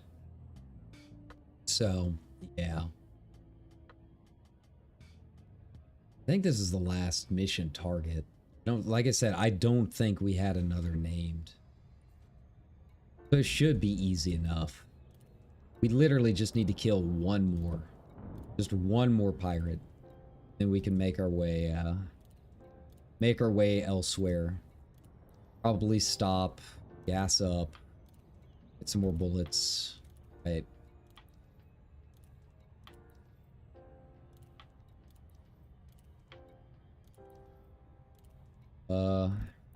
Bill. Thatcher. We are after the Wolf Boys, right? Yeah. Who are we still after? We in Lumen 16? Oh yeah, we're in Lumen, aren't we? Okay, so I need to make sure that I'm looking at those. I thought we were in Wolf. I guess not. Can't believe I just need one more. Bina. Oh. Yeah, I was looking at Wolf this whole time. That's my bad. That explains it. But again, I don't think we had any other named ones still here. They're all Bernard Starr at this point. Like one in Wolf. That's really about it. He'll probably interdict me like the moment we get in. Fine. That's cool.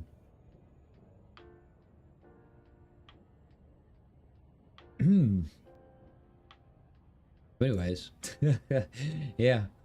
I hope you guys had a good weekend, you know. I'm looking for. I gotta get so much stuff done this week. Like I'm excited to stream, but it's also like household errands. You know, doing your laundry and cleaning your sheets. Might try getting a haircut at some point. It's just you know, I got to make use of the time that we got. Yeah, I like I said a little bit earlier, I started reading Solo Leveling, and I'm really liking it. I'm about halfway through it. I think I just passed a chapter 100 out of 200. I didn't realize, this is one reason I like it. The whole series is done, so I can binge it, and I don't have to feel like I'm waiting every week, right? So it's a little different than I thought it would be. I thought it was like straight up fantasy isekai. It's not, it's modern. It's a lot more similar to like My Hero or something like that, right? Modern world, modern clothes. It just has fantasy aesthetics in terms of like the combat and stuff. And yeah, I'm really digging it. You know, I didn't know that it was Korean either. I didn't know it was manhwa. That's pretty cool. I don't think I've ever really read a manhwa before. Typically, I ignored anything that was long strip or full color, just because typically the art wasn't quite as good. But I mean, this is like back when I first started reading, in like the DeviantArt days, right? Like, yeah, it wasn't very good, but now the quality is definitely substantially better. Yeah, I will say that some of it is a bit hard to read. More in terms of the art, just kind of being a little hectic during fights. Like, I can't really tell what all is going on, and maybe that's intentional. Like, I'm more of a fan of just very clear-cut lines in terms of action sequences. But overall, it's interesting. The story's not what I thought it would be. I genuinely have no clue where it's going to go. Like I said, I'm about halfway through. So like they're building up. Spoilers alert if you've never watched Solo Leveling or you haven't read the manhwa. Yeah, I'll be talking about it a little bit. So spoiler alert right now. Here's your chance to leave for Solo Leveling. But they're about ready to like introduce a little bit more in terms of like the nation level hunters, right? Like they just defeated the big ant. And you know he's got his aunt as a ghost now, which is kind of cool. But yeah, now there's something going on with the nation level actors. It's like he just keeps getting more and more powerful, and I can't imagine it's going to end well for him because stories like that typically don't. It's just like, where does it end?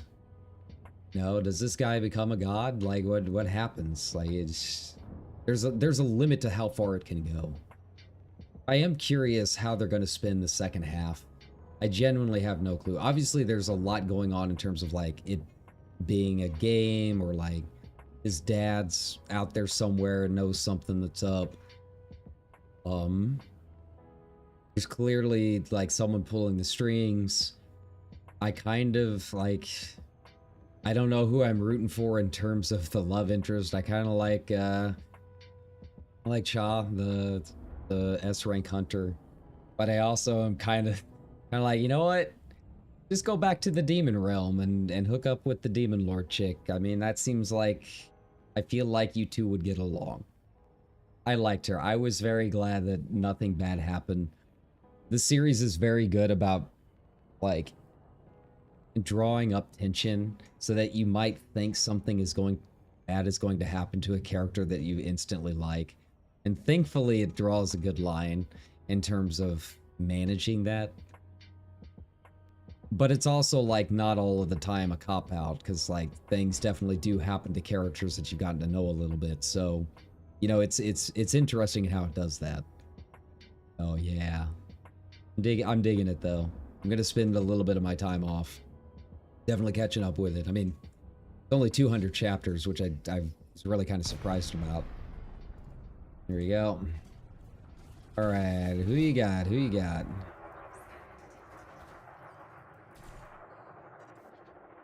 Okay, so he's harmless. He's not a pirate.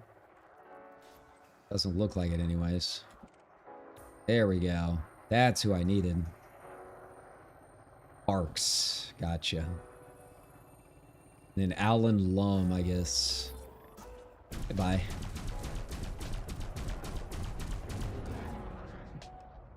Fortunately, the chieftain is really annoying, so we'll have to deal with that as we can.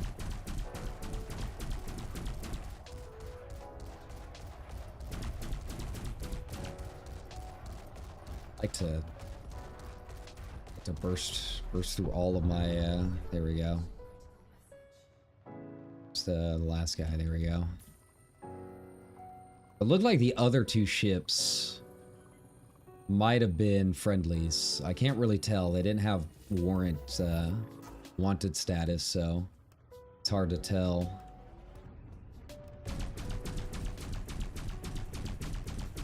Go. Be careful of my heat.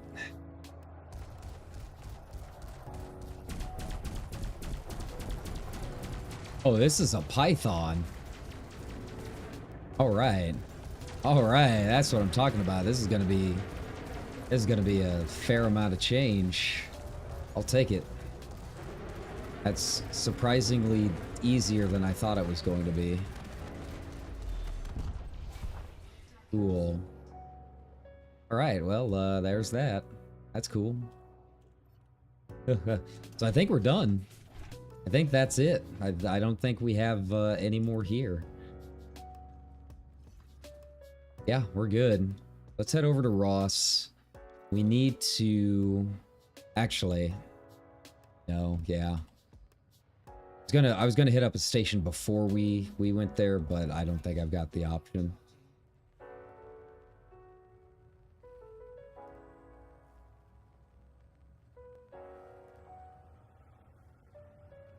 We'll hit up a station in Wolf. Hopefully it's not gonna send me 65,000 light seconds out. Yeah, I started reading it after watching the show. I don't know if I'll keep up with the show at this point, but it is interesting that they have changed a fair amount about it. Like, really kind of expanded on a couple of things that they really did not fit in the manhwa. So I don't know. It's I might keep up with it. We'll just have to wait and see. You know.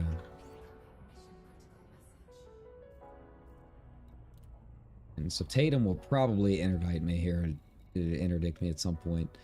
Where's the station? Do we not have any stations? Is it only fleet carriers? Ah, Birkeland City.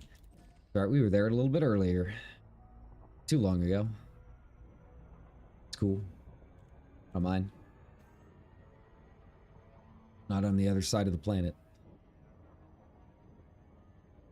Yeah, I'll just patch up a little bit. These guys aren't going anywhere.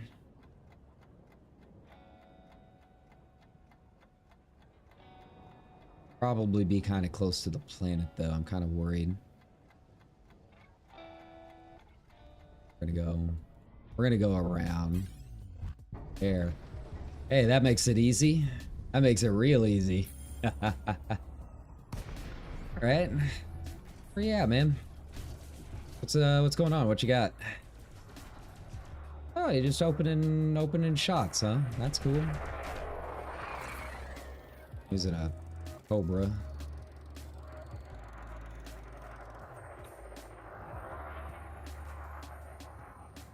And I don't have anything for you. Nothing in my hold. Except lead. Let's go. There you go. He's kind of far out. Might be a little tricky.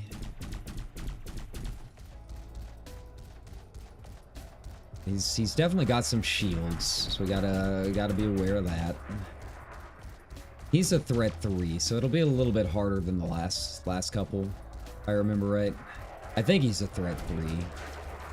He's obviously not even really getting any shots off, but yeah, if he changes around,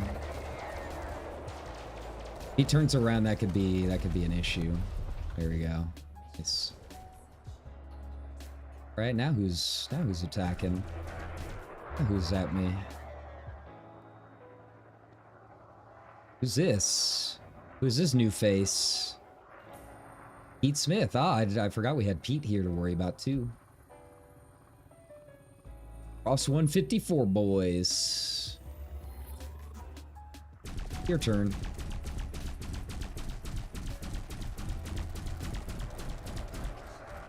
Yeah, he definitely did not have as much going for him.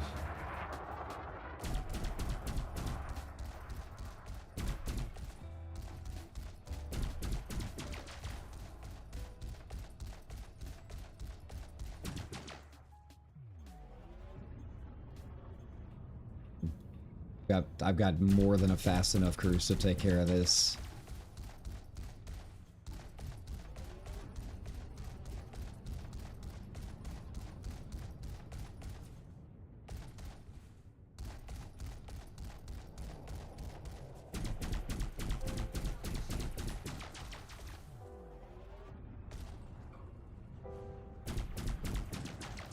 Okay, so he got his shields back up. It's not going to help him at all. But, you know, I gave him a couple extra minutes, I guess.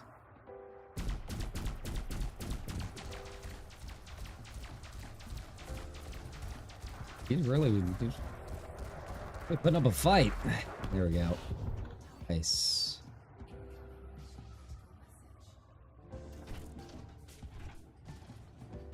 So actually, let's read it. Okay, so it is kill warrant scanner up. Cool. Easy enough. I don't know if we had anything else we had to worry about, but I think that was about it. Maybe, did we have an assassination mission here? I think maybe we did. Right, Birkeland City. There we go. Oh, Birkeland's out of sight. Gotcha.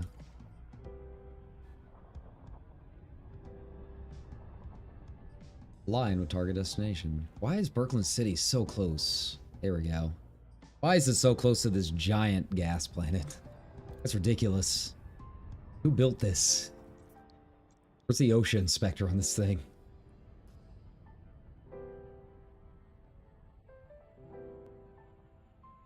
Yeah, I'll just stop in there, touch up the paint a little bit before we head to Bernard's.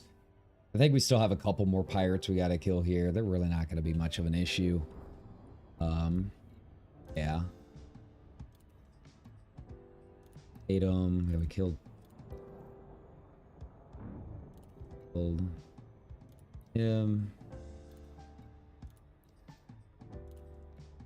What are we still waiting on? Do we have another one? I didn't think we did.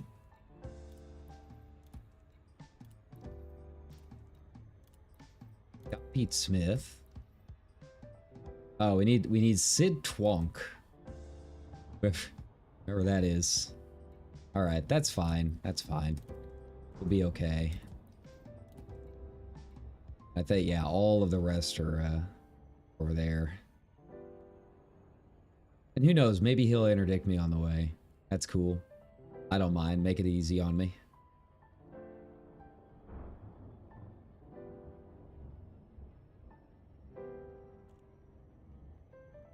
Alright, what's taking so long?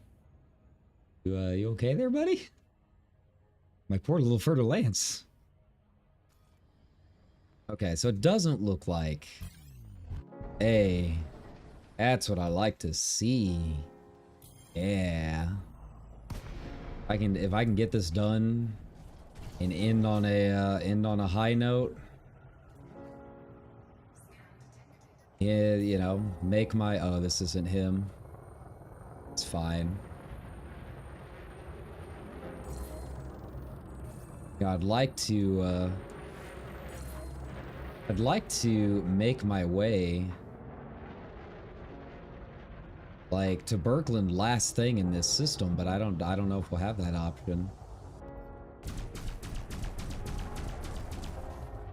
This guy, this nameless guy. Oh, he's an expert. He's an expert, huh? His ship does not seem very expert-like. Oh wait, I don't want to attack them.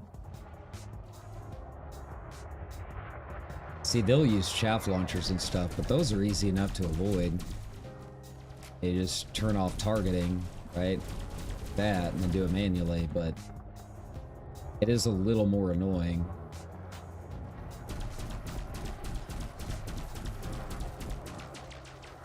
Those are security agents, I think. We'll find out here in a second.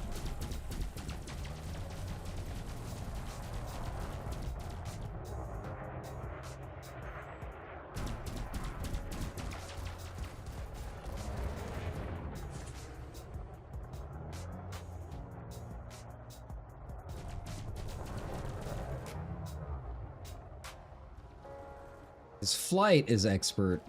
I would not call him an expert. His ship definitely isn't. It's pretty easy to deal with. I'm guessing those were all federal agents. Let's target just in case. Surge detected. I don't know what that means. Surge detected, novice. They're just helpers. They're just passerby. Good job, everybody. We did it. Yay. Just deployed.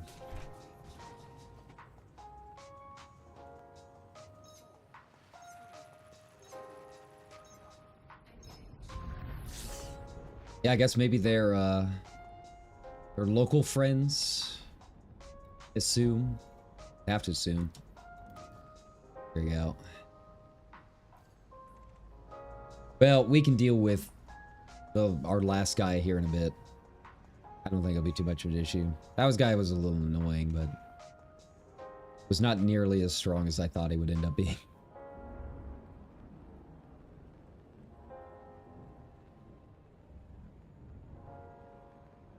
You know, you see expert and you're like, oh man, this guy's gonna be trouble. Expert basically meant he had chaff launchers. He had chaff launchers and he was really annoying to target. Like, he flew around in zigzags. That's really about all that I could tell that it meant.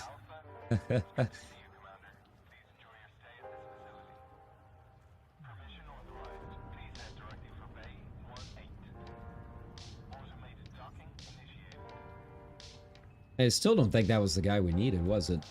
We still need one more named pirate here. Yeah.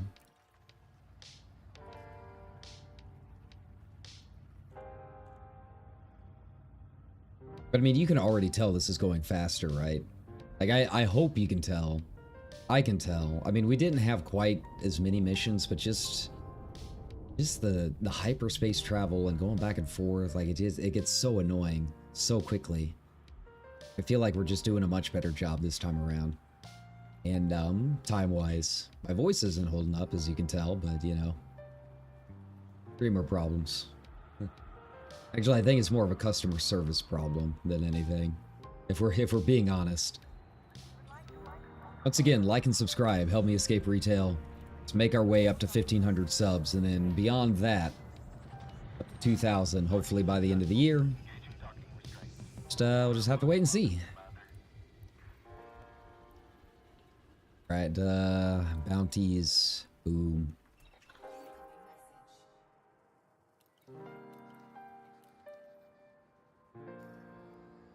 Oh, you know, it was a little bit of money, I guess. Not a ton, but a little bit.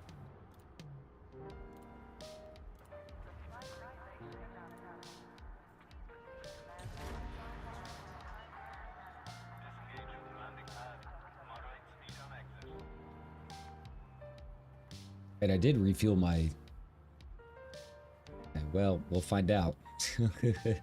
Wouldn't be the first time I've had to stop in the middle of a system and try and find a friendly fleet carrier to restock my ammunition. I feel like we really haven't used a whole lot. Like, you get 1,800 or something like that, and it only stocks 90 per round, whatever. So, yeah, 90 rounds per clip. Like, you can hang out here for a good while without ever having to resupply. You know, if you're doing one of those that needs like 40 or 50 pirates, it might be a different story, but for me, it really has not been an issue. All right, do we have an idea? No. Okay. Let's get into Super Cruise and take a look. But the signal sources don't show up until you are in Super Cruise, so we got to do that first.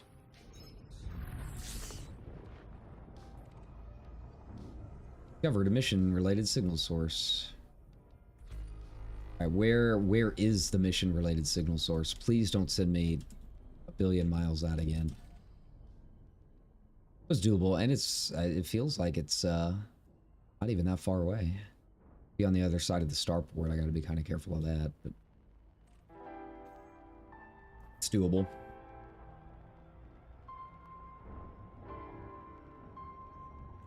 It's like we'll be fighting over the sun. Those are always fun. Gotta watch your heat. Usually they put you far enough out that it's not a big issue. You just get a cool backdrop. Makes it feel epic and spacey. But it doesn't actually do a whole lot unless you're just, for whatever reason, hailing more and more in that direction. But typically by the time you drop out of Super Cruise, you're going so slow it would take you forever to actually reach the star that you're near. So, yeah.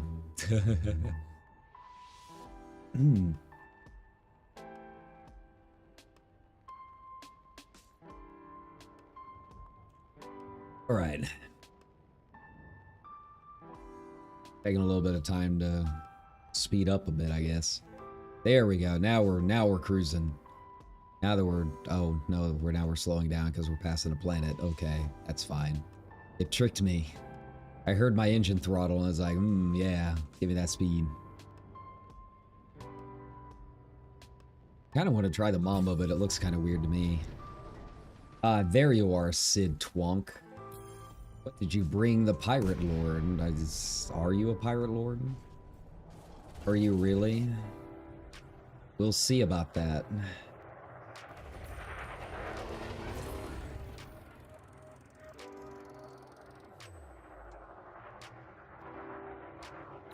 Yeah.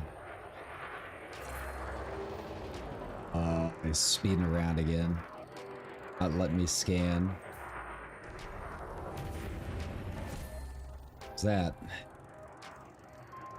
Yeah, looks like mine took off more, huh?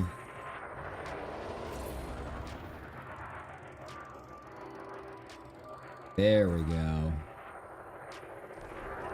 And again, you do have to be aware that there is a time limit. If I'm not going to spend an hour trying to scan this guy, it's going to take way too long. He's being way too annoying. Okay. Let's just end it, shall we?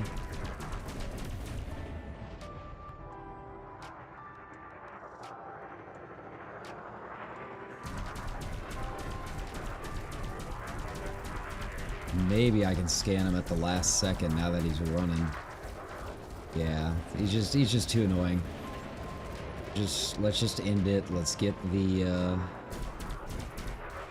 let's get our credits. It's cool.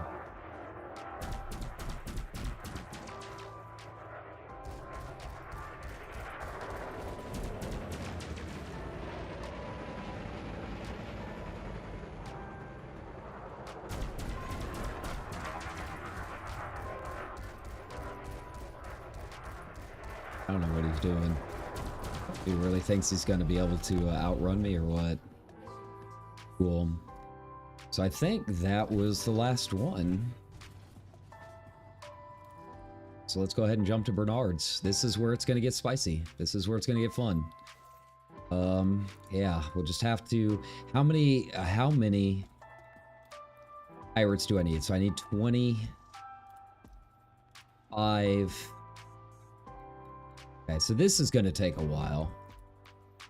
5, but they're going to give me a ton of, they're going to give me a ton of rep by the time we're done.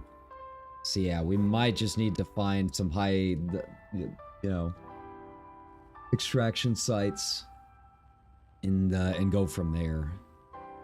We'll just have to wait and see. We'll have to wait until we get in there and check it out.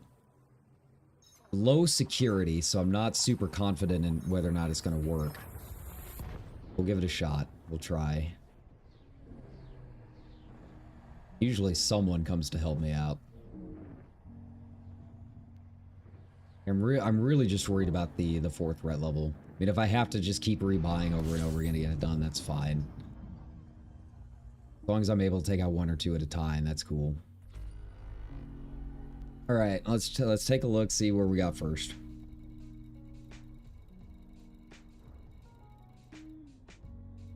So a couple fairly close by. Yeah, it's on the other side of the star, so make our way. I'm real curious how this is gonna go. Once I get past a couple of the named. Super Cruise assist deactivated. Where did it go? Ah, there we go. That's why. Who we got first?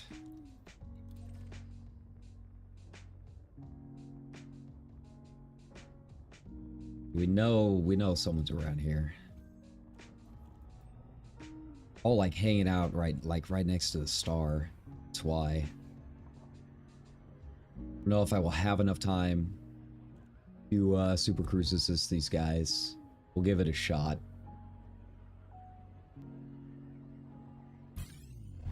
There we go. Come to me.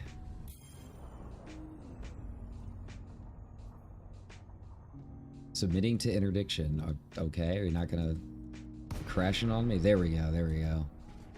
Play the scanner. Let him scan me.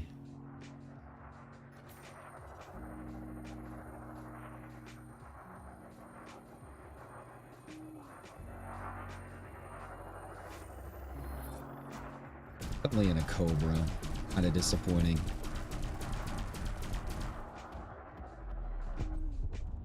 Okay. Well, you know. Actually, I do kind of need to make my way to a base. I guess I did not redeploy or resupply. I'm already halfway out on my ammo. So we're going to be doing a lot of this stuff. I'd much rather be safer than sorry. Allowed. What we got here? No departure, not applicable. Okay. Let's take a look here. What bases do we have? Do I want to resupply on a carrier, or do I just want to go to Levi Strauss? I think that'll probably be just the easiest way to handle it, honestly. You know, if they want to interdict me on the way, that's cool too. It just makes my job that much easier. Oh, and we have a mission threat available, like, right above it, too. Nice. Nice. It's the threat level 4. That's the one we're going to have some issues with. So I want to make sure that we are ready to go before this gets spicy.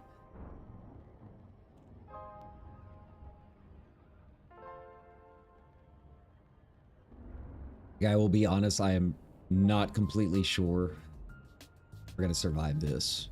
Threat level 4 is always the big iffy one, right? Have to try our best.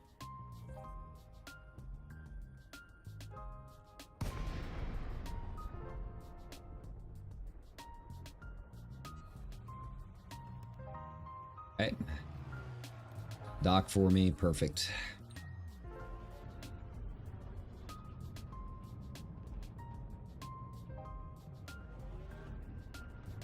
Didn't realize it was going to be that close. I'm guessing it's going to have a lot of pirates. I would probably guess 4 or 5 in a squad. Maybe, yeah. There's Dale. Shame Dale did not come and attack me earlier, because I would have liked to have gotten that. We'll probably end up getting a mission failed notice at this point. Because, like I said, you've only got a certain amount of time, and then after that, they disappear, right?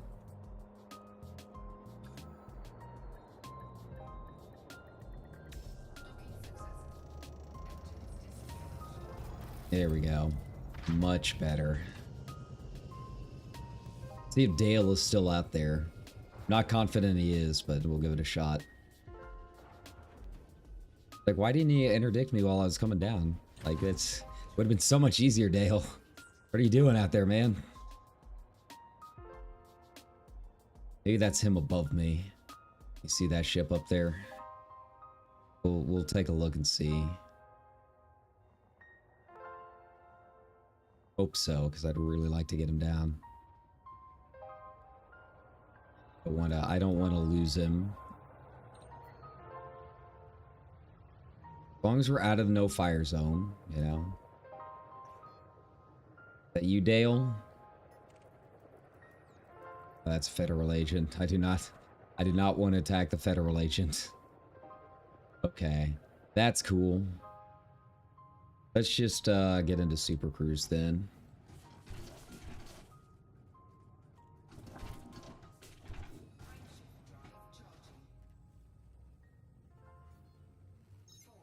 Fire zone exited. Cool.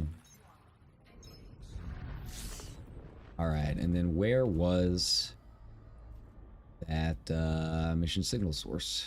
We saw it a second ago. There we go. Alright, this is threat level 4. 2 levels above you. Okay. Well, only one way to try. That's to get in here. Give it a shot.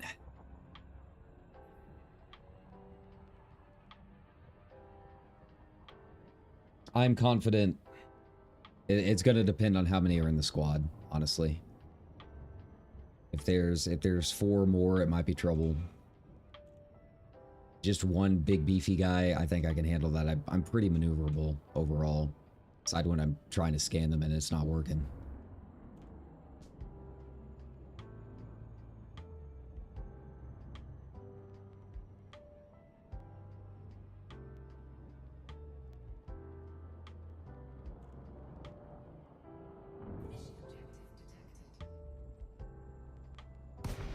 Got here. Got a couple here. Competent.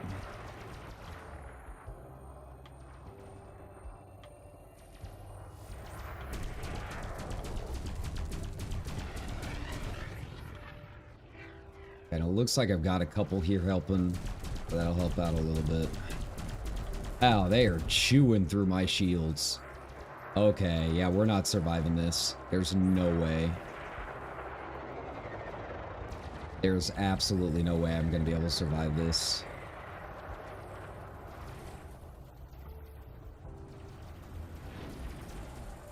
Well, you know, it was worth a shot.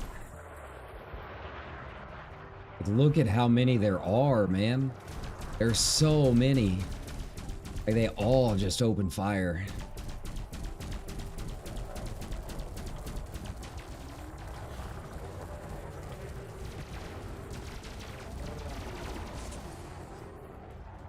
We're taking hull damage. Yeah, there's just no way I can take this many. Like 1 or 2 maybe. If I had chaff launchers maybe. But I don't think I'm gonna be able to take this many. It's just too much.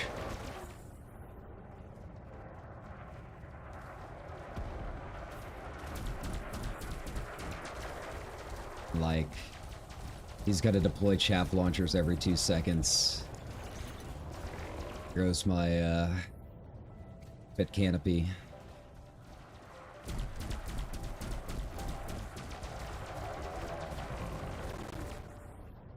Yeah, the threat level 4 is going to be too much. I can't do this without more available to me, either chaff launchers or something. Put a couple more pips into my system and hope that I can get my shield back up. But yeah, my canopy goes out, I'm gonna be on oxygen, so.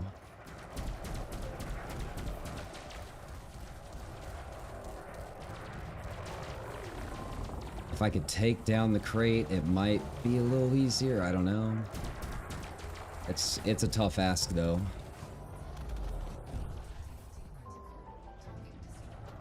I'm gonna lose my bounties too. Alright, there we go.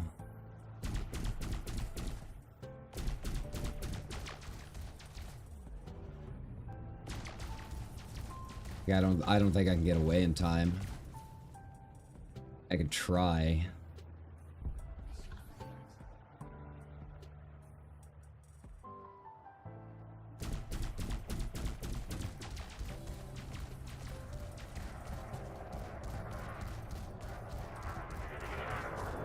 What even is that?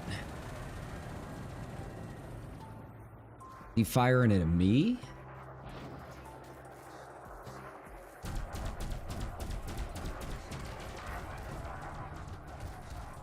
Oh, that's my thrusters. Thrusters down.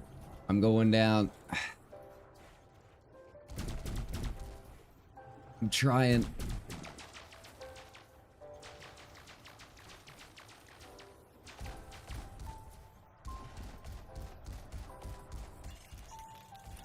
Try putting full pips into systems, but I don't think it's gonna work.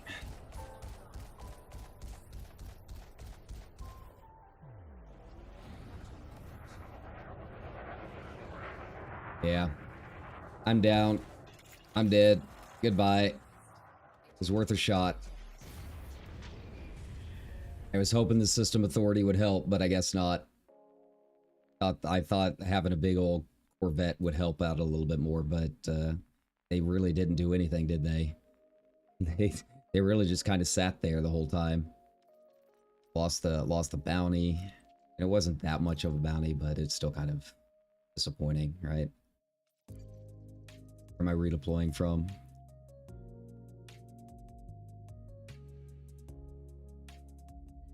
I mean, we can keep trying.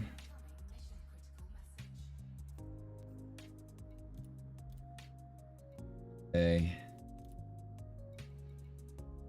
You can scale. Okay.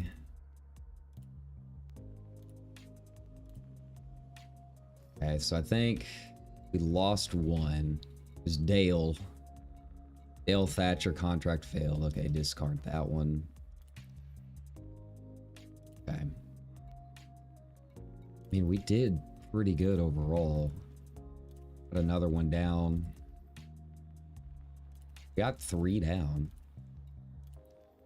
I'm not too worried about losing Dale there.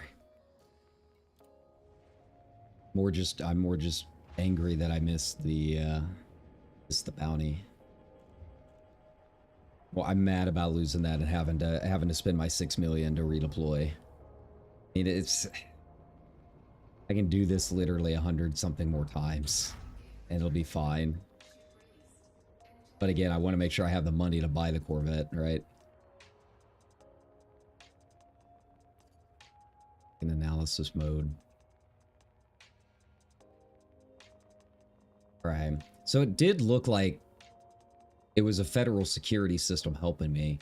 I think maybe I was just going too hard.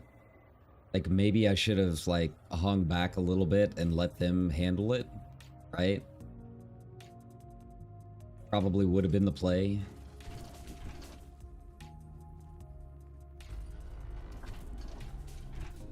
Out of here.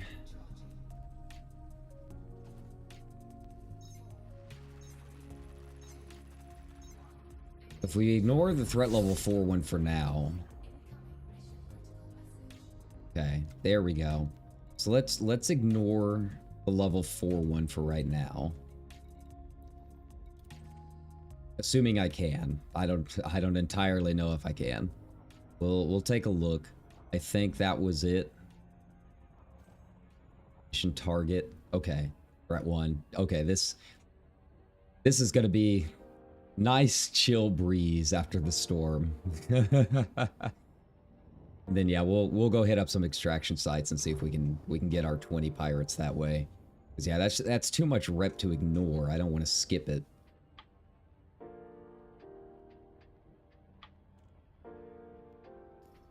How much in money do I have? 878. Okay.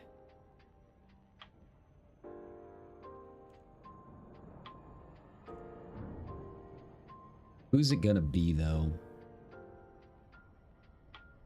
I assume it's gonna be just like one guy. Wait. See what it comes up to. Hope it's one of the named guys. Make it really easy.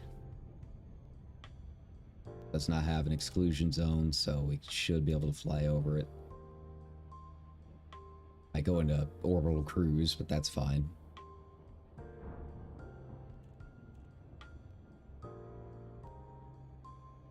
Yeah, if I was going to do that kind of fight with that many pirates at once, I'd really need probably corrosive bullets or corrosive something.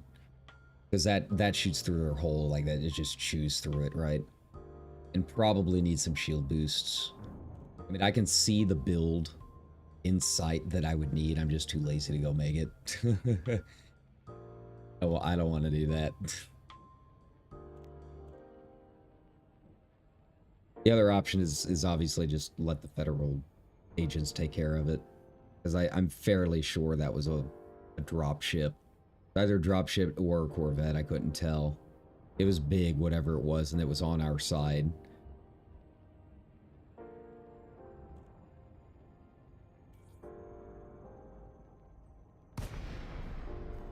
Points deploying. So we got a few guys here, huh? All right, that's cool. Yeah, see that's a friendly. We don't want to attack the friendly. It has brought us together. Just hope one of them doesn't try running. Is that you? Johnny Mac Wilcox. Finley. Cool. Mayday, sustained heavy damage. Mayday. Alright, we'll save you. This guy's easy. Looks like there's one more over there somewhere. Couldn't tell where. Nice. And let's turn on our kill warrant scanners. Wait, he's one of the ones we need. Ronin. Oh no, he's on our side. Okay. He's not.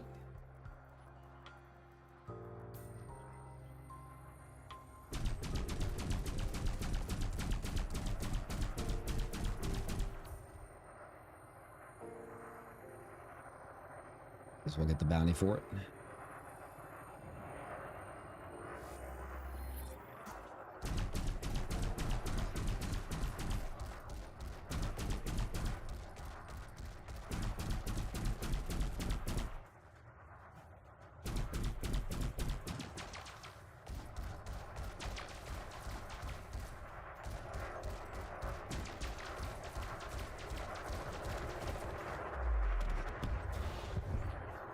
Ew.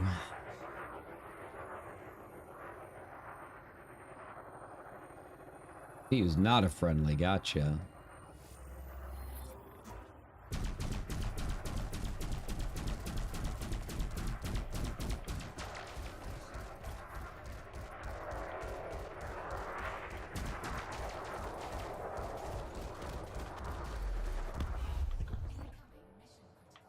Nice. Very nice. That was nice and easy, nice and chill. All right, what about these other guys? Are you guys doing okay? Do we have another pirate we got to worry about? I think they were on our side. I think they were the ones that were under Mayday stress, right? Take a look. I would assume so. I think one of them got destroyed, it looks like.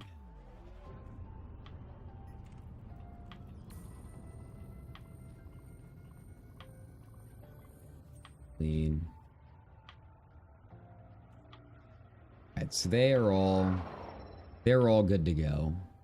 They are safe now. Alright, cool.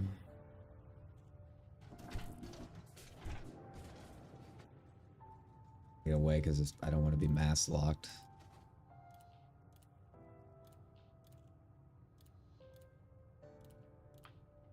Alright. Now the big question is that all of the named guys? Am I done with the named? Can I do the exclusion or the excavation site method? Let's take a look.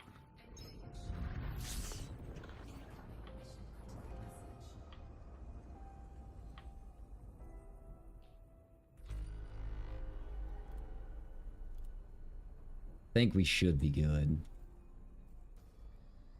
in terms of the named guys. So that one we still got to do. We're at 6 of 20, which isn't bad. Kavina. Kavina be? Bernard Star to Bernard Star 6. Okay. So where is that?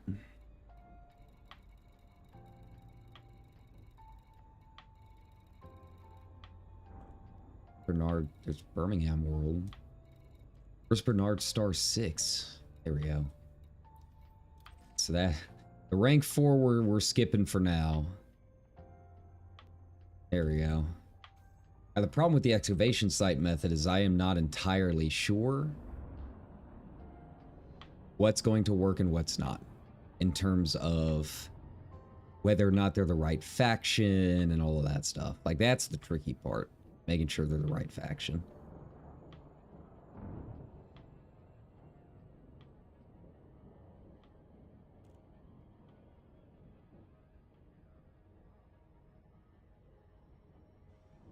And who knows, maybe she'll interdict me too. I need Kavina. Kavina is the one we're after.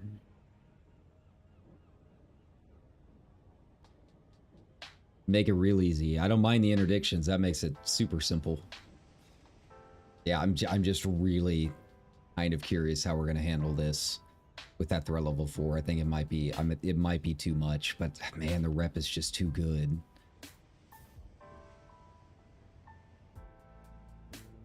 We'll see what the rest of these have in store.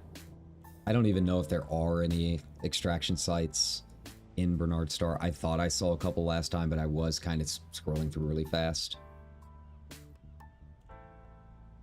All we can do is get in here and see.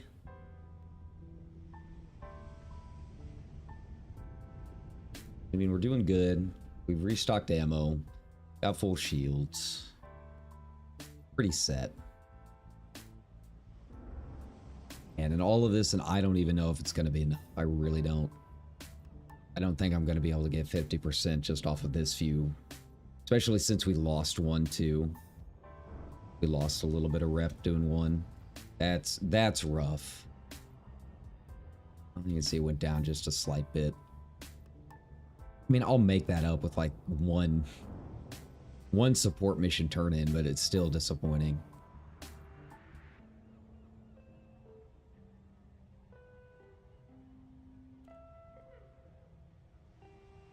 Okay, come on. We're almost there. I can feel it. I'm real curious how this is going to go with Kavina. Hope this is Kavina. I really don't want to search around through this whole system trying to find her.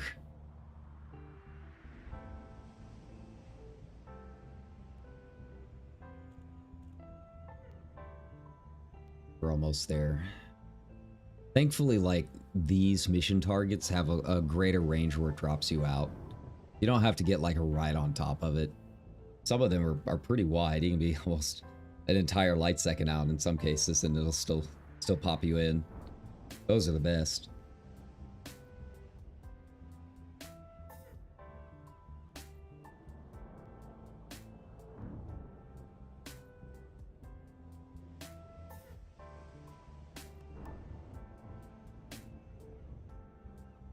What's even near here? I don't even know.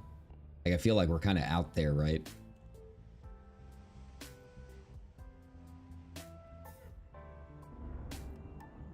Yeah, if this is Kavina, then we can go do extraction sites and see if that helps us at all.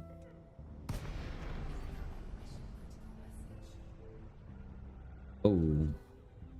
Who are you?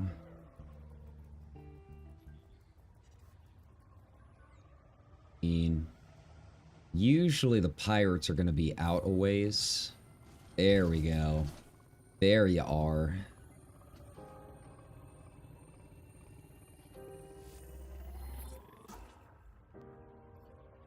Close enough? Yep.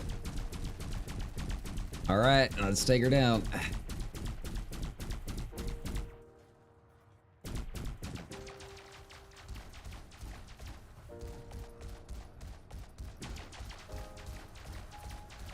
I think she's the only one, too. Fortunately, it's only going to add 1 to my pyrofaction bounty, but still. It's something.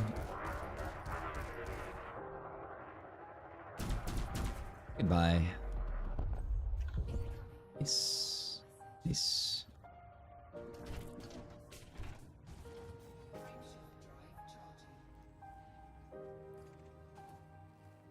All right. So let's take a look.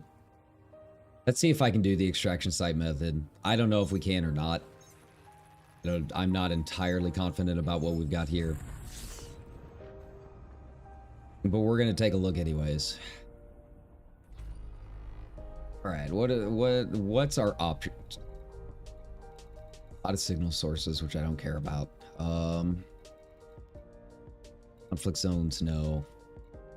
Need high res extraction sites, which, like I said, I am not entirely sure we are going to have. I think it's probably just going to be that one. Ooh. Here we go. So it says threat level 4. Technically, yes, but you'll see that it's pretty easy to cheese once you actually know what you're doing.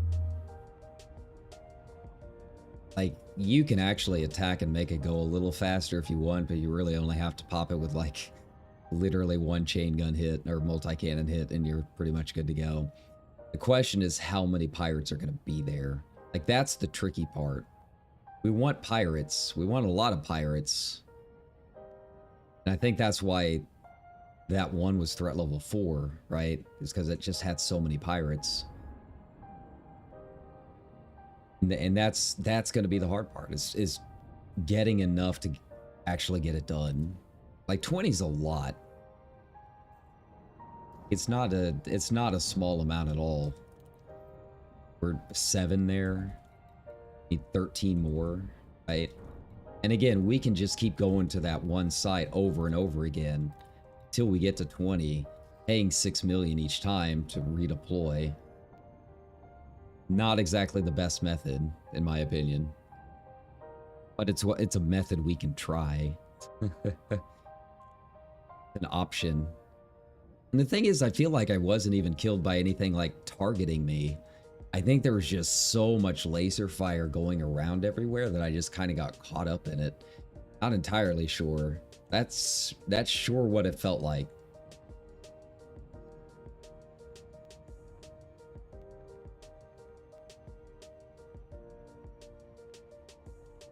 All right, so let's take a look. Let's hope it's on this side. I don't want to fly around to the other side of a big gas planet.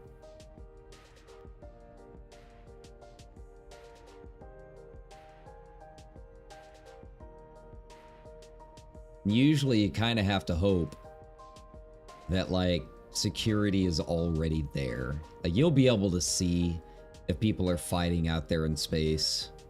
Literally, you just target one, do a little bit of damage, and then just kind of like sit there, right? Just make sure and do your kill warrant scan the whole time. Yeah, you don't want to miss that.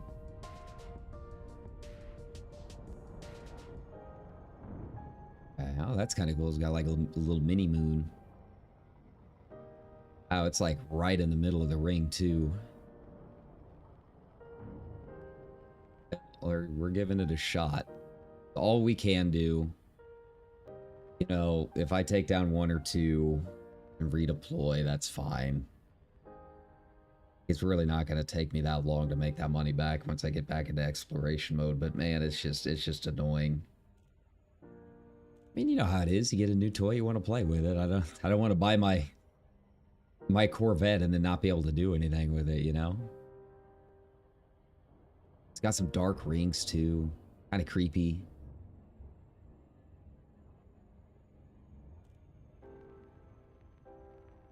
Typically, the pirates won't do anything until you start attacking, unless you have cargo. If you don't have cargo, then you don't really have to worry about it too much, right?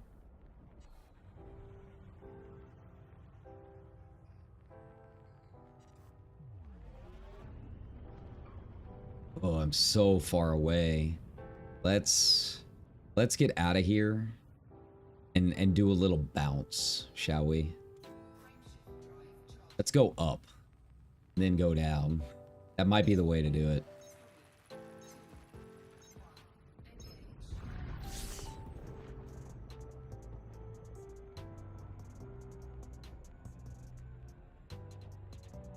All right, there we go.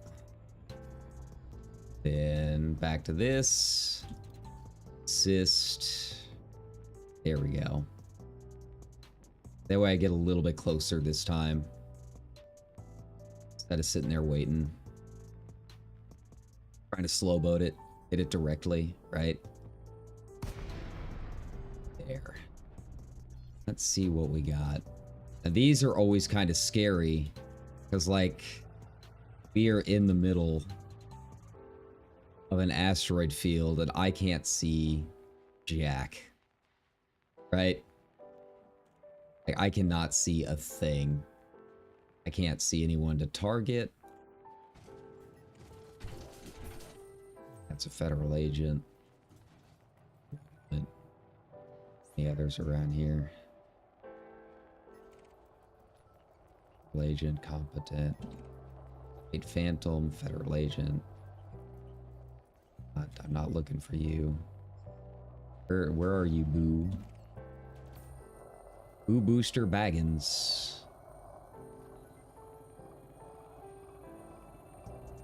There's Alex Moonshine.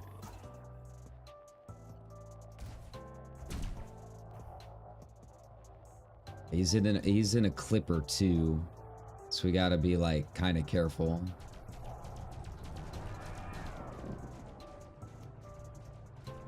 I've taken down a clipper before, but they're kind of annoying.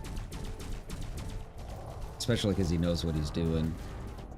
Yeah, it doesn't look like they've already started fighting, so I don't know if the federal agents are going to help. Like, I feel like I needed Mayday, like, stuff on. I'm not entirely sure.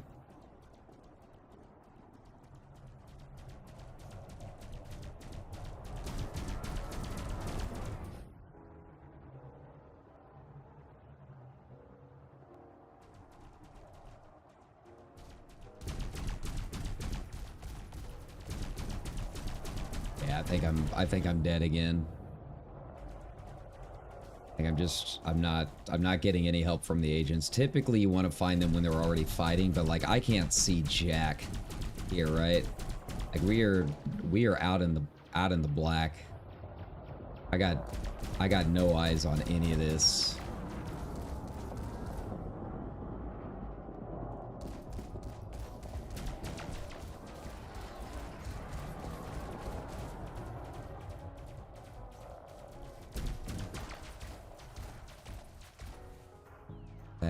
Are my thrusters down and that's what's up? Oh, there we go.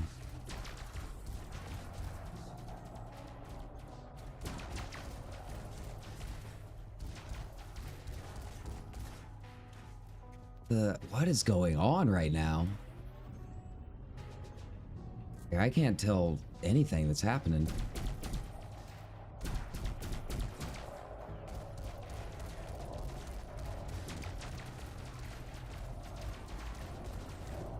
I've got more pips to my shields right now, but it doesn't seem to be doing anything.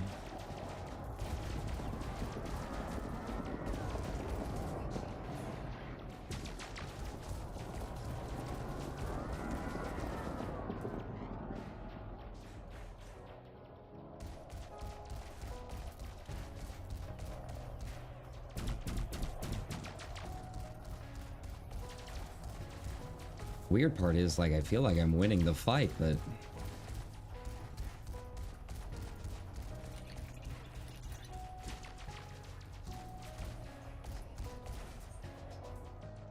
alright, do we finally have feds on our way to help? I can't tell, I'll be honest. Got some green guys with me. I'm assuming they're helping.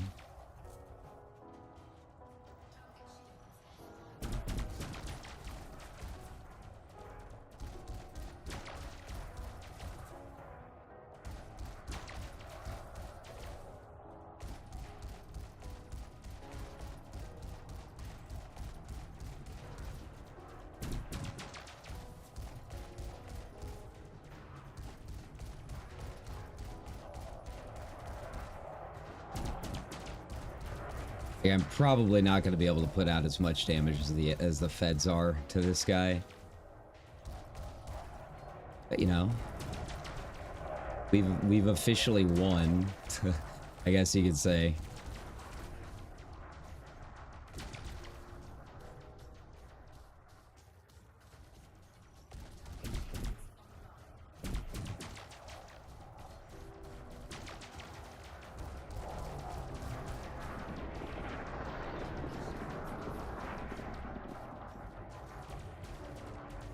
Come on. Come on, where are you? Alright, well, that's one clipper down. Do we have any more fighting though? I need more than just one guy. Right? Oh. Another one that went down there.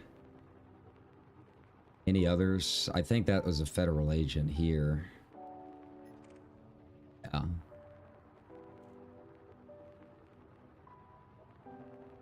I would have liked more. There we go. Yeah, I'm not gonna make it to him in time, much as I want to. He's like out there. He's almost dead.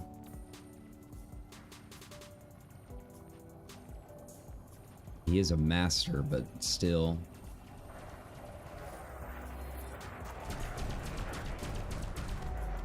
Hey, did I do it in time? I think I did. Yeah, 264 bounty. Nice. Federal agent. We got some more fighting out here. Are they mining? I can't really tell. They're like out there. I think they're mining.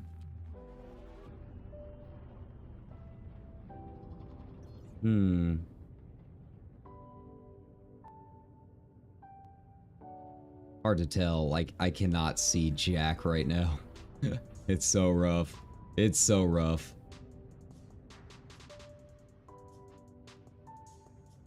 I really want to know what's up in this direction.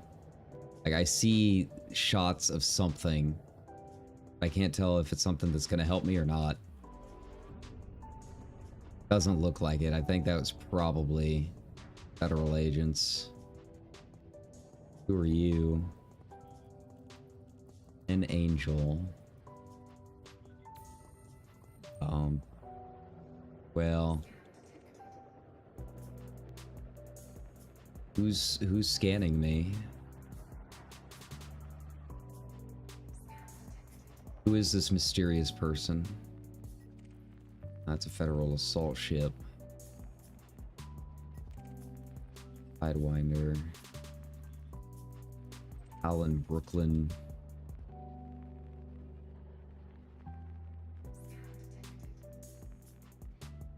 Who's firing at me? Who is that?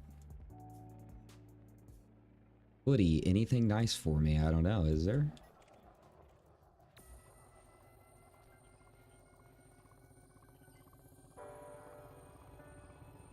He is deadly.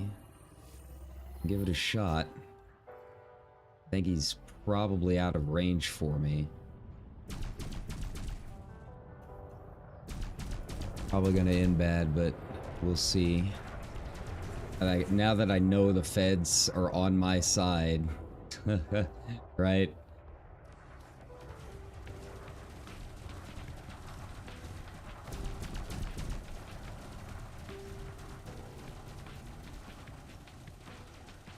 Yeah, I guess I can just kind of hang out here all day. That's fine. He's gonna attack them, right?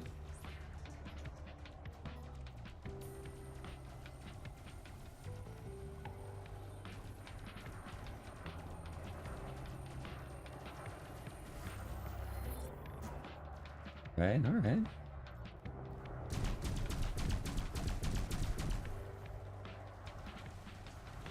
See if they help out. I probably should have waited until they finish the other guy, but that's cool. Why not?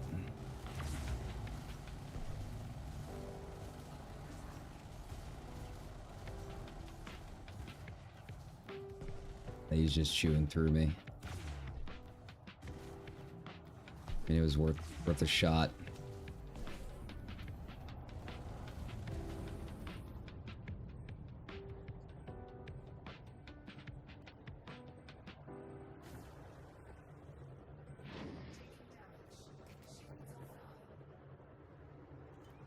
Pull pips into system.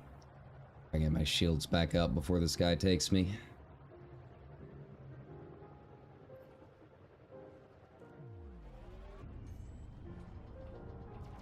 Didn't even see what happened to the other guy. He's almost dead. I could probably take him down. Finish the job, as it were. Okay. Where did Footy go?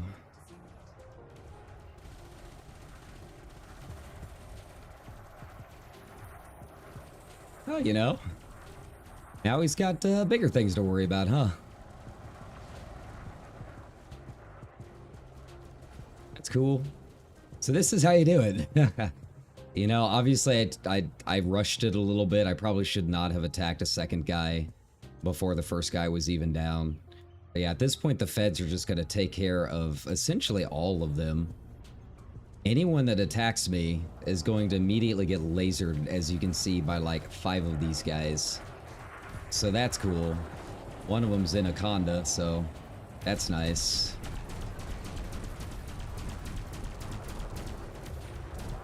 You can kind of make it go a little bit faster helping out and doing it on your own. You don't have to, but it does make it a little easier. All right, anyone else want to scan me?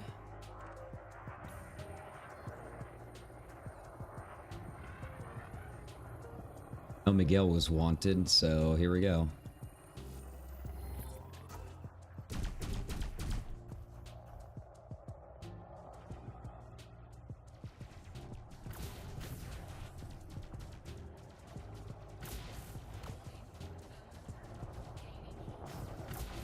Boost out of there. We'll let the agents take care of them. Oh, you're coming for me, huh? All right. Have fun with that. He's already at 50%. Wow. That's cool. I'm fine with that. And somehow I'm still top,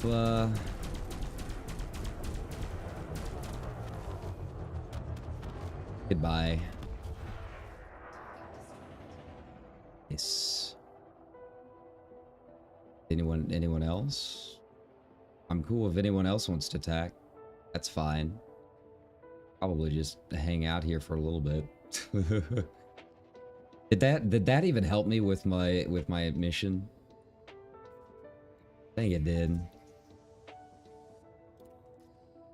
Who's scanning me? Do I have anything of value? Where are you?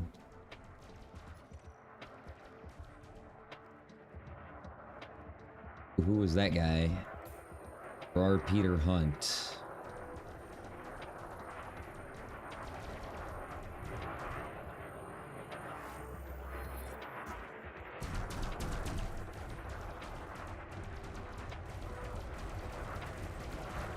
Yeah, he'll take care of it from here. I'm not too worried. Yeah, I can basically just sit here letting guys scan me all day, and then eventually they will they'll earn the ire of the agents. Yeah, if you do this long enough, I mean, you can make billions of dollars off the bounties of this. You just have to really be careful that you don't accidentally forget who you're targeting, right? You want to make sure that you're not targeting an agent. Please do not target the agents and accidentally have your guns drawn. That's a very bad idea. It's an awful idea. He's clean. Yeah, I mean, we're getting a fair amount here.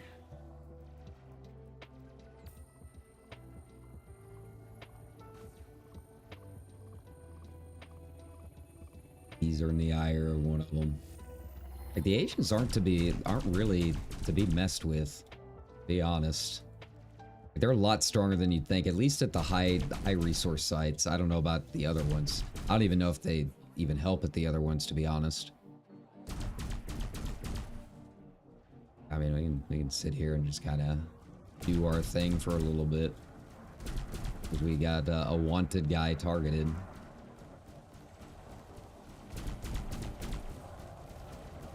He's got the chaff launcher. Now, this is the case.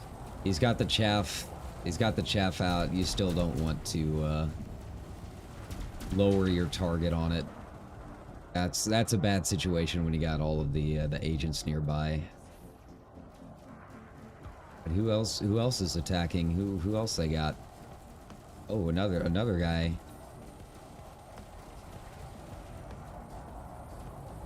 He's very clearly wanted.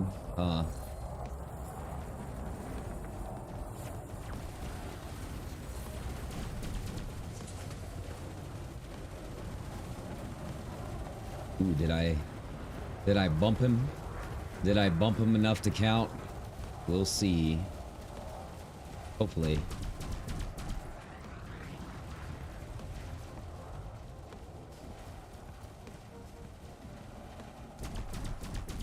He's in an anaconda too. That'll be another million.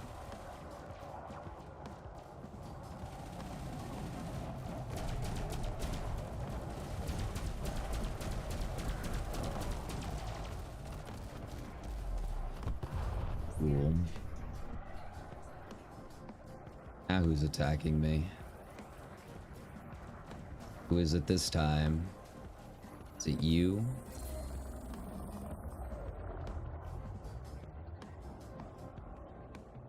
Why would you attack me? What do you want from me?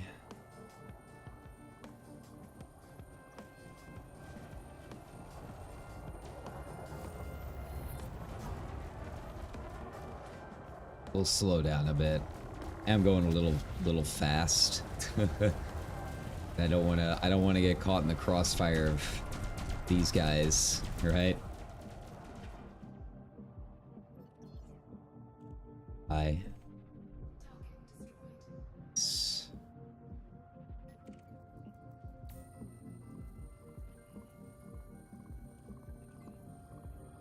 Oh, he's a mission target.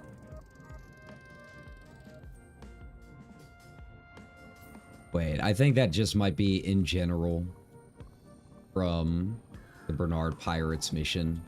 I don't think he himself is like an actual mission target.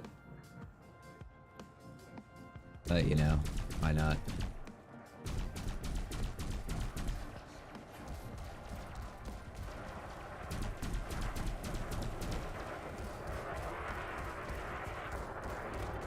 There's just so many pirates here.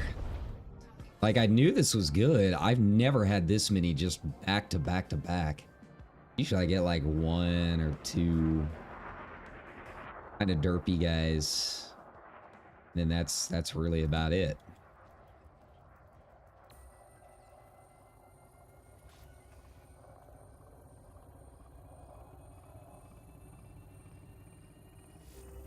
He's wanted too, huh?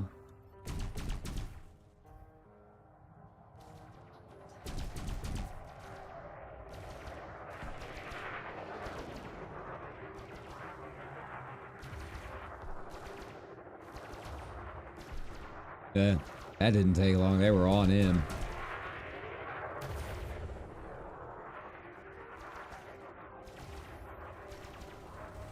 Yeah, you just want to make sure that they've got the wanted status.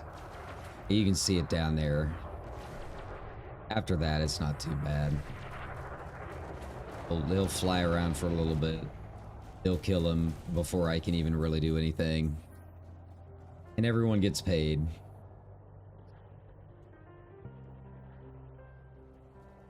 Where did he go?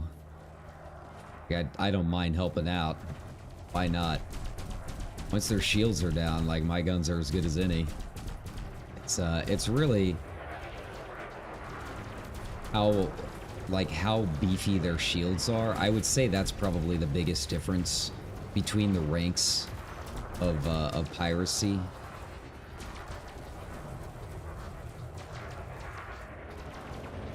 The big guys have like 3 or 4 3 or 4 circles of shields, right? So you gotta be kind of wary, right? Anyone else around anymore? Like, we can always leave and come back. That's not a big deal at all. This guy I gotta be careful of because he's got a clipper. He can do a lot of damage before I do.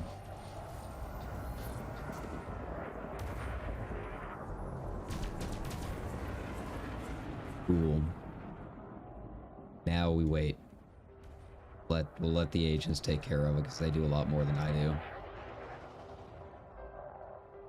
Though I'm kind of surprised that I can really, honestly, kind of take down clippers like on my own with just basic, like, non-engineered weapons. It's kind of a surprise, to be honest. I'm not complaining. It's nice. I just didn't expect it, right?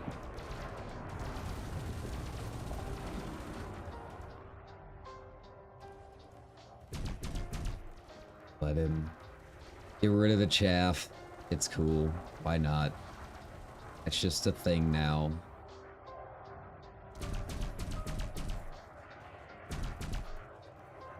I don't want to sit here attacking too long.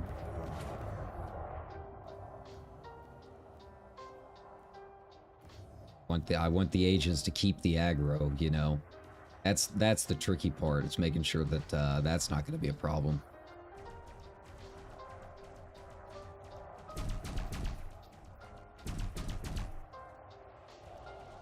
But I also want the bounty because it's a lot of money with these clippers and anacondas and stuff flying around.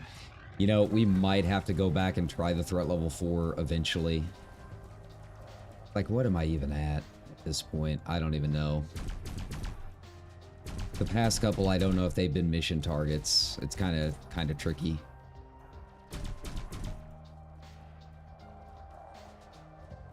Tenth Fleet, I don't know if 10th Fleet is even a mission target. It's probably not.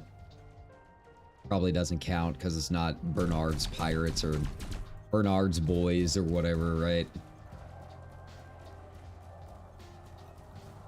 There we go.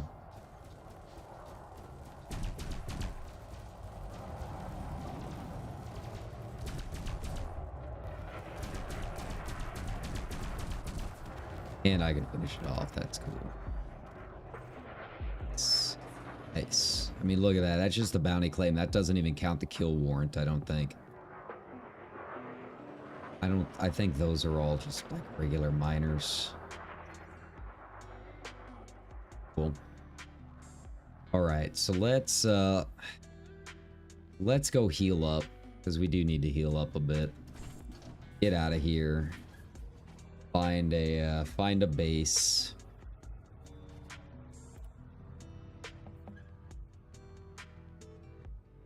Am I still mass locked? No. All right, and see how many more I need.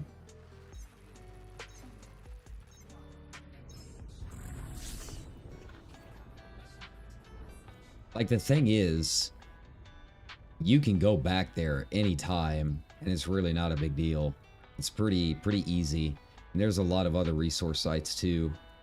Where? Yeah, I want stations. Go. One's closest. Boston. I mean, they're all kind of about the same, aren't they? That's a little rough. Yeah, let's get out of the ring. Way back.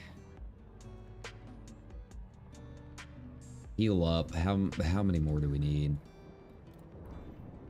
Oh. Or only like a couple out of all of that even counted. So yeah, definitely a little rough.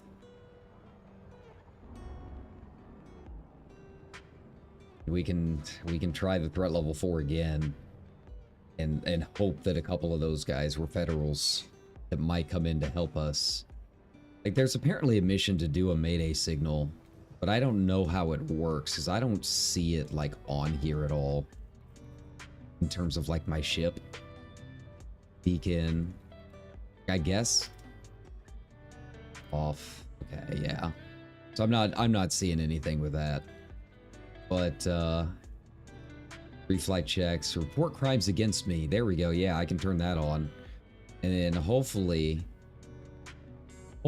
some people will come and help me out eventually. That would be nice. It really only takes a couple of federal agents to do it. We'll see how much money I got from all of this. It's a fair amount for 15 minutes of work, right? But it's not like a ton. Like, I don't know if it would pay for my rebuy. Like, that's really the question, is if it's going to pay for that. I mean, worst comes to worst, I just drop this one and just go back to doing easier missions. We go from there. But like, man, I really want to get this done. Like, this gave a lot of rep. So it's like, if I think it's possible for me to take down 7 more pirates before I die, then like, why wouldn't I, right? Yeah, I'll pay the 6 million for 5-star rep. Like, in the end, that's still cheaper than getting that same rep from support missions, to be honest. Some of those support missions give you 2 clicks, and they're $1 million each. It's like, yeah, that's repairing my ship is a small price to pay.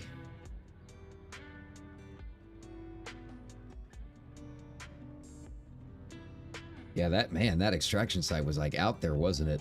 That's a bit of a surprise.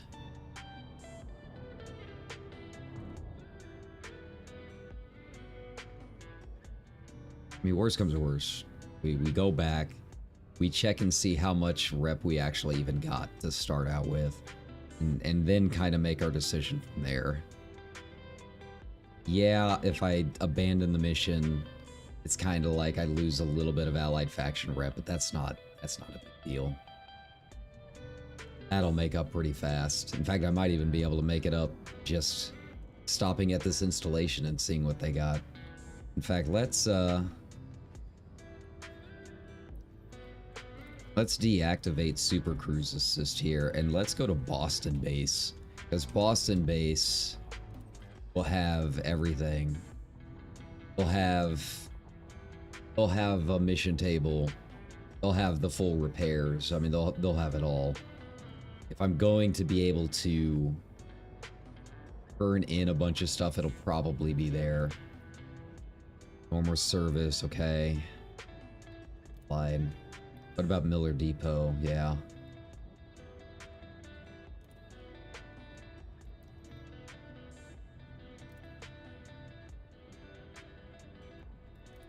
Yeah, so this will be able to handle pretty much all of our needs. And we can kind of debate from there what we want to do. After I see my bounties.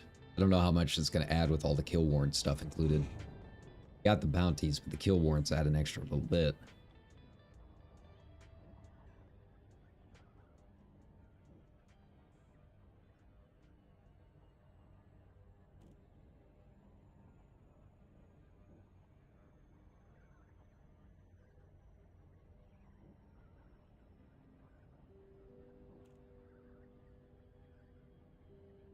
Yeah, I think the problem with the threat level 4 one is just I couldn't tell what was happening. I genuinely couldn't tell who was friend or foe. Like, there was just a bunch of red arrows everywhere. Normally that means there's enemies, but when they're flashing like that, like, I don't know. Genuinely don't know.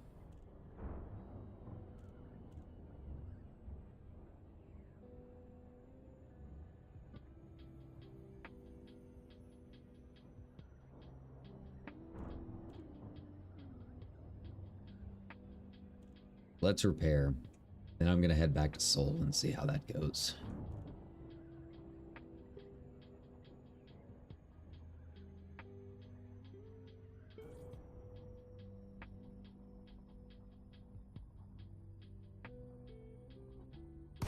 Okay, there we go. An updated Kill Bernard Star Faction Society Pirates. Why does it keep updating me every time? Oh, nav beacon scan failure. I think that's probably why. Like, it wants you to scan the nav beacon, but like, I don't really need to. The D scanner works the same.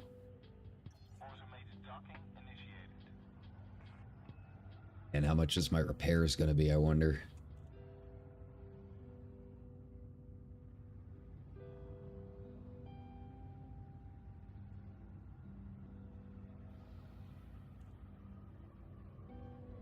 And like, it's just such a jump from threat 3 to threat 4. Like, way more than I expected it to be. Like, 5 and 6, I get. Those are just impossible. But, yeah, threat 4, I really did not expect that with threat 4 stuff. And it's weird that the extraction sites are threat 4 too. But, like, they're not nearly as difficult. I mean, yeah, you've got the help, right? But it's still only really throwing 1 or 2 at you at a time. That's what I don't get.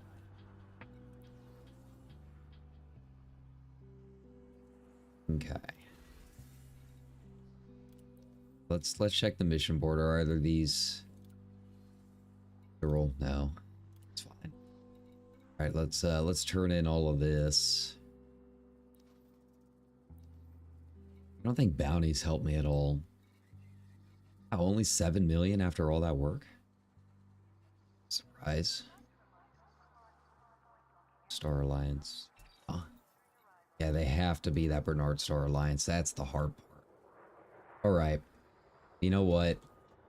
As much as I wanted to get that one done, we're just gonna have to abandon it.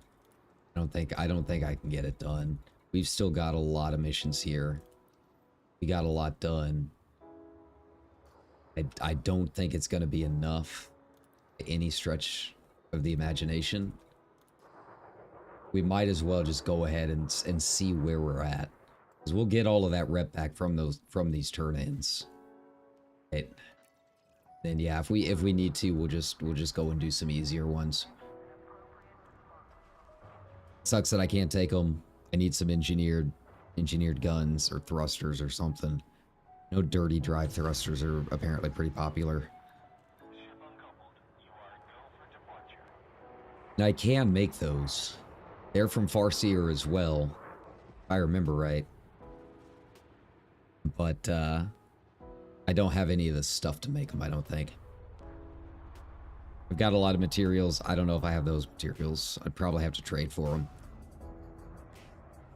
And with a new ship in sight, a couple new ships in sight, I'm not entirely certain if I want to do that. From,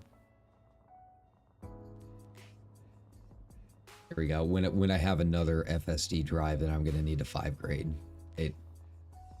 I'm already going to have to spend a ton of time in the asteroid fields mining a bunch of arsenic. Not looking forward to that in the slightest. For a Python 2, I mean, it'll be worth it. If it's any good, it could be a garbage ship. I don't even really care all that much. Really want it. It looks cool. That's all that matters to me. Oh, and it's locked. Of course I do. Why wouldn't I?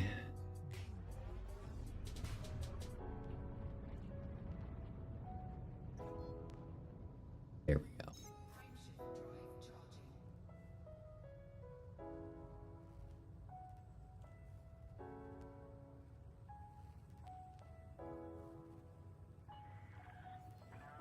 Like at this point, with how much time I've wasted just doing this, like I feel like every time I do a pirate run, do a soul bounce of pirate runs, I end up doing something really stupid that takes forever. Last time it was going 30 minutes out in Alpha Centauri before reaching a mission spot. And then this time it was attempting a threat 4 that I was definitely not ready to attempt. It's always something. I need to just pick my missions more carefully and see if I can actually get this done in a reasonable amount of time. Like that's been the holdup. I probably would have finished by now if I wasn't getting sidetracked by a bunch of stuff by accident, right? Oh man. I don't know if you can tell, but my voice is gone. But you know what? We're gonna keep going. Just this is just how it's gonna be. Honestly, I think I sound a little bit sexier when I've got the gravelly voice, right? I feel like this is more my actual tenor as well, not usually as gravelly. But like it's been so many years of customer service and trying to put on a fake smile that I've kind of lost this. But this, outside of the gravel, like this is the tone that got me radio speaking trophy way back in high school, right? Before the world got to me. Before the world beat my voice down. Kicked it up a couple of notches in subservience to others. I miss this voice. This is me. Oh boy. Alright, well, we'll have to see what it looks like after these turn-ins. If I'm still like 40 out, still 30 or 40 out, I don't think I'll be able to keep going tonight because we still got more stuff to do. I'm definitely still gonna play. I wanted to get the Corvette on stream, but I mean it's been 6 hours of this at this point. I don't think we'll be able to keep going.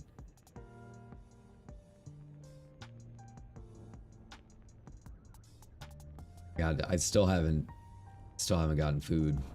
That's the other thing. Still gotta eat. I just have a nice, make some soup or something tonight. It doesn't sound very good. I'm kind of sick of soup. But it sounds easy. I don't have to drive anywhere. So you know what? That's, I guess, what we're gonna do. Everywhere else is already closed by now. I think even Taco Bell's probably closed at this point. That's sad. That's sad when the Taco Bell's no longer even an option for you.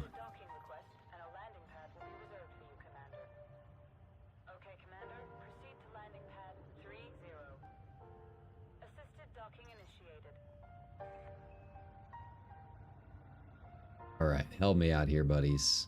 Help me out a little bit. Give me something. Give me something here. Like, I'll probably go through all 3 stations first, turn in everything, and then make my way back to Galileo and do another loop. Just because I don't know how close we're going to be. I don't want to end up with a bunch of missions on my board and potentially lose rep, abandoning all of them when I've already got everything that I want, right? Like, there's no point to me continuing this aside from just making money. I mean, I wouldn't say no to it, but it's not like I necessarily need it. Not something I necessarily would need to go out of my way for, right?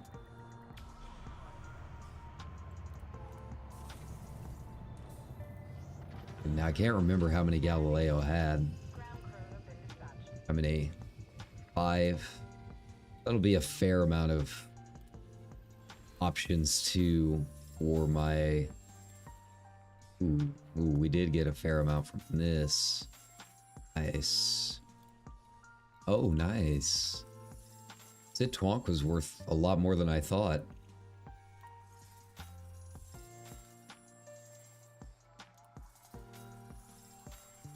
Right. So that was 5 5-star missions. How much did that help me? Almost nothing. 5 5-star missions only gave me 7%. That's absolutely ridiculous. Like, that's not sustainable. I hope none of these extra ships that they're adding are going to be even further beyond in terms of rep. I don't think I can do this for a whole other rank. Like, the extra ranks are just kind of there, or you know, whatever you want it to be there for, I guess. But yeah, if they lock ships behind it, there's no way. There we go. Yeah, it'll be close, but I think we'll still be probably at least 30 out, which is just too much. Just kind of have to hope that I at least get a little bit of money from it, make up for these donations. What am I at for donations here? Yeah, 886 in terms of total. All right. There we go. So I'm back in their good graces at least, so that's nice.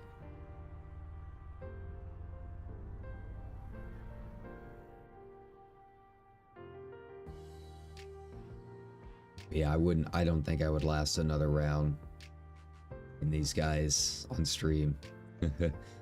Go chug a gallon of milk.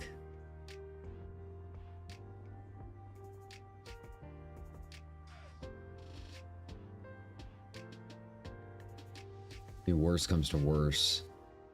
Support missions, you know, they repopulate every 10 minutes, so worst comes to worst, I just kind of like AFK for a little bit until they keep popping up. Then I just, you know, move on to the next one or whatever.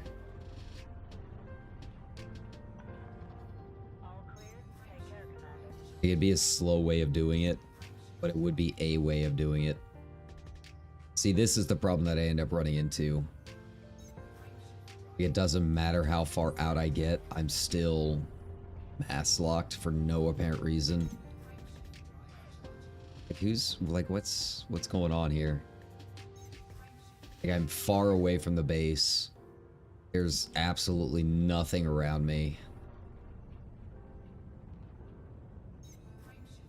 The only other option is to sit here and let it charge, which is really annoying. We can do it. Like, it's a bug of some kind that apparently is a known issue that hasn't been fixed in something like 6 years or whatever. Attacking me, like, what's firing at me right now? Why is it firing at me? I don't know. Like, I'm not wanted, I haven't done anything, I'm friendly with everyone here.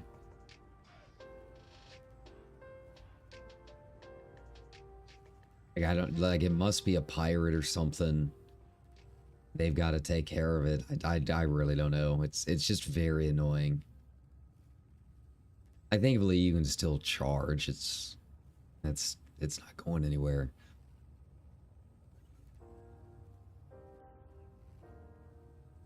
Yeah, see, someone's following me. Don't know what's up. I don't know why. I don't know who's following. I don't know why they're following me. They're not even doing any damage. It's very odd. I don't understand it. Oh, emergency response squad in position. So yeah, they took care of it pretty fast. I don't understand what was going on. It's gotta be like a bug that's like a leftover from a courier mission or something. They follow you around, right? That's the only thing that I can fear is that it's one of those guys. It's Finlay all over again. He's still chasing me from 3 days of missions ago.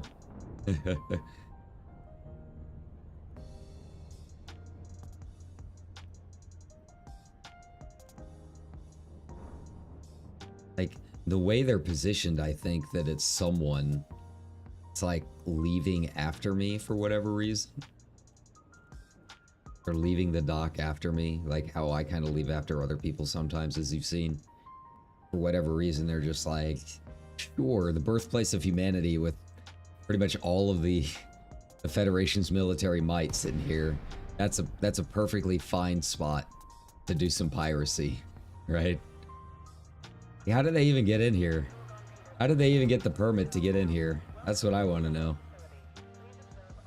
And I did not have any missions at Gorbachev. Go figure.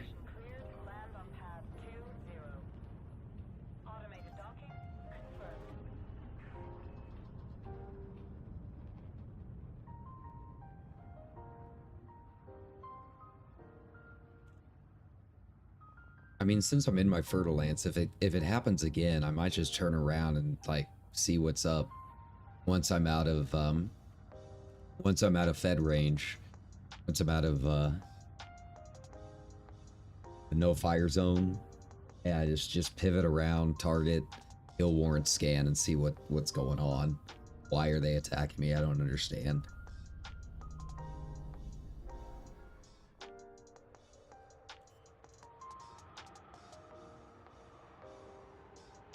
I get they're only doing 1 to 2% damage directly behind me, and I'm not even firing back. I'm sure it's no one that's like all that important or worrisome, right? Oh. Well, they had like 2 or 3 from here, I think. A few more. That's fine. All right, fair amount. Decent money too.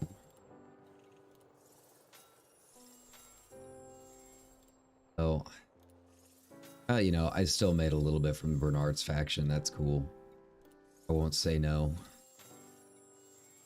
What we got for support missions? Couple here.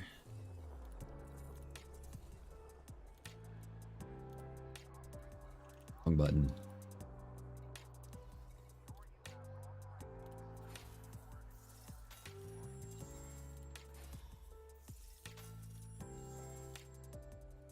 Institution party. All right. That's kind of surprising that it knocked me up that much. Really did not expect that.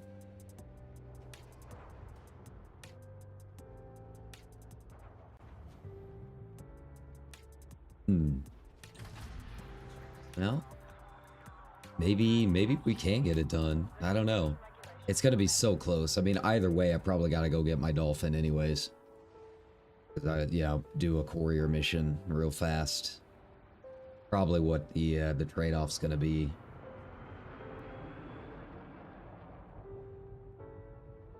I think maybe that bug is like an auto launch thing. I feel like sometimes I accidentally bump into other ships, even though I'm like an auto launch.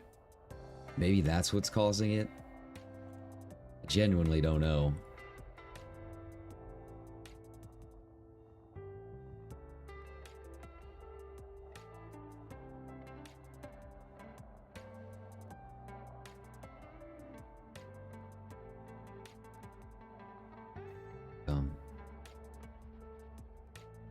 Here.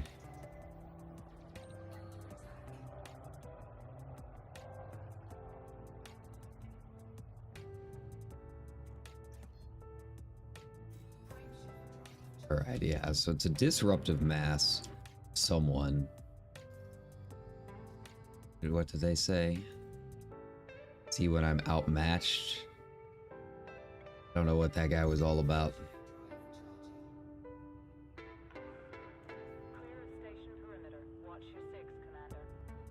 Oh, fire zone exit. Cool. Ill, someone behind me. I don't know. I can't really tell. I don't see anyone firing. Yeah, I don't know why it's federal agents firing at me though. That's so weird. It's such a weird bug for no reason. Like, yeah, it's still like tailing me, I'm guessing. Is there someone behind me? I can't tell. Like something's shooting. It's like so far back there I can't see what.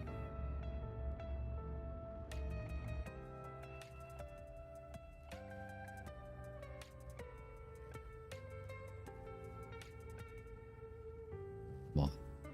You're almost there. I want to believe. Want to believe in you, buddy. You can do it. It's weird that this happened 2 stations in a row, too. Usually it's only 1 per system. Usually they're taken care of by then.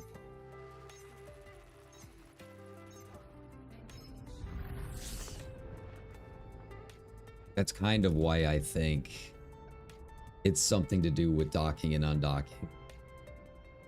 Because then it would be different every time. You know, you have other people leaving and joining you. So, who knows?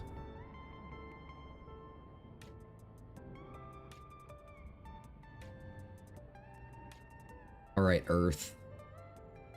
You there. You're slowing me down, buddy. Slowing us down.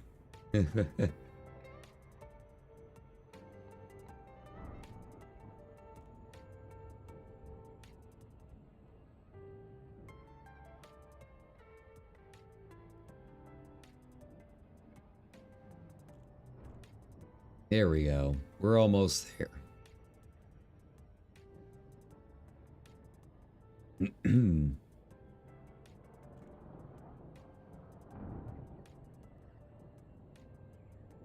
Alright, last stop.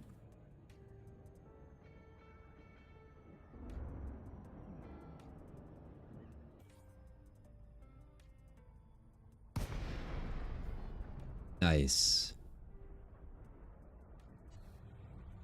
All right. I feel like I had a fair amount from here, but I could be forgetting. We've already turned in, what, 8? I feel like we didn't have that many. All we can do is give it a shot. See what was left.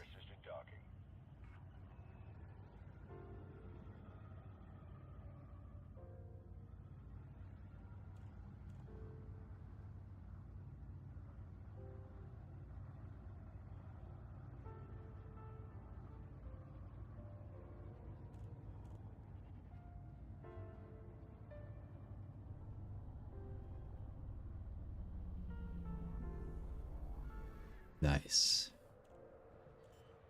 Yeah, this is bad. This is real bad.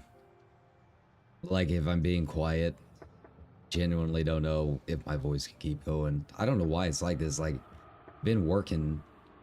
I had a day off yesterday. God, it didn't do anything. Talking this long should not be an issue with how much customer service work I have to do. But to be fair, it has been a long stream. Like, way longer than I expected. I don't think it's been a while since I've done a 6.5-hour stream. There we go. Yeah, I guess that checks out. I guess it makes sense.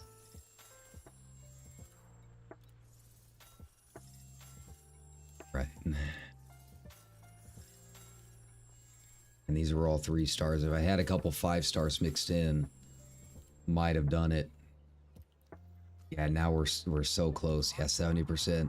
Yeah, I can't keep going. I'm gonna do it off stream, but I can't keep talking. So again, thanks a ton for everybody for coming and hanging out with me. I'm going to attempt to do this again tomorrow with something else, probably Final Fantasy VIII. I think a good sleep was gonna help out a little bit, but I literally cannot talk anymore. This is it's cutting out on me. Like a bad transmitter right now, man.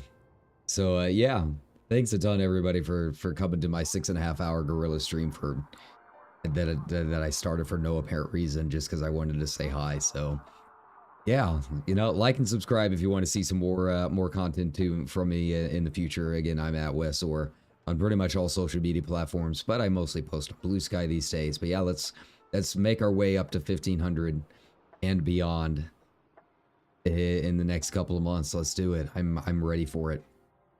But you know, next time you see me, hopefully next time you see me play this game anyways, I don't know when that will be. I said I wasn't going to do it anymore, and yet here I am.